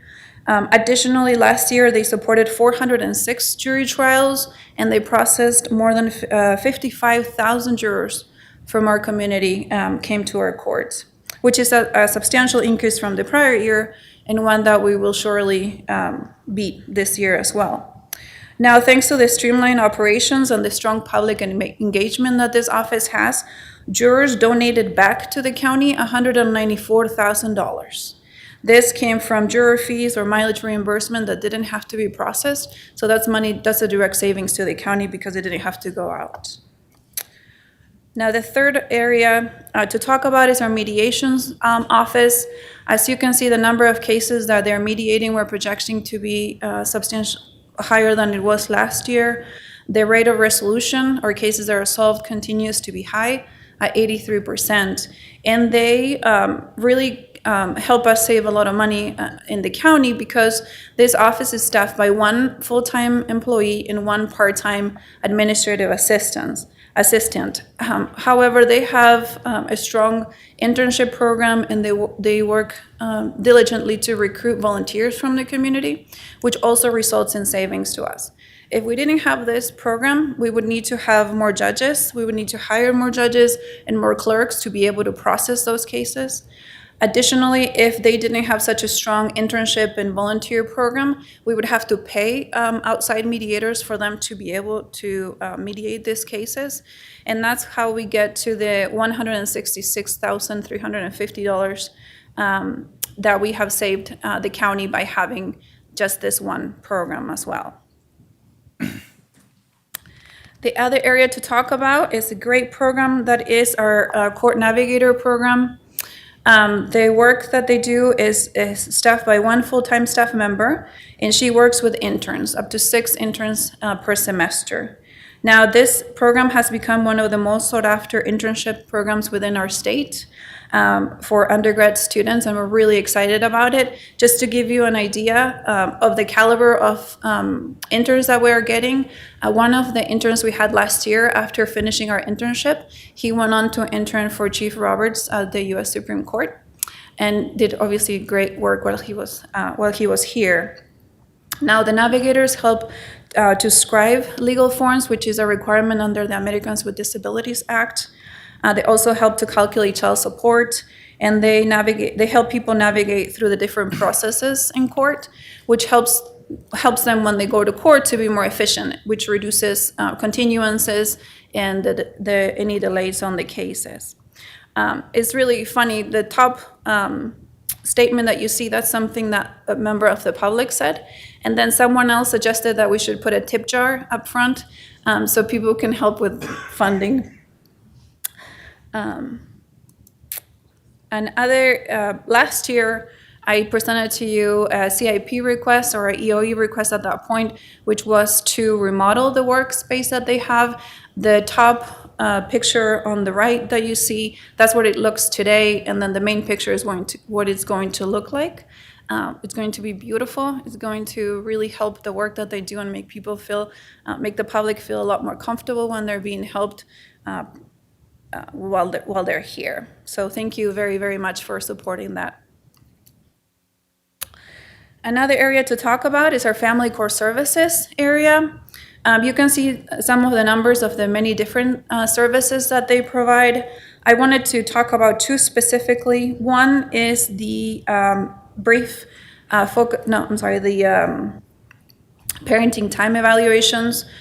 Those evaluations are very much are vital for our judges to make decisions when it comes to where the children should go, or to help them make decisions on the cases. Now, these evaluations are great.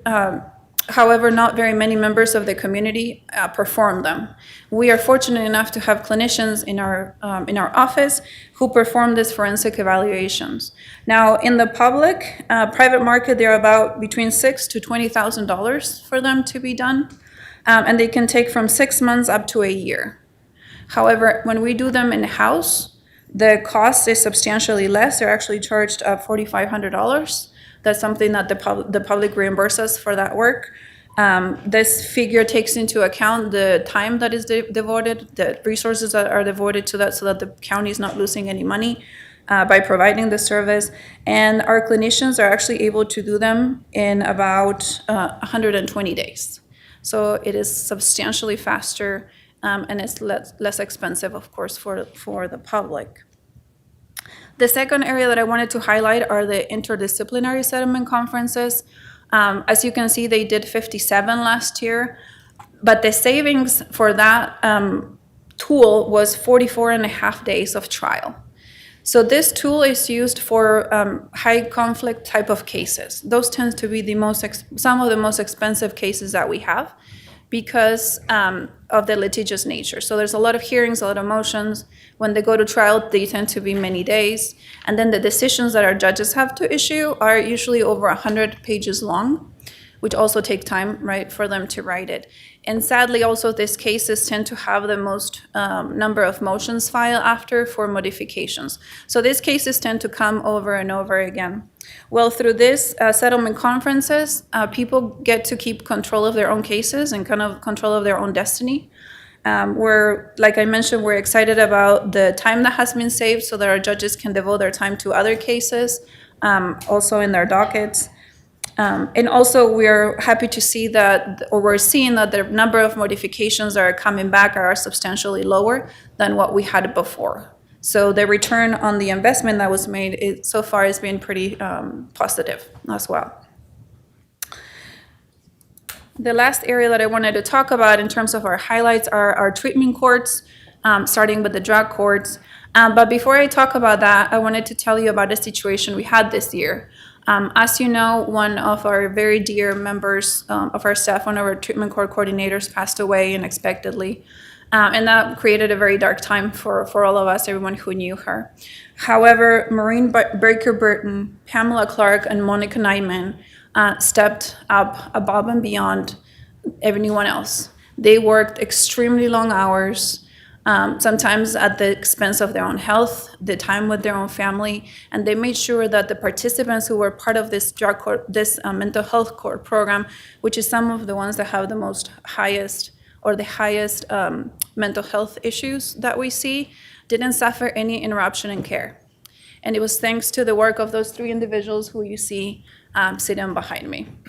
So you can see that they truly embody what it is, the work that the entire team does to help the community. And we're very fortunate to have them. Now, the impact that you see, the economic impact that you see from our treatment courts continues to be fantastic, in the millions of dollars.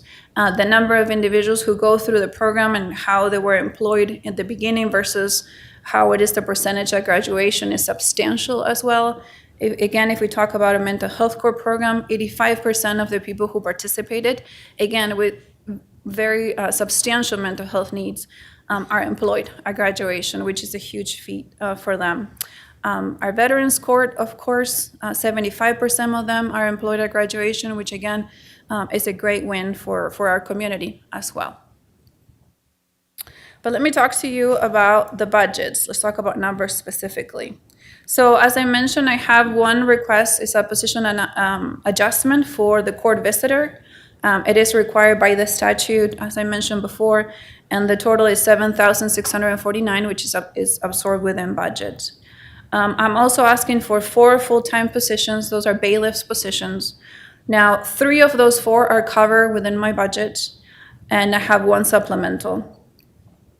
And let me explain a little bit about and the supplemental is $73,702. Let me explain to you a little bit the history of those positions. So back in 2021, the county and the courts talked to the sheriff and asked them to come in and do security for the courthouse. Well, at that point, we transitioned from our budget 9 positions, PCNs, along with the funding to the sheriff's office. Later in 2022, I went to the board and I asked if we could please fund 7 positions, bailiff positions with ARPA funds. Last year in FY24, I was able to make cuts to the budget and we were able to move 2 of those grant-funded positions to a permanent status through just savings within the county. And now this year, I am asking that you please approve the funding of the 3 positions within the budget and that you approve the 1 supplemental. I wanted to mention this history of those positions because to highlight 2 things. One, if you look from FY21 to what it could look like after 26, you see that we're actually 3 positions short. And that is because we have looked at the workload that they have, the work that they do, and we have looked at how can we be more efficient? How can we, avoid duplication of work or any kind of issue like that? And by reevaluating all of that, we actually have been able to cut 3 positions. And so what I'm asking you really is for sustainability. I'm not asking to grow the department or anything like that. The other point that I wanted to mention is that those positions have people in them. They're currently under the ground. They have people in them, and that's why we worked very hard to make those cuts to our own budget to keep people, if at all possible, within them. Now, the fact that we had to cut the positions wasn't because we didn't have the workload. And that continues to be the case. That continues to increase. If you looked at my justification, it was very long, and I apologize for that. But I wanted to just highlight 3 main points. The first one was has to do with the number of jury trials that we have. So as I mentioned, that number has increased from prior years. We need to have 2 bailiffs per jury trial in them. The comments that you see are comments our jurors leave on the juror comment cards after they finish any of their trials. So as you can see, they do fantastic work for our community. Now, the second area to highlight is the number of orders that our judges issue, particularly our civil protection orders and our no contact orders. Those orders continue to be high. The issue with them is that they have to be served. Some of them have to be served by law enforcement.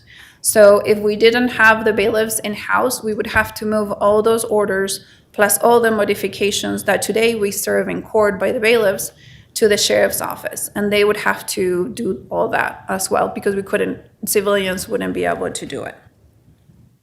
And the third area is the number of drug screenings that are requested by our judges. So when someone comes to court and there's a suspicion that they have been using an illegal substance, our judges care about protecting society, obviously. And so they can have a bailiff come to the court and perform that drug screen test. Now, by doing that in here, we don't have to send people to jail. If we did it to the jail for them to perform that test there. If we didn't have those positions and the ability to do that in-house, it is possible that the judges would have to tell people to go to jail, book themselves in, and as I mentioned, the cost for a jail day, as you very well know, is extremely, extremely expensive.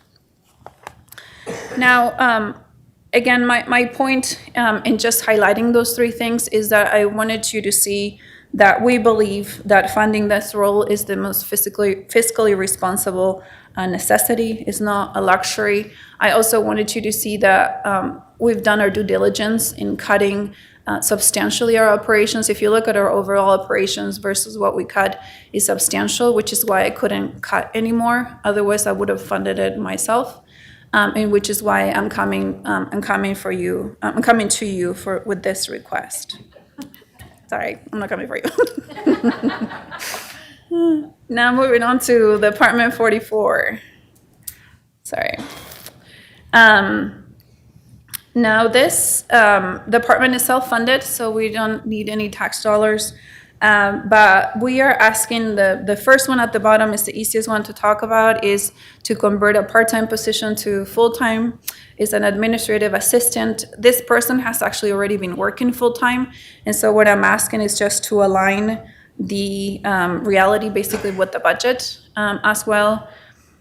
The other position that I'm asking for also is a treatment center supervisor. You have seen our center is beautiful, it's fantastic, and it's a lot of people work there every day, and we have a lot of clients who come in every day. It is a lot of work. And I wanted to show you actually what the organizational chart looks for the positions.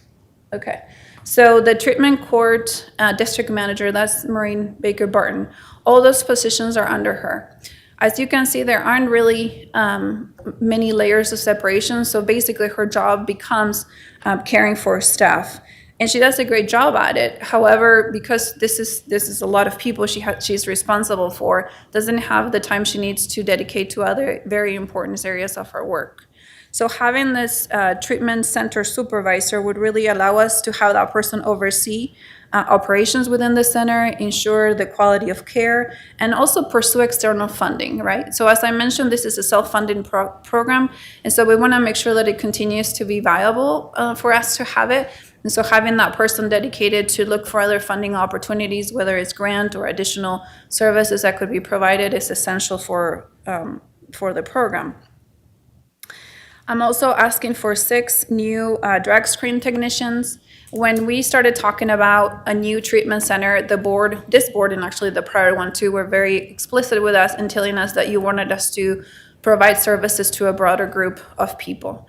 And so we have been working with that on that. Having the 6 drug screen technicians would help us to increase the number of the people that we can serve and that we provide those assessments to. Currently, we have 4 hours in the morning in which the assessments are given. If we're able to have this other group of technicians, we'd also be able to add a time at night, which would be extremely helpful for people. One, because they can choose, whether to come in the morning or in the afternoon, but also because they don't have to come during the day, in which they would risk losing their jobs or fear of potentially having to lose their jobs, which is something that would be extremely detrimental to their recovery as well. And then lastly, I'm asking for an administrative assistant. This person would manage the billing. All the services that are provided through the treatment center are billable services that we get fund revenue from. And so this person would be tasked with doing that, as well as helping with the client intake. As I mentioned before, this would not draw into any tax dollars, but they would greatly help the treatment center. The last budget that I have is the court monitoring budget. That is also an enterprise fund. As Katie mentioned, there is no personnel attached to it. I'm just asking to keep the level at $30,000, which is what we have had for the last few years. And we think that this is a good number to have it. So my final comments, I hope that I have shown you today how we have made smart strategic use of the resources that you have allocated to us by delivering essential services with precision care and fiscal discipline.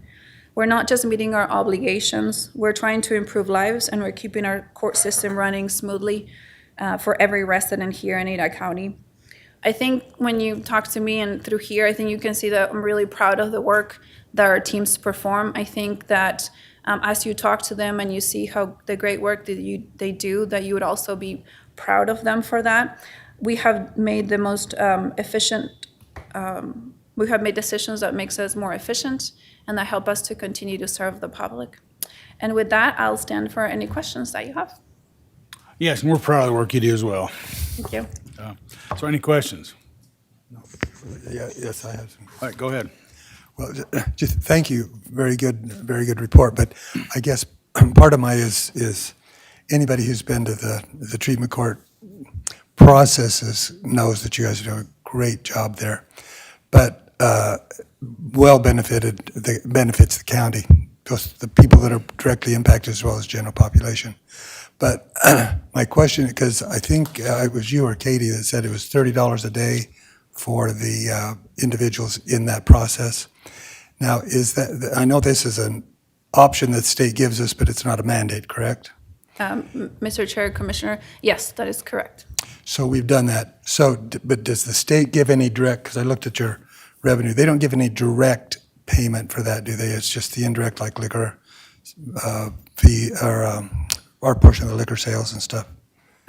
Mr. Chairman, Commissioner, great question. No, actually, they do pay for it. The services that the treatment court services are all reimbursable, and that includes state money, and it also includes federal funds as well. Okay, so I didn't detect that in the revenue source. But how do you estimate the state liquor share?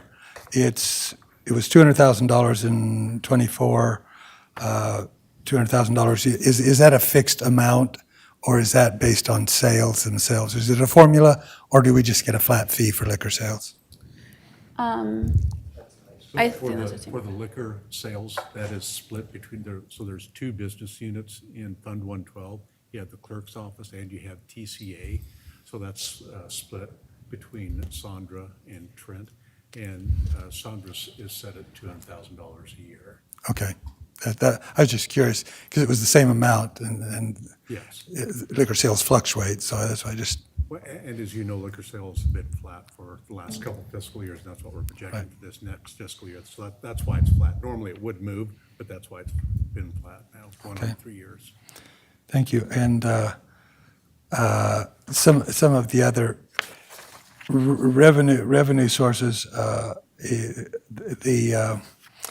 they vary as well, correct? In terms of, so my question is, in terms of the costs that, because we do out-of-county court things, as you know, we're functioning one right now, how is that reimbursed? Mr. Chairman, Commissioner, we actually keep track of, and we've done this with the past 2 trials, the higher profile trials. We keep track of every additional expense that would be for, that we would incur in, and then we charge the county, the county who had the case before. So that's not a net cost to the county. I want to make sure the public knows that as well. We do get reimbursed for all those costs, correct? Mr. Chairman, Commissioner, yes, we do. I just, because you didn't mention it, but I've had those questions asked to me, how much is this costing the county? And it's no net cost in terms of dollars, obviously a cost because of all the other things we do, but no direct dollar cost, correct? Mr. Chairman, Commissioners, that is correct. We charge the county for anything that's over and above what we're doing. Thank you. Any other questions? Do you have a question? Sure. All right, go ahead. Do you think the courts are doing a good job of maximizing the bed space at the community transition center to help keep the jail population down, or are we doing good at that, or is there still room for improvement? Mr. Chair, Commissioner, to your first part of your question, I think we're doing a fantastic job as the courts. I think that's it's an interesting question because it's a fluid type of situation. However, we are in constant contact with the Sheriff's Office and the CTC program to learn what services are available there, how they're expanding, what they need to cut or not. We're really eager waiting for them to start giving classes in the center over there so that more people can move from the jail into to the center as well. So I think we definitely make really good use of the space that's available. You said we're serving a lot of documents where the court marshals have to serve a lot of paperwork.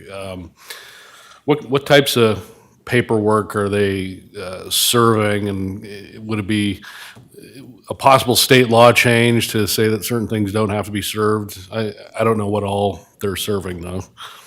Mr. Chairman, Commissioner, what type of documents are they serving? So for instance, no contact orders or civil protection orders. They serve the judgment, so after a case is over, the judge will issue a sentence, and that sentence, it's written down so the person can take a copy. They have to write down that and give a copy back to the court. They also have probation agreements that the individual signed, which are also given to the person to sign as well. Now, in terms of whether a legislative change would be helpful or not, I think that's more of a policy decision that I don't feel comfortable speaking about. I think that's kind of up to y'all to decide. Do deputies serve certain types of paperwork and marshals serve other type of paperwork? Mr. Chairman, Commissioner, bailiffs serve all the paperwork. So both bailiffs and sheriff deputies can serve both types of documents. The difference is with civilians. So I cannot go and serve a no contact order, for instance, because I'm not law enforcement. But it's more expensive for the deputies to do it than the bailiffs. Mr. Chairman, Commissioner, just because, an officer, a sheriff deputy gets paid substantially higher than a bailiff does.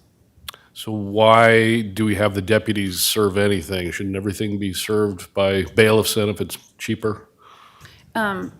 Commissioner, Mr. Chairman, Commissioner, yeah, in a perfect world, definitely. I just don't think that we have the personnel to be able to do that, and so they kind of cross paths, just to be more efficient instead of asking you for, 20 more positions. We all kind of help each other. Has there ever been an analysis to see if we did, if we hired another bailiff just for process serving, we could save money on the sheriff's side of things? Or eliminate one of their positions, add one on this side? Is there enough work to justify a whole new position? Mr. Chairman, Commissioner, there's definitely enough work. Could it be just for serving documents? Yes, based on volume, no, because of how things happen, right? We have different, 5, 6 different courts going at the same time. And it's actually more because all the at 9 a.m. all the courts are running at the same time, right? All the courtrooms that we have. And so how one person would be able to do that would be difficult. In terms of whether an analysis have been made, I haven't done one. I'm not aware of that the sheriff's office has done one. That's great feedback. All right, thank you. Is that it?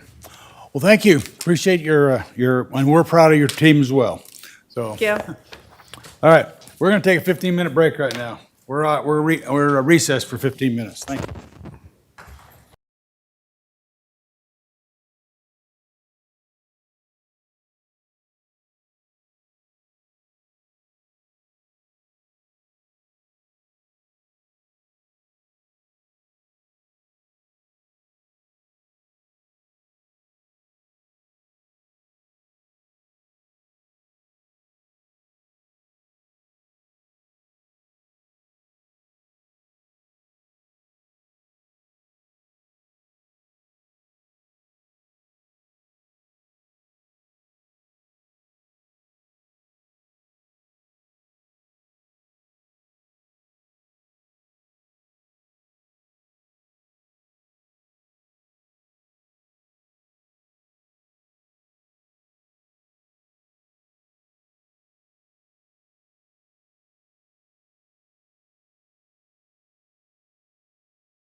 Katie, if you'd like to, go ahead. Next up, we have operations. So led by Director Robert Carney, operations is the county's centralized building and maintenance department. The operations department's focus is to provide safe and efficient facilities and exceptional service to internal departments to ensure facilities are in the best condition possible to efficiently serve Ada County citizens. Through maintenance, operations, and project management, the department serves Ada County citizens, elected officials, and staff. The department manages the daily operation of 37 facilities encompassing over 1.4 million square feet. Operations manages all county capital building and tenant improvement projects, property leases, site certifications, and facility compliance issues. Operations is currently managing 72 construction projects with a total value of roughly $88 million. Operations provides for the county's mail and distribution system in-house and manages over 30 various maintenance and contracts with outside vendors through routine services such as facility cleaning, lawn care, and parking services.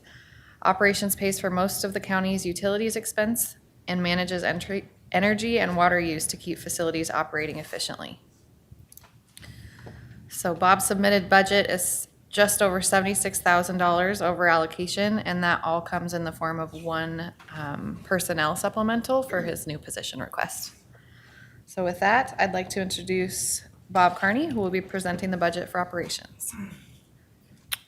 There you go. Thank you. Mr. Chairman, Commissioners, good afternoon. Good afternoon. Welcome to the team. Thank you. Just want to start off by saying thank you for letting me come before you today to present the Operations Department budget.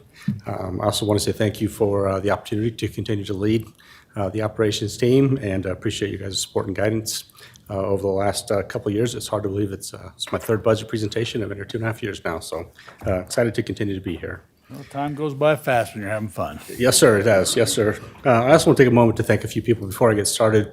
I want to thank all the elected officials and department heads for their partnership and collaboration as we work to accomplish the county's mission and to serve the citizens of Ada County. And then I'd also like to thank the HR team. They've been a huge support for us as we navigate some of our challenges along the way, and also have to fill new positions that come vacant, and they've done a great job for us.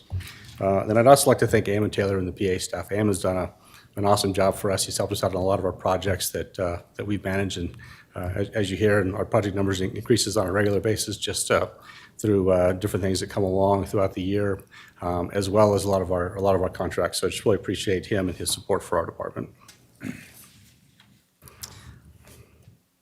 So today, a couple things I'll go over. Our mission statement, FY25 highlights, and there will be some of the cost-saving measures that we've taken, statutory requirements for the operations department budget. We'll go through our budget information, the one supplemental request, and then stand for any questions. The vision for the operations department is to provide exceptional service to our customers in our community. Our mission is we're dedicated to the effective oversight of our county facilities and resources to serve the needs of our community. And then our values are hardworking, effective, accountable, respectful, and trustworthy. I'd like to start off by highlighting a couple of projects that are currently either going or have wrapped up this year. So the Park at Expo, Idaho, we have a couple of milestones up there. As you can see, up here milestones. They broke ground earlier this year. The playground area has CMU block up and installed. The skate park is starting to take shape, and you can kind of see in the two pictures there similar views for the park. We have some planting that'll take place later this fall, and then in the spring we'll be busy again with our connection to the Boise River. The playground will get installed and then hopefully be done and open by before the end of December. Here's some additional photos of the park so you can kind of see a couple of key areas. On the upper right photo there, that's the playground area. So the CMU block for the play pavilion is in place. And you can also see that area start to take shape. And then the lower left photo is the crane that is installing the sheet piling. That's in that area there is a connection point from Expo into the park, and there'll also be a bridge over the top of that for the ridges that go in place there. Another project that's finally moving forward for us is phase one of the jail expansion. We finally received approval for our conditional use permit. So the city has finished their design review for this project, and we're currently working on the permitting process. So hopefully we'll have our permits in hand here in a little bit, and then get out to bid by the first part of October. And then we think the project will take roughly 18 to 20 months to complete. Another area we want to highlight is through the board support with ARPA funds, we've been able to replace 55 RTU units throughout the county. This has been a huge help for us from a deferred maintenance standpoint. It's actually helped to decrease some of our costs. We'll see some energy savings in there. We've seen some reduced maintenance activities needed for them. And then we also received $61,000 in Idaho Power incentives for installing the more efficient units on our facilities. And we'll highlight that a little bit more later in the presentation, where I'll talk about some of the Idaho Power incentives and the energy savings that we have. And so I think it'll be a big benefit to our budget moving forward. And then I'll talk a little bit about how those incentives come back into the budget. So here, we updated slides. So total projects under management are 86 with about 96 million. The large portion of that is taken into account for the Park at Expo Idaho, which is the ARPA project. And then, of course, phase one of the jail expansion. And I have some updated information on that from the updated cost estimate and potential impacts of tariffs. So I'll cover that later in my presentation as well. Here's a list of the projects that our team completed. So Josh Brown and his group have done a great job completing approximately 40 projects this year, total project value of roughly $24 million. I just want to take a moment to thank Josh for his dedication to Ada County and to our citizens. He's done a phenomenal job leading that group and trying to manage all of the projects that come our way. And as you've seen from the CIP list, there's a lot of requests for FY26 that will get added onto the docket if those get approved through the budget process as well. For facility staffing, for FY25, we did a restructure of Zone 3. That's our Barrister campus out at the jail. We updated our shift schedules. We have our crews on 2 different shifts of 410s. We added an additional lead out there, and that creates some employee development opportunities for us to be able to grow internally our team to take on as site supervisors in the future. And then it also provides for better weekend coverage. So we're fully staffed now on both weekend days, on Saturday and Sunday, which would be a big help. For our journeymen, we also restructured them as well. We broke it out and have 2 different leads now for the different specialties for our electrical team and our HVAC team that functions in that area. And so that'll allow for allows for closer coordination with those specialty services they provide, as well as better workload management for that group. And then for our maintenance techs, typically we assign them to a specific zone. We made some changes this last year. And the 2 techs that we've hired, we have them housed out of specific zones, but they'll be floaters for all of our county facilities. It'll allow for better coverage for escorts when we need it at different facilities. A great example is we use one that will help us with our overnight coverage for the fire alarm installation that's taking place here at the courthouse. And then it will allow us to better cross-training across all of our facilities for that group as well. And then hopefully they'll grow and develop, and we'll be able to move them into mechanic positions as they gain more knowledge and experience here at the county. From a training and development side, we had a pretty good year. This year really had a bigger focus on safety. A couple of highlights here. All of our operations staff have completed at least an OSHA 10 certification course. Some have completed OSHA 30. Although the county is not governed by OSHA, they have good guidelines and good practices, so it's a good baseline for our staff. So we had all of them go through that. It's just a kind of to reaffirm the safety components that they need to be focused on throughout their day as they're working county facilities. We partnered with an outside group to do hands-on fire extinguisher training. It was a great help for our team. They actually have a simulator that we were able to use, and we put a large portion of our maintenance team through that training. And then I want to highlight a strong collaboration with risk management, our insurance broker. They've been great as we've looked for training opportunities. They have an online program that allows us to assign safety training courses to our team. And so our team, we get about 2 a month that they have to take. And so our team combined completed about 1,500 safety and training technical trainings throughout the year. So very proud to see that that happen for our group and hopefully mitigating any risk or potential injuries for our team. We worked with our group to do improved communication through our bright signs. Clerk's office is actually using bright signs and had it in the space when we moved over there, and so we liked the idea and was able to utilize that and get it out into all of our zones. So now we can communicate through our bright sign and TVs out in all of our locations and highlight if there's weather coming in, if there's any safety items. We put up our Friday notes, and it really allows us to communicate with our team through multiple different levels so that we can assure that everyone's on the same page. And then lastly for this, Cody St. John and our team, we put together a safety committee within the operations department. We actually have a member of risk management as part of that team. A representative from each one of our zones participates on that team as well. And then their focus is on promoting safety awareness across all of our zones for our team. For FY25 versus 26 budget, we're seeing a positive spending trend that's taken place in our building maintenance and supply line. I mentioned earlier about all of the ARPA RTUs that were installed. A lot of the deferred maintenance has taken place as well. We're seeing a positive trend where some of our maintenance activities are reducing, which was great. As you know, last year in FY25, we were able to take on the new elder facility without an impact or a request for additional funding. And then we were able to move our staff around so that we can take on those 2 new buildings without having to add any additional staff last year as well. So those are the kind of things that we're doing and we're seeing in our trends and analysis that we're pulling that allows us to continue to operate and hopefully keep things flat and not have to ask for additional funding, especially when we see increases in some of our service contracts or utilities like we see across the board. And like the newer equipment's really helped us from a maintenance and labor standpoint. And then the other thing that we're doing too is we're trying to track our trend in that savings, right? It's only been 2 years worth of data now, and it's the 2 years that I've been here as we're looking at. We're trying to just see if that trend continues, and so hopefully as we head into FY26, we can see that trend continues to either go down or stay flat, which will be beneficial for us. And then in FY27, we can tackle any challenges that may come our way, and hopefully not have to hopefully be able to do it without having to ask for any additional funding. And so we'll continue to monitor that trend and see how it does.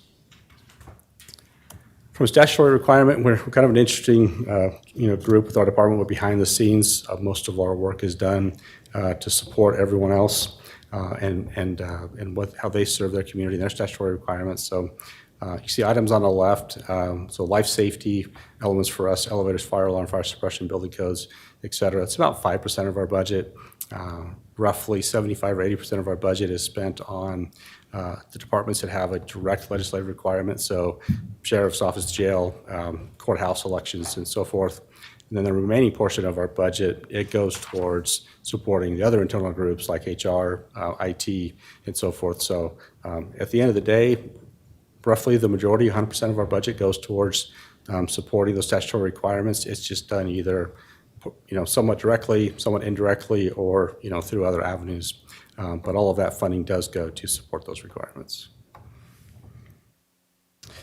Potential tariffs are an issue that we're looking at and trying to track. We've seen quite a few things come back and impact our budget. We're hearing from different vendors and suppliers. We could see 25 or 30% increases. We're seeing materials that are coming in have an increase.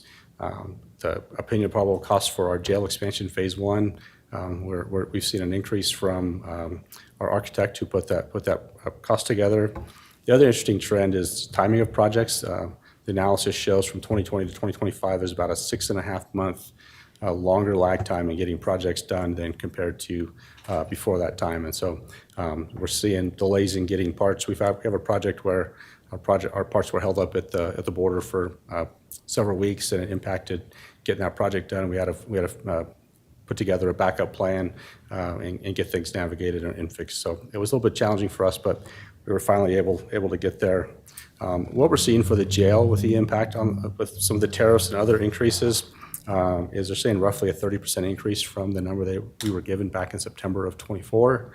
And so I think initially, that equates to potentially around a $4 million increase. And so we definitely would like to ask the board to consider moving some of the MFP money over to the construction fund for the jail so that we can continue with that phase 1 of the project. I got that data just a day or two ago. And unfortunately, I don't think it surprised me. The kitchen equipment was a significant increase in that project. Of course, it's got a lot of metal and steel in our project, and so we'll have to just navigate that and see what happens when the bids come back. But that's what we're looking at right now is about a 30% increase for phase 1 of that project. Consumer price index, for us, it's the smallest increase we've seen in the past 12 months. We've been chasing inflation for the last couple of years, so it's nice to see that that's finally a little bit more stable. The bigger one that we're keeping our eye on is the CPI for natural gas. They're showing about a 15.7% increase. We have not seen anything from Intermountain Gas yet. They usually submit to the PUC in August, so we're anticipating a potential increase there. We did look back at the previous CPI markers and when Intermountain Gas did ask for increases. And whenever the CPI is high for gas in those years, that we did see an increased request from Intermountain Gas. So we'll keep an eye on that. And then electricity was down at 3.6%. The Idaho Power cost will be interesting for us this year. They have a decrease that will take effect. I think it went into effect maybe already. And then January 1, they're asking for an increase. And so we'll still have an increase overall with a decrease in the increase of about 2.6 to 3%, roughly $43,000 to $50,000 for our budget. And so Katie in my department's been able to navigate what that looks like, and we'll be able to cover it within our operating expenses if we see that increase come through. We do have to keep an eye out for what the tariffs will do on our projects, and we'll navigate that as we move forward. Here's our Idaho Power graph that shows where we're at from a cost standpoint. You can see the pink line is really right in line with that purple line from last year. So we're seeing our costs are kind of staying consistent with FY24. So it's nice to see that we're not seeing the increase. You can see on that graph we had kind of an increase year over year. So the fact that it's staying flat for now is good. We'll see what the summer brings. We're not sure what the weather's going to be like, but if we get some hot weather, then that can have an impact on our expenses in that area. But for now, we're sitting flat, and then we'll see what happens if the PUC approves their increase that they're looking for January of 26. Idaho Power incentives. I wanted to highlight this. You can see based off of the graph here, over the last several years, we've had a pretty significant increase. There's $208,000 in incentives that we received, and then another $82,000 in annual savings. And it's cumulative, built up over that time. The last 2 years, we brought in about a little over $218,000 in those incentives, which I think is great. And I appreciate Selena and her efforts. She's our energy specialist in our department, and she stays on top of those Idaho Power rebates and ensures that we get everything that we can out of the projects or upgrades that we do. And even stayed on top of it with the ARPA projects, and we were able to realize $61,000 in those incentives for our ARPA projects, as you saw earlier. The great thing with this too is that $82,000 is an ongoing savings for us year over year, and so now that we're at that level, we'll continue to see that as we move forward. And that's also helped our budget this year when we dove into it to try and navigate things and make sure that we didn't have to ask for any additional funding. One of the big areas that's the driver behind our savings as well as the incentives is the Idaho Power for lighting. So this is all LED lighting upgrades. The largest project you can see there on the left is for Expo Idaho. We did an LED lighting upgrade to the parking lot out there. Pretty challenging project, as you can imagine. It covers about 800,000 square feet of parking space. The light fixtures out there were around 30 years old and needed to be upgraded. And so this will be great. It'll save on energy usage, and it will also save on the maintenance and repair out of those facilities based on the warranty for the LED lighting.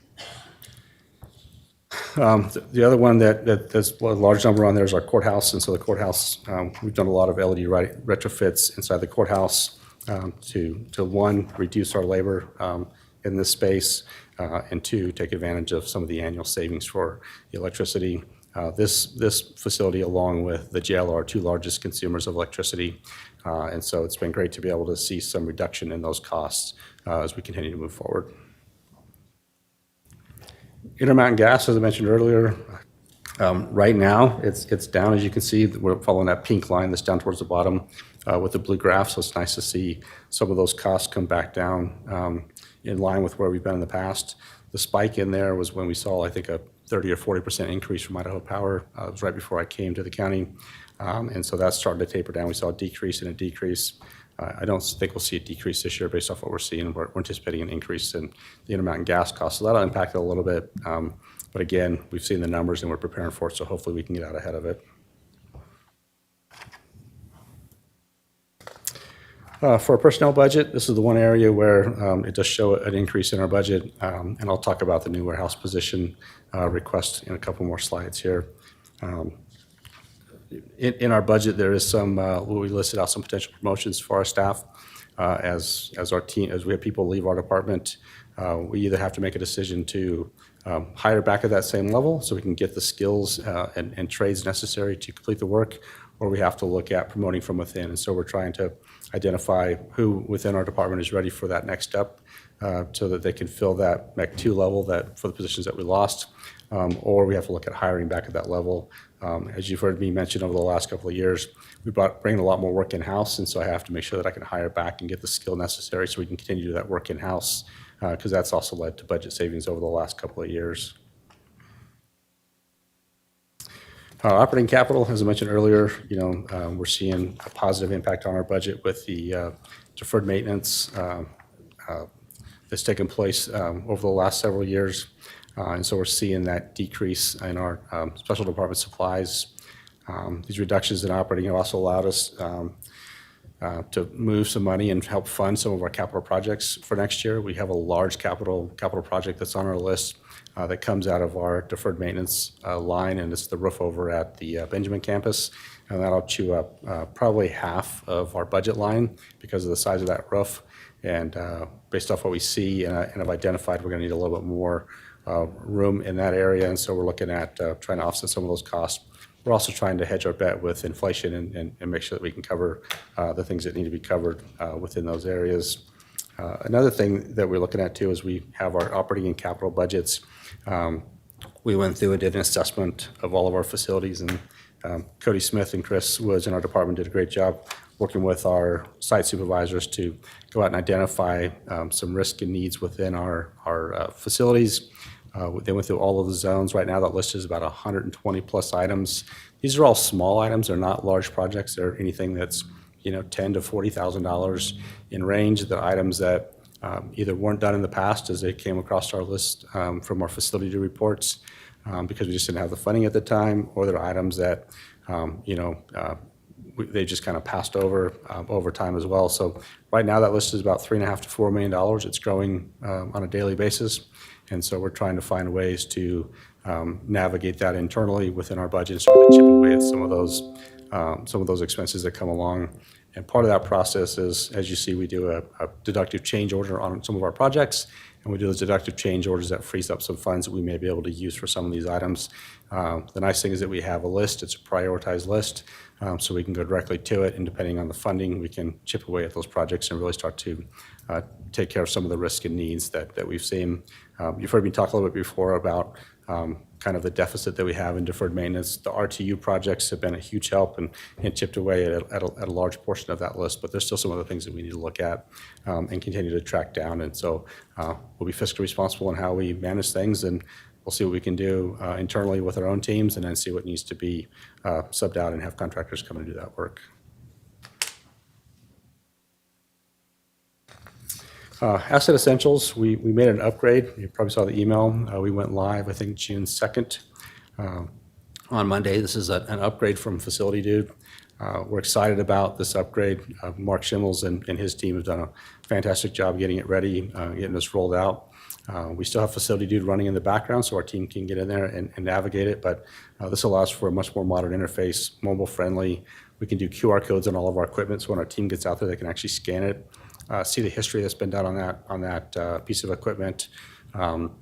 has an enhanced reporting dashboard, which is great. I know we've talked a lot about the reporting that comes out of it and being able to provide the board with a really strong deferred maintenance list and some activities that need to get done. And so with this new software, we'll be able to do that.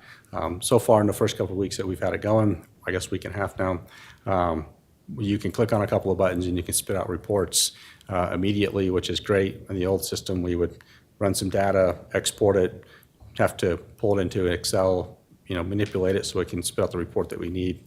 Much more challenging, and then some of the items that we would see wouldn't quite match up, so we'd have to run 3 or 4 different reports until we can verify the information to make sure that it was accurate. So with this new system, it's really going to allow us to navigate it and pull that a lot better. And then the analytics side of it is the same. I mean, we were able to dive into it a little deeper than we were able to with facility dudes, so we're excited to see that piece. And then the capital forecasting, which I know you all have asked me about since the time I've started here, about the capital forecasting and what that looks like and being able to have some accurate information. And so as we move all of our equipment into this new system and get that upgraded, hopefully here over the next, probably 4 to 6 months, we'll be able to build out a true capital forecast for all of our facilities, put together a priority list, and then work with the board on if we need, one-time funding to accomplish some of those tasks. So here's our operating and capital budget. FY25 to FY26, you can see there's a decrease in our budget. That's, there's a small reduction in the property insurance, and then the one-time supplementals. Last year we had supplemental for a parking gate, parking gates here at the courthouse, and we're almost ready to get that hopefully kicked off and moving. We have the CTC chairlift replacement project, and Alex is working on that with our group. And then we had the MFP funding in there for $150,000, and we'll talk about that a little bit more on, I think, Wednesday when we have our MFP presentation. But we've selected a vendor, and hopefully we'll get the update moving and have something for the board here in the next 6 to 7 months on the master facility plan update. Here's our capital expenses. You can see the decrease in there. Again, a lot of that is because of those one-time supplementals. And then part of it, that cost in there is the 186 or 188 that we're looking to shift over so we can chip away at those projects that we need to with the large one-time project over at the Benjamin Roof. Our one supplemental request is for a warehouse facility for the Moorehill complex. And we've also submitted a CIP for that facility. I think it was right around $1 million to renovate it into a warehouse that would be countywide. The county currently rents quite a few storage facilities. And so the goal is to have it consolidated into one location. We can get rid of the monthly leases for the storage facilities and then have an inventory control process in place. Again, for this position, if the board doesn't approve the CIP request, then I won't need the new warehouse supervisor. But if we do approve the renovation out there, then we'll need someone that can manage that facility and the inventory that's in there. So here's our total budget, as you can see, broken out for our total requests, personnel budget, operating budget, and capital for a total of $17.486 million. And I would ask the board to consider approval of our budget as submitted. With that, I'll stand for questions. Thank you. Any questions? Go ahead. Yes, thank you. Very good report. Just a couple of questions in relation to one.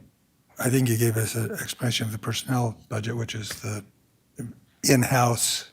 How did you do that? How did you do that in-house in terms of all these personnel items? Yes. So Commissioner Daly, a lot of those, what happens is as we have turnover within positions, they're typically, if they've been here for a while, they'll get merit increases and so forth.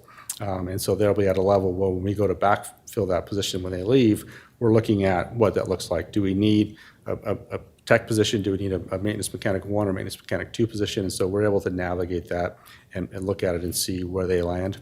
It gives us flexibility to hire at the higher rate if we need it, but we can also fill at some of the lower rates. And so if we're able to fill at a lower rate and still be able to get the work done, then we're doing that. And then hopefully creating opportunities to be able to promote some of our team from within that have been here, been doing a great job. Maybe need just a little bit more knowledge or experience in a certain area. And then our team has a process that we go through a checklist to identify to make sure that they meet those qualifications. And if they do, then we'll look at promoting them into that next level, and they'll take on a different kind of role within our department from a maintenance and repair standpoint. Great. And that was all done in relation with, in consultation with HR in terms of, because when you look at it, some of those were like the percentage, there's a variety of percentage changes in all of that. So that was all analyzed through HR, correct? Yeah, Commissioner Daly, so the market rate adjustments that we have in there work through HR for the 4 market rate adjustments. I actually submitted those for a mid-year adjustment I believe you all will take up here later the week or next week.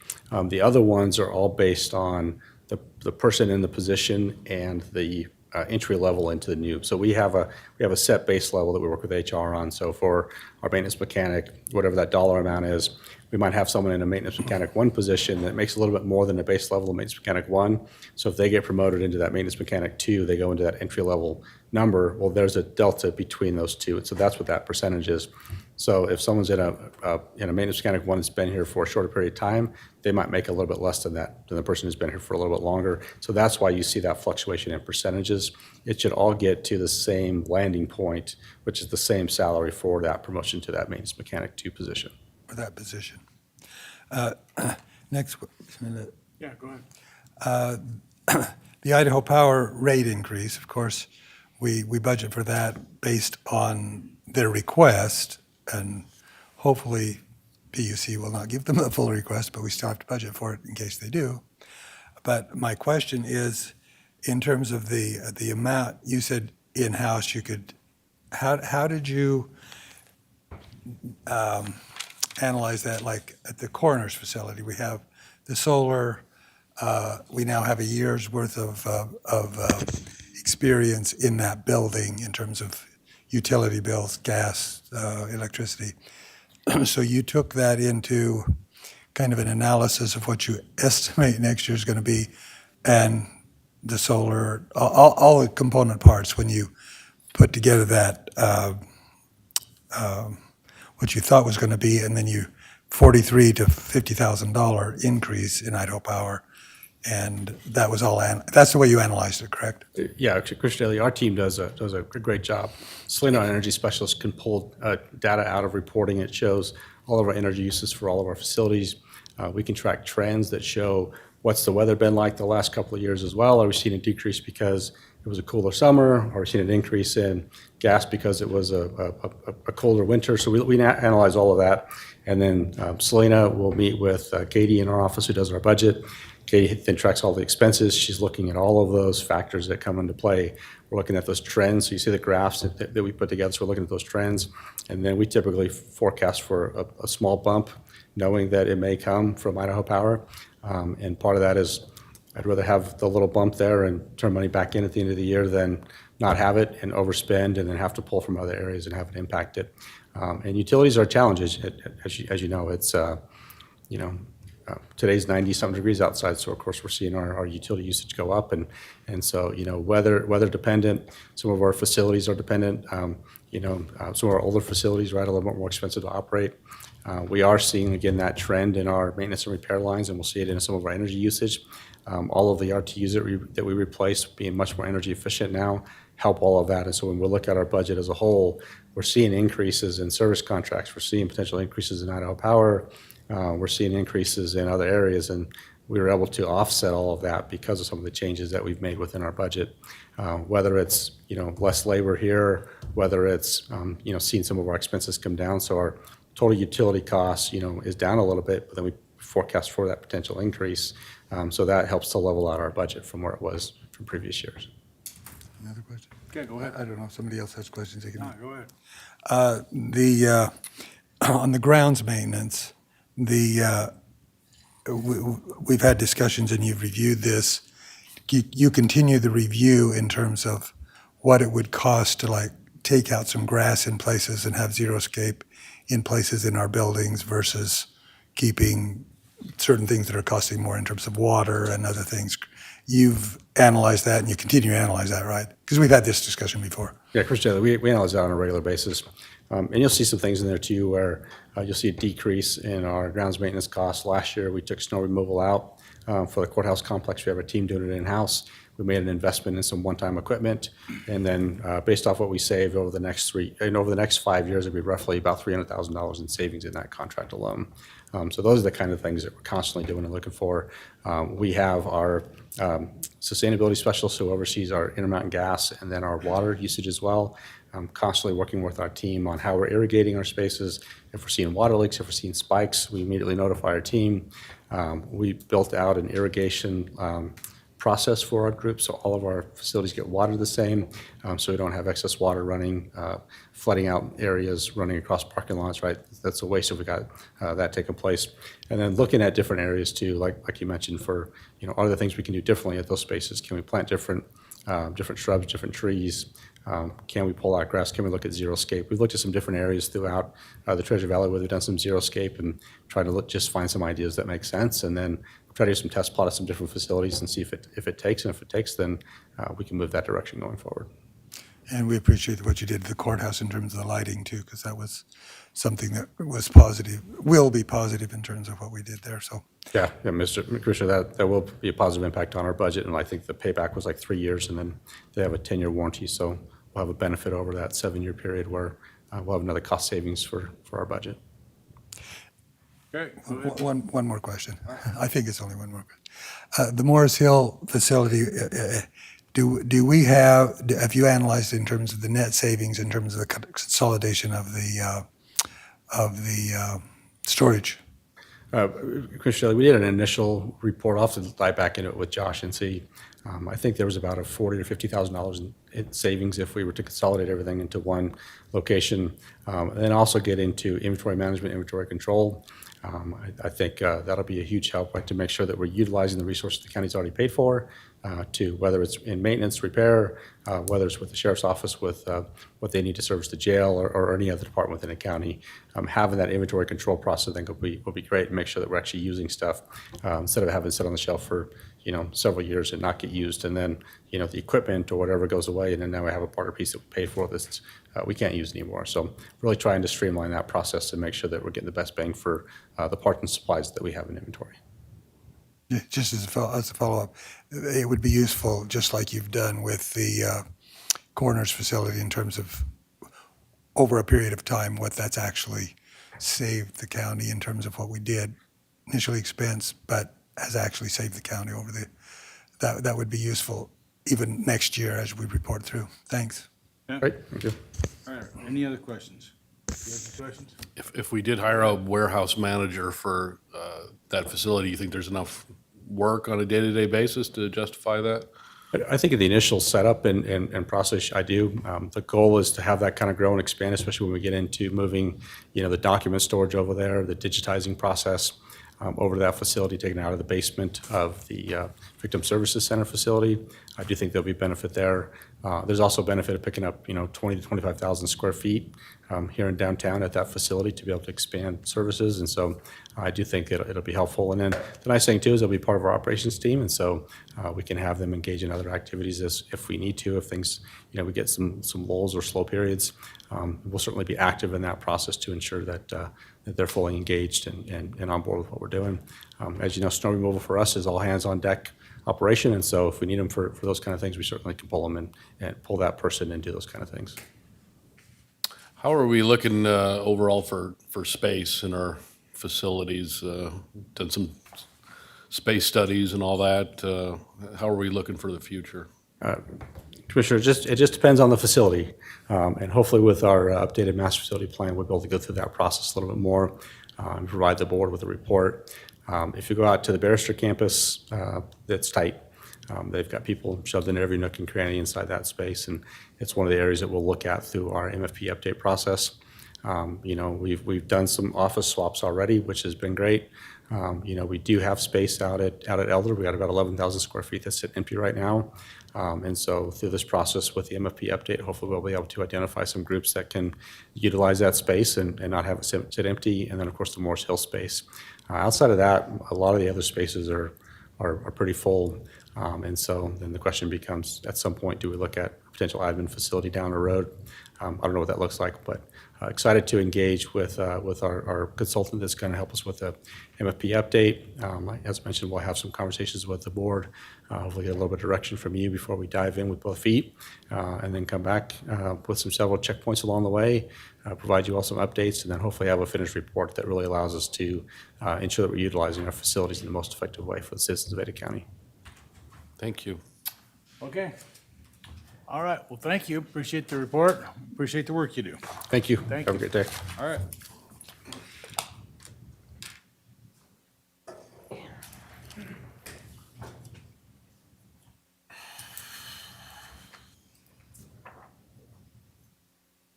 Right, last but not least, we have solid waste. Solid Waste Management, also known as the Ada County Landfill, commenced operations in 1972 and spans nearly 2,700 acres of county-owned property located off Seaman's Gulch Road, just northwest of Boise. This department is responsible for providing essential waste processing and disposal services as required by federal, state, and local agencies, along with continuous environmental monitoring and reporting activities to protect the health and safety of Ada County citizens. The Ada County landfill features one closed cell, Hidden Hollow Cell, and one active cell, North Ravine Cell, a facility for collecting household hazardous materials, a waste division area, a landfill learning center, systems for collecting landfill gas, including renewable natural gas and energy production facilities, as well as groundwater, watering, monitoring, and treatment systems. So their budget is submitted, currently sits at revenue over expense by $57,000. As you know, this is a self-supported fund. They're requesting 6 salary adjustments, all within their budget, so no supplemental requests. And with that, I'd like to introduce Director Herb Cantu. Thank you.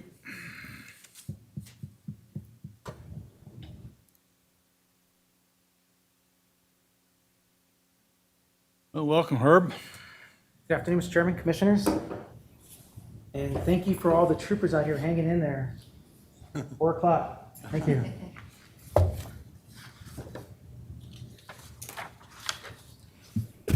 Let me go ahead and adjust for my vertical challenges.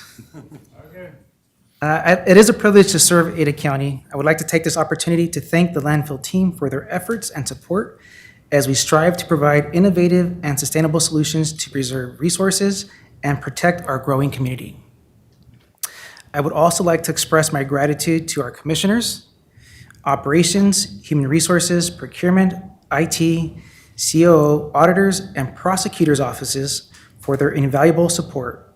Each department provides support services to the landfill to carry out capital projects, acquire assets, support employee relations and development, and implement vital solid waste management programs.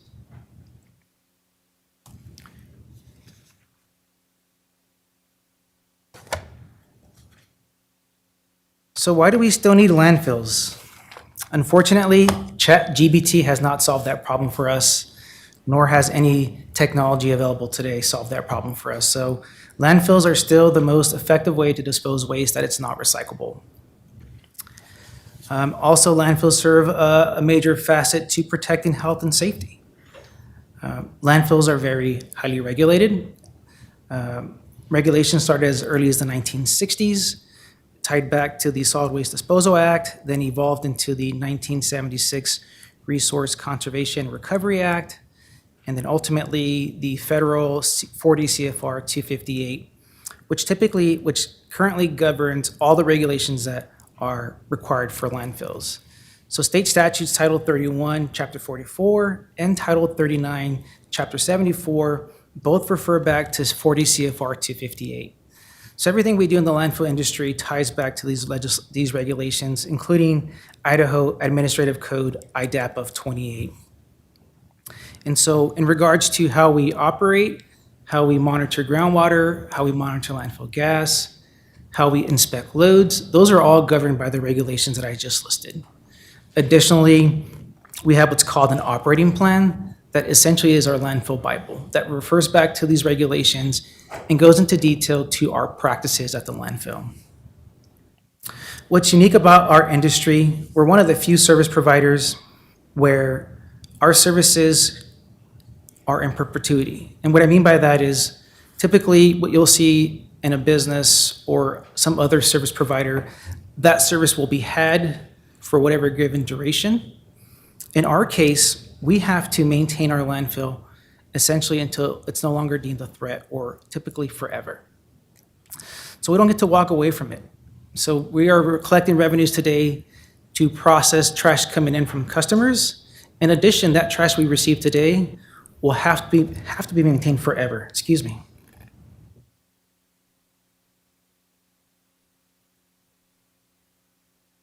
So I like to ask folks, are landfills an essential service or a business? And we are both. We have to operate like a business to save costs to the consumers, to ensure we're competitive with any potential private operators. At the same time, we have to operate like an essential service. And what I mean by that is, yes, we can just meet the bare minimum of the regulations, but as a governmental entity, it's important that we go above and beyond to protect health and safety. Not just look at the dollar, but also look at what can we do to truly protect health and safety. And that's why we are both an essential service and as well as a business. Just a brief overview of our department. We provide solid waste disposal, household hazardous waste collection, solid waste diversion, education, and outreach services. We currently have 50 employees, and we are an enterprise fund. What that means essentially is that we survive off the fee that we charge at the gate to our patrons. We don't rely on any levies or taxes. We have to be self-sufficient to cover our operational costs, capital projects, future liner projects, and any other financial assurance or state mandate requirements for protecting health and safety. Just some brief facts on the landfill.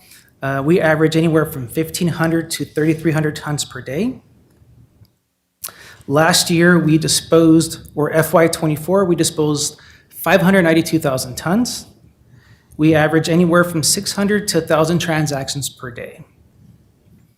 We average 1.01 transactions per minute. And based on our current census data for 2024, the average resident disposes about 1.1 tons per year.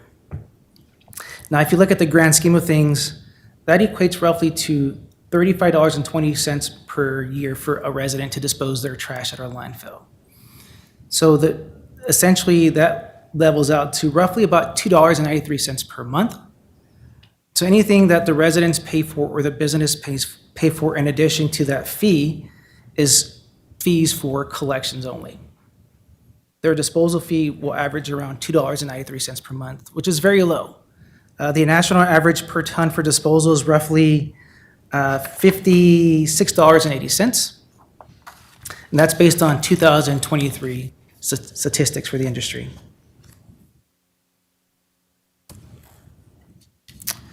Some other activities that we conduct at our landfill, which includes managing a household hazardous waste facility. Last year for FY24, we diverted 1.4 million pounds of HHW materials. For our recycling and diversion area, we diverted 17,880 tons in fiscal year 24, and that is for the various commodities such as green waste, concrete, e-waste, tires, cardboard, and metals. Additionally, I'd like to highlight over the last 12 months, we recently completed our management team leadership development program. This program was designed to help develop the competencies, social awareness, and emotional intelligence skills for our managers, in addition to help us achieve those core competencies listed in the table below. This program is also being offered to our frontline leaders, such as supervisors and leads, and the HR team is currently working with us on that program. So I'd like to thank HR for their support on that initiative. Through that process, we've actually worked on developing an updated vision statement, and I'd like to read that to you. It states, leading through innovation and sustainable solutions to preserve resources and protect our community. This is something our managers developed through this program. We will be reviewing this vision statement with our field staff as well as our operational staff and have dialogue about this vision. And it's important for us because one is we have to be innovative and we have to implement solutions that are sustainable. And I think today we'll talk about some of those solutions of innovation and sustainability. As well as we have to protect our preserve our resources and protect our community. Our community is relying heavily on us to ensure that we do not contaminate our groundwater.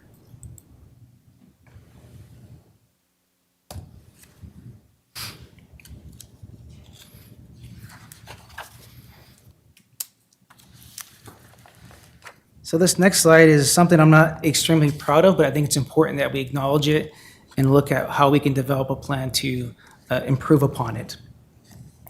For fiscal year 2024, we had an employee turnover rate of roughly 25%. And if you look at our averages over the last 4 years, it's pretty close to 25%. And I think one of the major steps that we have taken is working with our managers and developing those leadership skills. We are also providing additional training and resources to our field staff. In addition to not just training and resources, but also right-sizing our fleet is a major facet to ensuring we have the tools in our tool belt to do the job efficiently. We are also trying to highlight with any new employee or potential employees who are considering looking for another job, the value of our total compensation. Our HR group has really come up with a nice package to highlight what does that total benefit mean when you work for the county, including your medical, sick, dental, in addition to your PERSES, your 457B. What is that total value for a given employee? And so we're really working on trying to highlight that to help tell the story, but also to help employees understand just because you're going to that job that pays $1 more per hour may not be the best solution or idea for you based on a long-term perspective. We are also working on enhancing our onboarding process. We have a safety program officer along with utilizing our training videos for making sure we provide the appropriate exposure to our new hire employees to ensure their success at the landfill. We've been also working with human resources on wage comparison analysis. Over the last several years, they've done multiple analyses and they continue to help us with making sure we're maintaining competition with any potential competitors out there in the industry.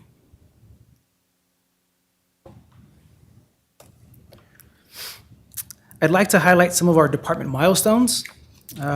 Just recently, April 29th, we commissioned our renewable natural gas to pipeline project. This project essentially is taking landfill gas due to the generation of or decomposition, I should say, of organic waste in our waste stream. That produces landfill gas. That landfill gas now is being scrubbed and cleaned and processed and injected into the Intermountain gas pipeline. We had a ribbon cutting recently in May, and that project is anticipated to deliver natural gas to roughly 15,000 to 20,000 Intermountain gas customers. That project will generate an annual revenue of roughly around $1 million per year. Now, I do want to highlight that this revenue has not been budgeted in this proposed FY26 budget because the project is still being commissioned. We will look at it very closely, and for FY27, we will definitely look at making sure we capture those revenues in our submitted budget for FY27.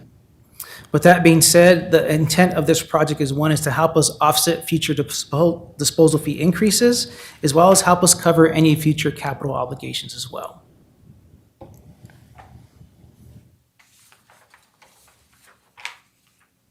I do want to highlight, as I mentioned in our vision statement, the importance of innovation and sustainability. This project really checks those boxes in regards to the innovation to clean the gas, as well as the sustainability for a long-term solution for revenue. Landfill gas can be produced for 30 plus years at a landfill, so there's a very long likelihood that this project will be successful for more than 20 years. In addition, this project will create future opportunities for us. We currently haul off green waste that gets sent over to a local composter. There may be an opportunity for us to take that green waste and put it into a digester, produce more gas, in addition, taking that additional gas volume into the RNG plant to produce future revenue for the landfill site as well. We will also look at exploring potential solutions for organic waste collections. So we're really excited about this project, and I think there's a lot of potential benefits for the community to be received here as we move forward.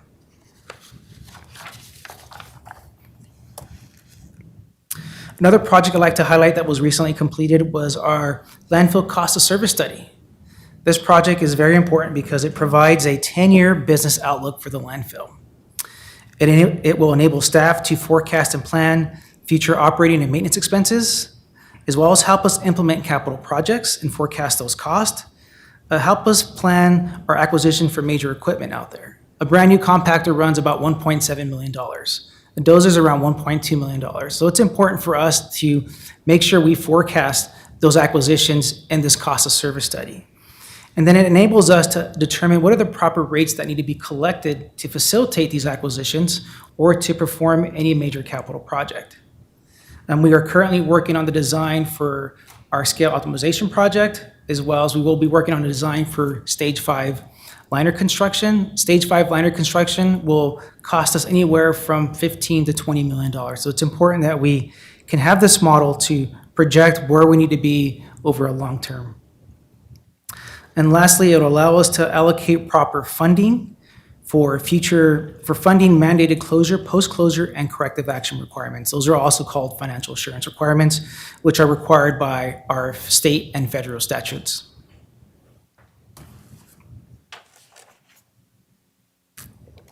Another project I'd like to highlight was the implementation of our Scalehouse software replacement project. That project was commissioned in September of 2024. This project improves customer transaction cycle time, along with giving us much more granular data on our customer base.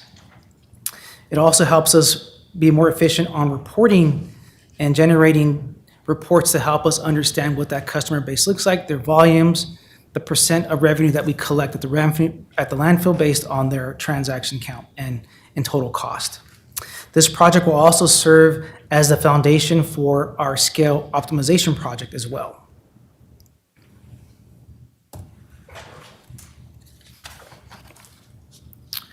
Another project we recently just completed and is almost finalized in commissioning is the groundwater treatment project. This project is a proactive measure to improve groundwater treatment systems performance. And what I mean by that is essentially, today we have an existing groundwater system that is an air stripper system. This new solution will enhance that by providing us the ability to treat for PFAS.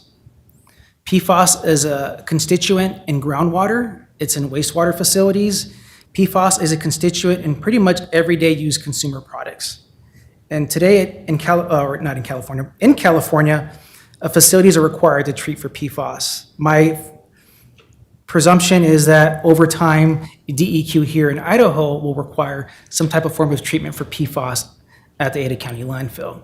So we are trying to be proactive in this measure to ensure we have the ability to remove PFAS if it is detected in our groundwater located at the landfill. We will be testing here in the next coming weeks and verifying the status of our groundwater system, but this will enhance our existing treatment system.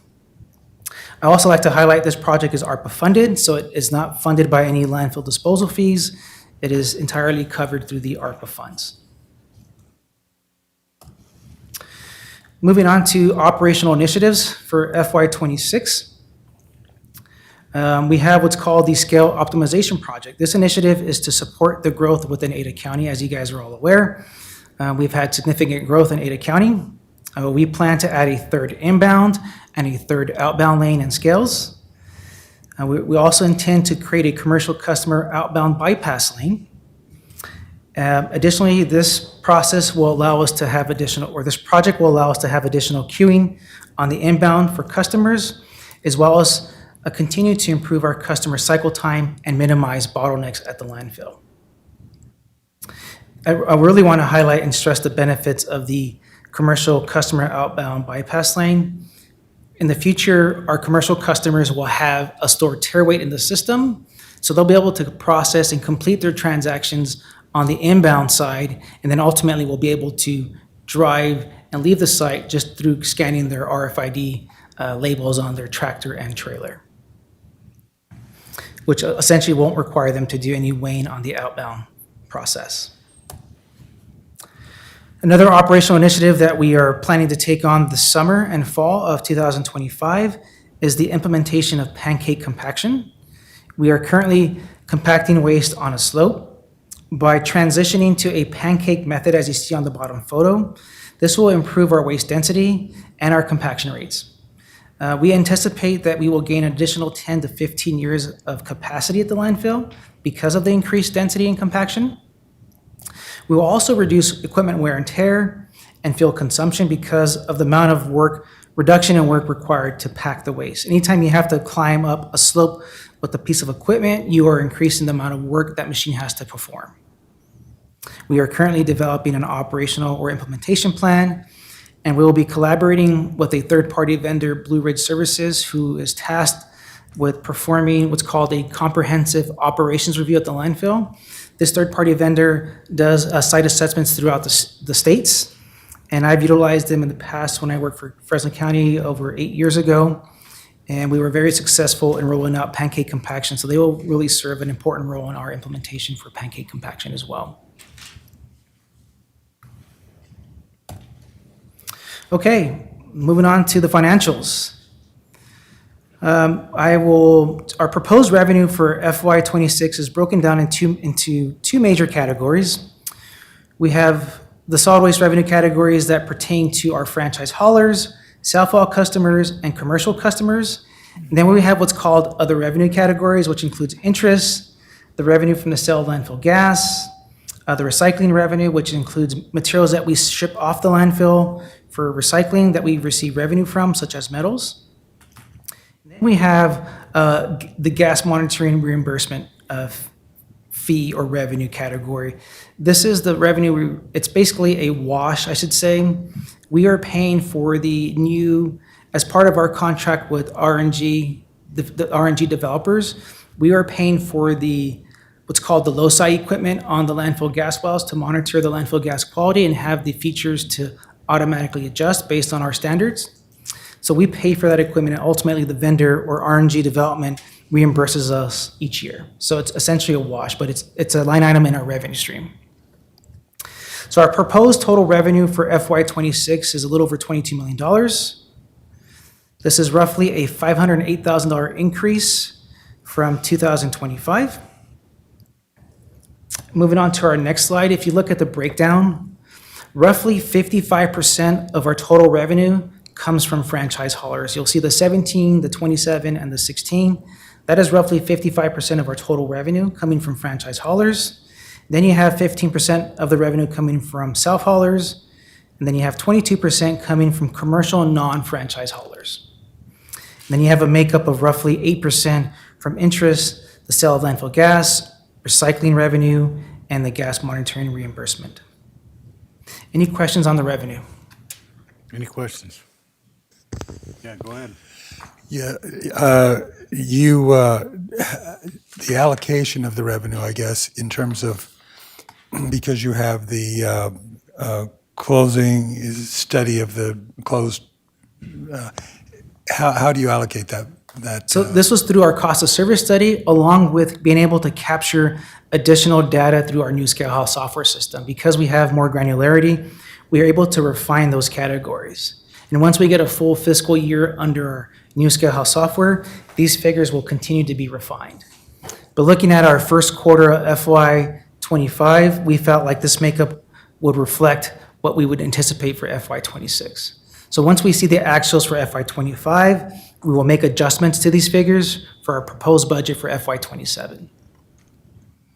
As a follow-up? Yeah, go ahead. Mm-hmm. In terms of the allocation, because you have the closing costs of a section of the landfill, maintenance of it. Do you have allocations for all of those so you know what they're going to estimate, what they're going to be? Do you have funds going of the revenue going into those allocation for those? Commissioner Daly, yes, we do. In our operating funds or expenses, we do cover the requirements for financial assurance for closure, post-closure, and corrective action. That is correct. Are they in separate funds so that you can keep track of them? Or Currently, they are not a separate fund. We do have what's considered or called the Fund 126, which consolidates all those requirements for closure, post-closure, and corrective action. It would be valuable to have those broken out for better visibility or transparency for the SWAT committee and our constituents. But currently today, it is all in one bucket, and it's not there's no report today that we can run through our Oracle system. We currently have to track that manually through a spreadsheet to reflect on what those different fund requirements are. Go ahead. That was my real question, is could we get that information easily? But you're saying it's just in one fund and we're not keeping track of it individually, is what you're saying? We are tracking it individually, but on a spreadsheet, not within our actual financial software. The individual balances are for each of those categories. Okay. So, but we could do that, we're just not doing that. I believe we could, yes. Okay, thanks. Okay, any other questions? Okay. You have questions? Moving on to our proposed, sorry, Mr. Chairman. Oh, go ahead. Moving on to our proposed operating and capital expenses for FY26. We are proposing a total expense and capital cost of a little over $22 million. That reflects a $4.6 million cost for salaries and benefits, a $10.8 million cost for operating expenses, and a $6.5 million cost for capital projects. And we'll go into more detail on those different line items. So for salaries and benefits for FY26, as I mentioned, it's a little over $4.68 million. This is roughly a $164,000 decrease from FY25. We do not plan to hire any new employees. As Katie mentioned earlier, there are some reclassifications, but we do not intend to add any new warm bodies. We are not including the $175,000 contingency that's typically been allocated in our salaries and benefits as well. That's also being removed from our submittal. Moving on to operating expenses, we are proposing an operating expense of $10.8 million. That is roughly a $2.53 million decrease from FY25. And the biggest driver for this decrease is that we are no longer having to pay lease payments for our heavy equipment fleet. There are several assets out there that are currently, in this current fiscal year, on their last year of the lease term. We will be procuring those assets during this current fiscal year and then facilitating repairs as necessary as we move forward throughout the life cycle of those assets. We did have some increases in equipment fuel and oil.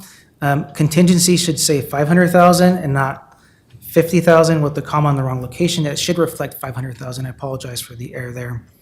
We are allocating roughly $150,000 for the new groundwater remediation system. If we do detect PFAS, we may have to procure a certain amount of carbon media to treat for PFAS. And we wanted to make sure we had sufficient allocations to perform any routine or ongoing maintenance for that groundwater treatment system. So that number will be adjusted in FY26 once we get more information on how the system runs during our current fiscal year. Moving on, NRC cell maintenance, we allocated some additional funds to help support us on procuring additional base rock material to construct roads and winter pads. And then last but not least, we did have a decrease in our budgeting for the woods and leaves recycling program. We are just basically tightening up that gap essentially for that line item. Moving on to capital expenses. For FY26, we are budgeting a little over $6.5 million, which is an increase of $2.98 million from FY25.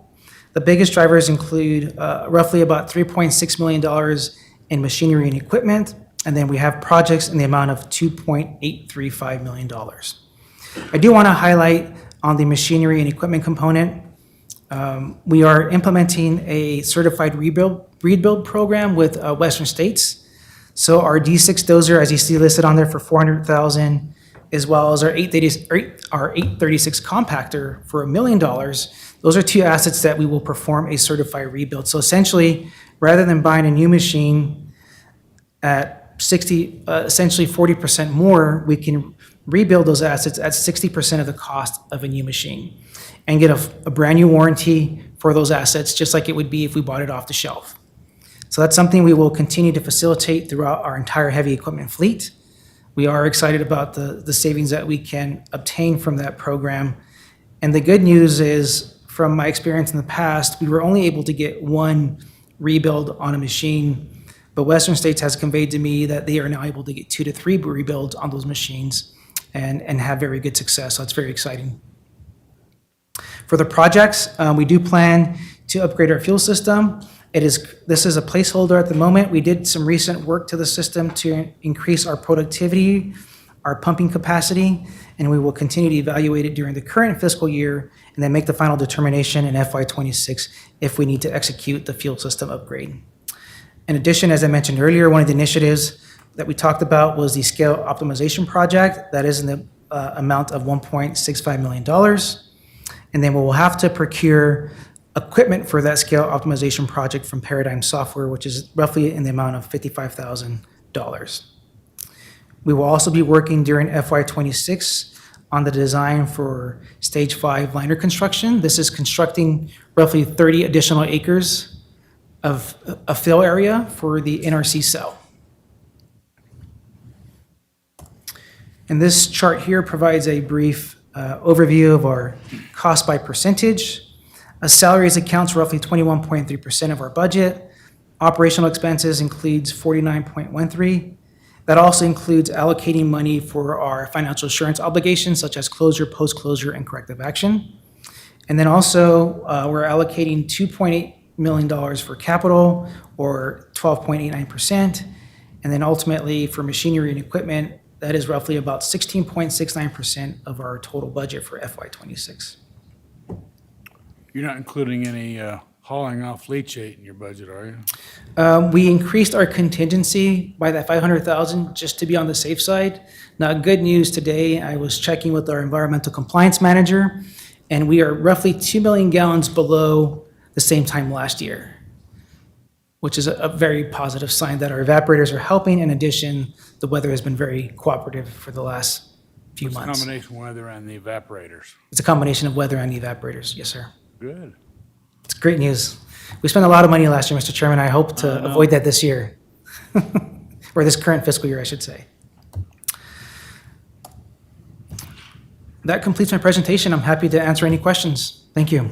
All right, well, thank you. Appreciate the report, and I'm really happy to hear that we may not have to haul off leachate. Yes, sir, Mr. Chairman. Likewise. We spent an enormous amount of money on that last year. And I wish I could control Mother Nature, but unfortunately I can't. I get that. There's some things beyond our control. However, we can ameliorate it somewhat, which is what we're doing. Any questions? Go ahead. Yes, the cost of service study, because how often do we update the cost of service study? Our plan is to update that cost of service study annually. It's important for us to do that because it will be an effective tool for helping us project future rates for disposal, as well as for capital projects, et cetera. Now, I apologize, I forgot to mention in my presentation, the proposed revenue does include a $1 increase per ton, so I apologize for that. So we're proposing to go from $32 per ton to $33 per ton. That is essentially a 3% increase from the actuals of FY24, so I want to make sure I stress that. Now, today's actions do not adopt any fee increases. I would need to come back to the commissioners to adopt a resolution to adopt fees for FY26, but I want to make sure I do stress, I forgot to mention, the proposed revenue does include a $1 per ton increase of our disposal rate. Go ahead. Follow up. So in terms of my other question, in terms of the allocation of, would it be useful for, it would be useful for me personally, to have how that revenue base in the cost of service study and how it's being allocated, like for the funds that are for closure, post-closure, et cetera? We can definitely facilitate a breakdown for those different components. We're more than happy to do that. Okay. So that not only us, but all of our advisory committee could know that when we do a fee increase, this is where it's going. But that it would seem to me it would be useful for that. Is that true? And the data is there to facilitate that exercise, Commissioner Daly. I basically presented today to reflect our traditional outlook on how we present our budgets, but I definitely could break out the different components for the financial assurance requirements on what percentage of our fee actually entails the financial assurance requirements. We can do that.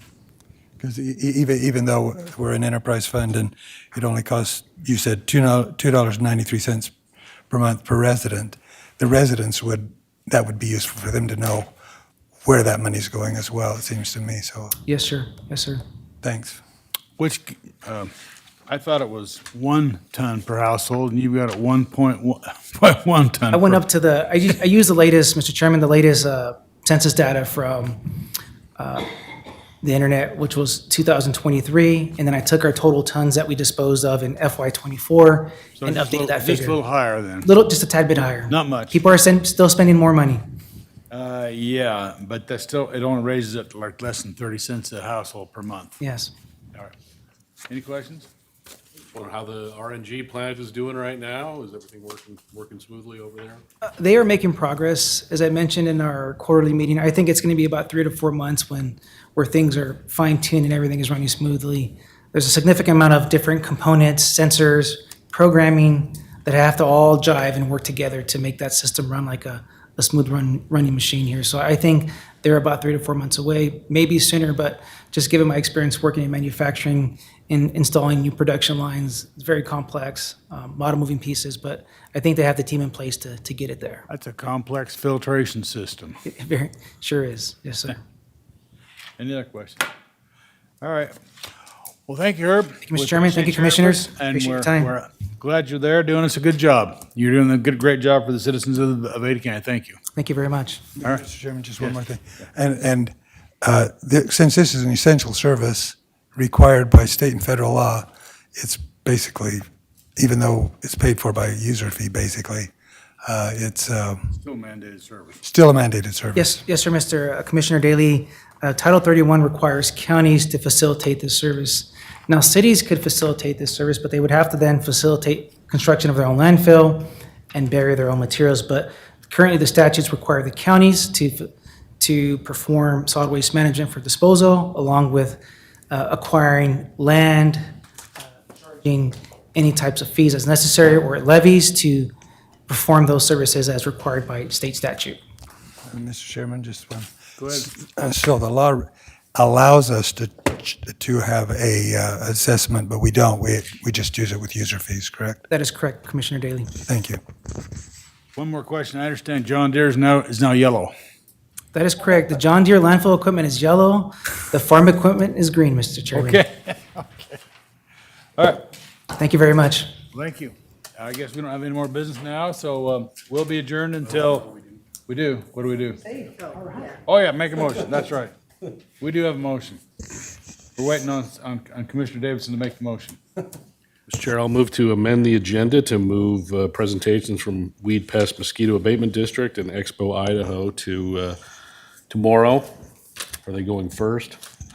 We will put them on the agenda for tomorrow for Tuesday, June 10th At 1 o'clock. at 1 o'clock. Okay, do I have a second? to the motion? I second the motion. Okay, you've heard the motion. Any further discussion? I think that's pretty good. We've made good progress today. We've only had to move 2 till tomorrow, and we'll do that. All in favor, say aye. Aye? Aye. Okay, no further business then? All right, we are adjourned until 1 o'clock, Tuesday, June the 10th. Thank you.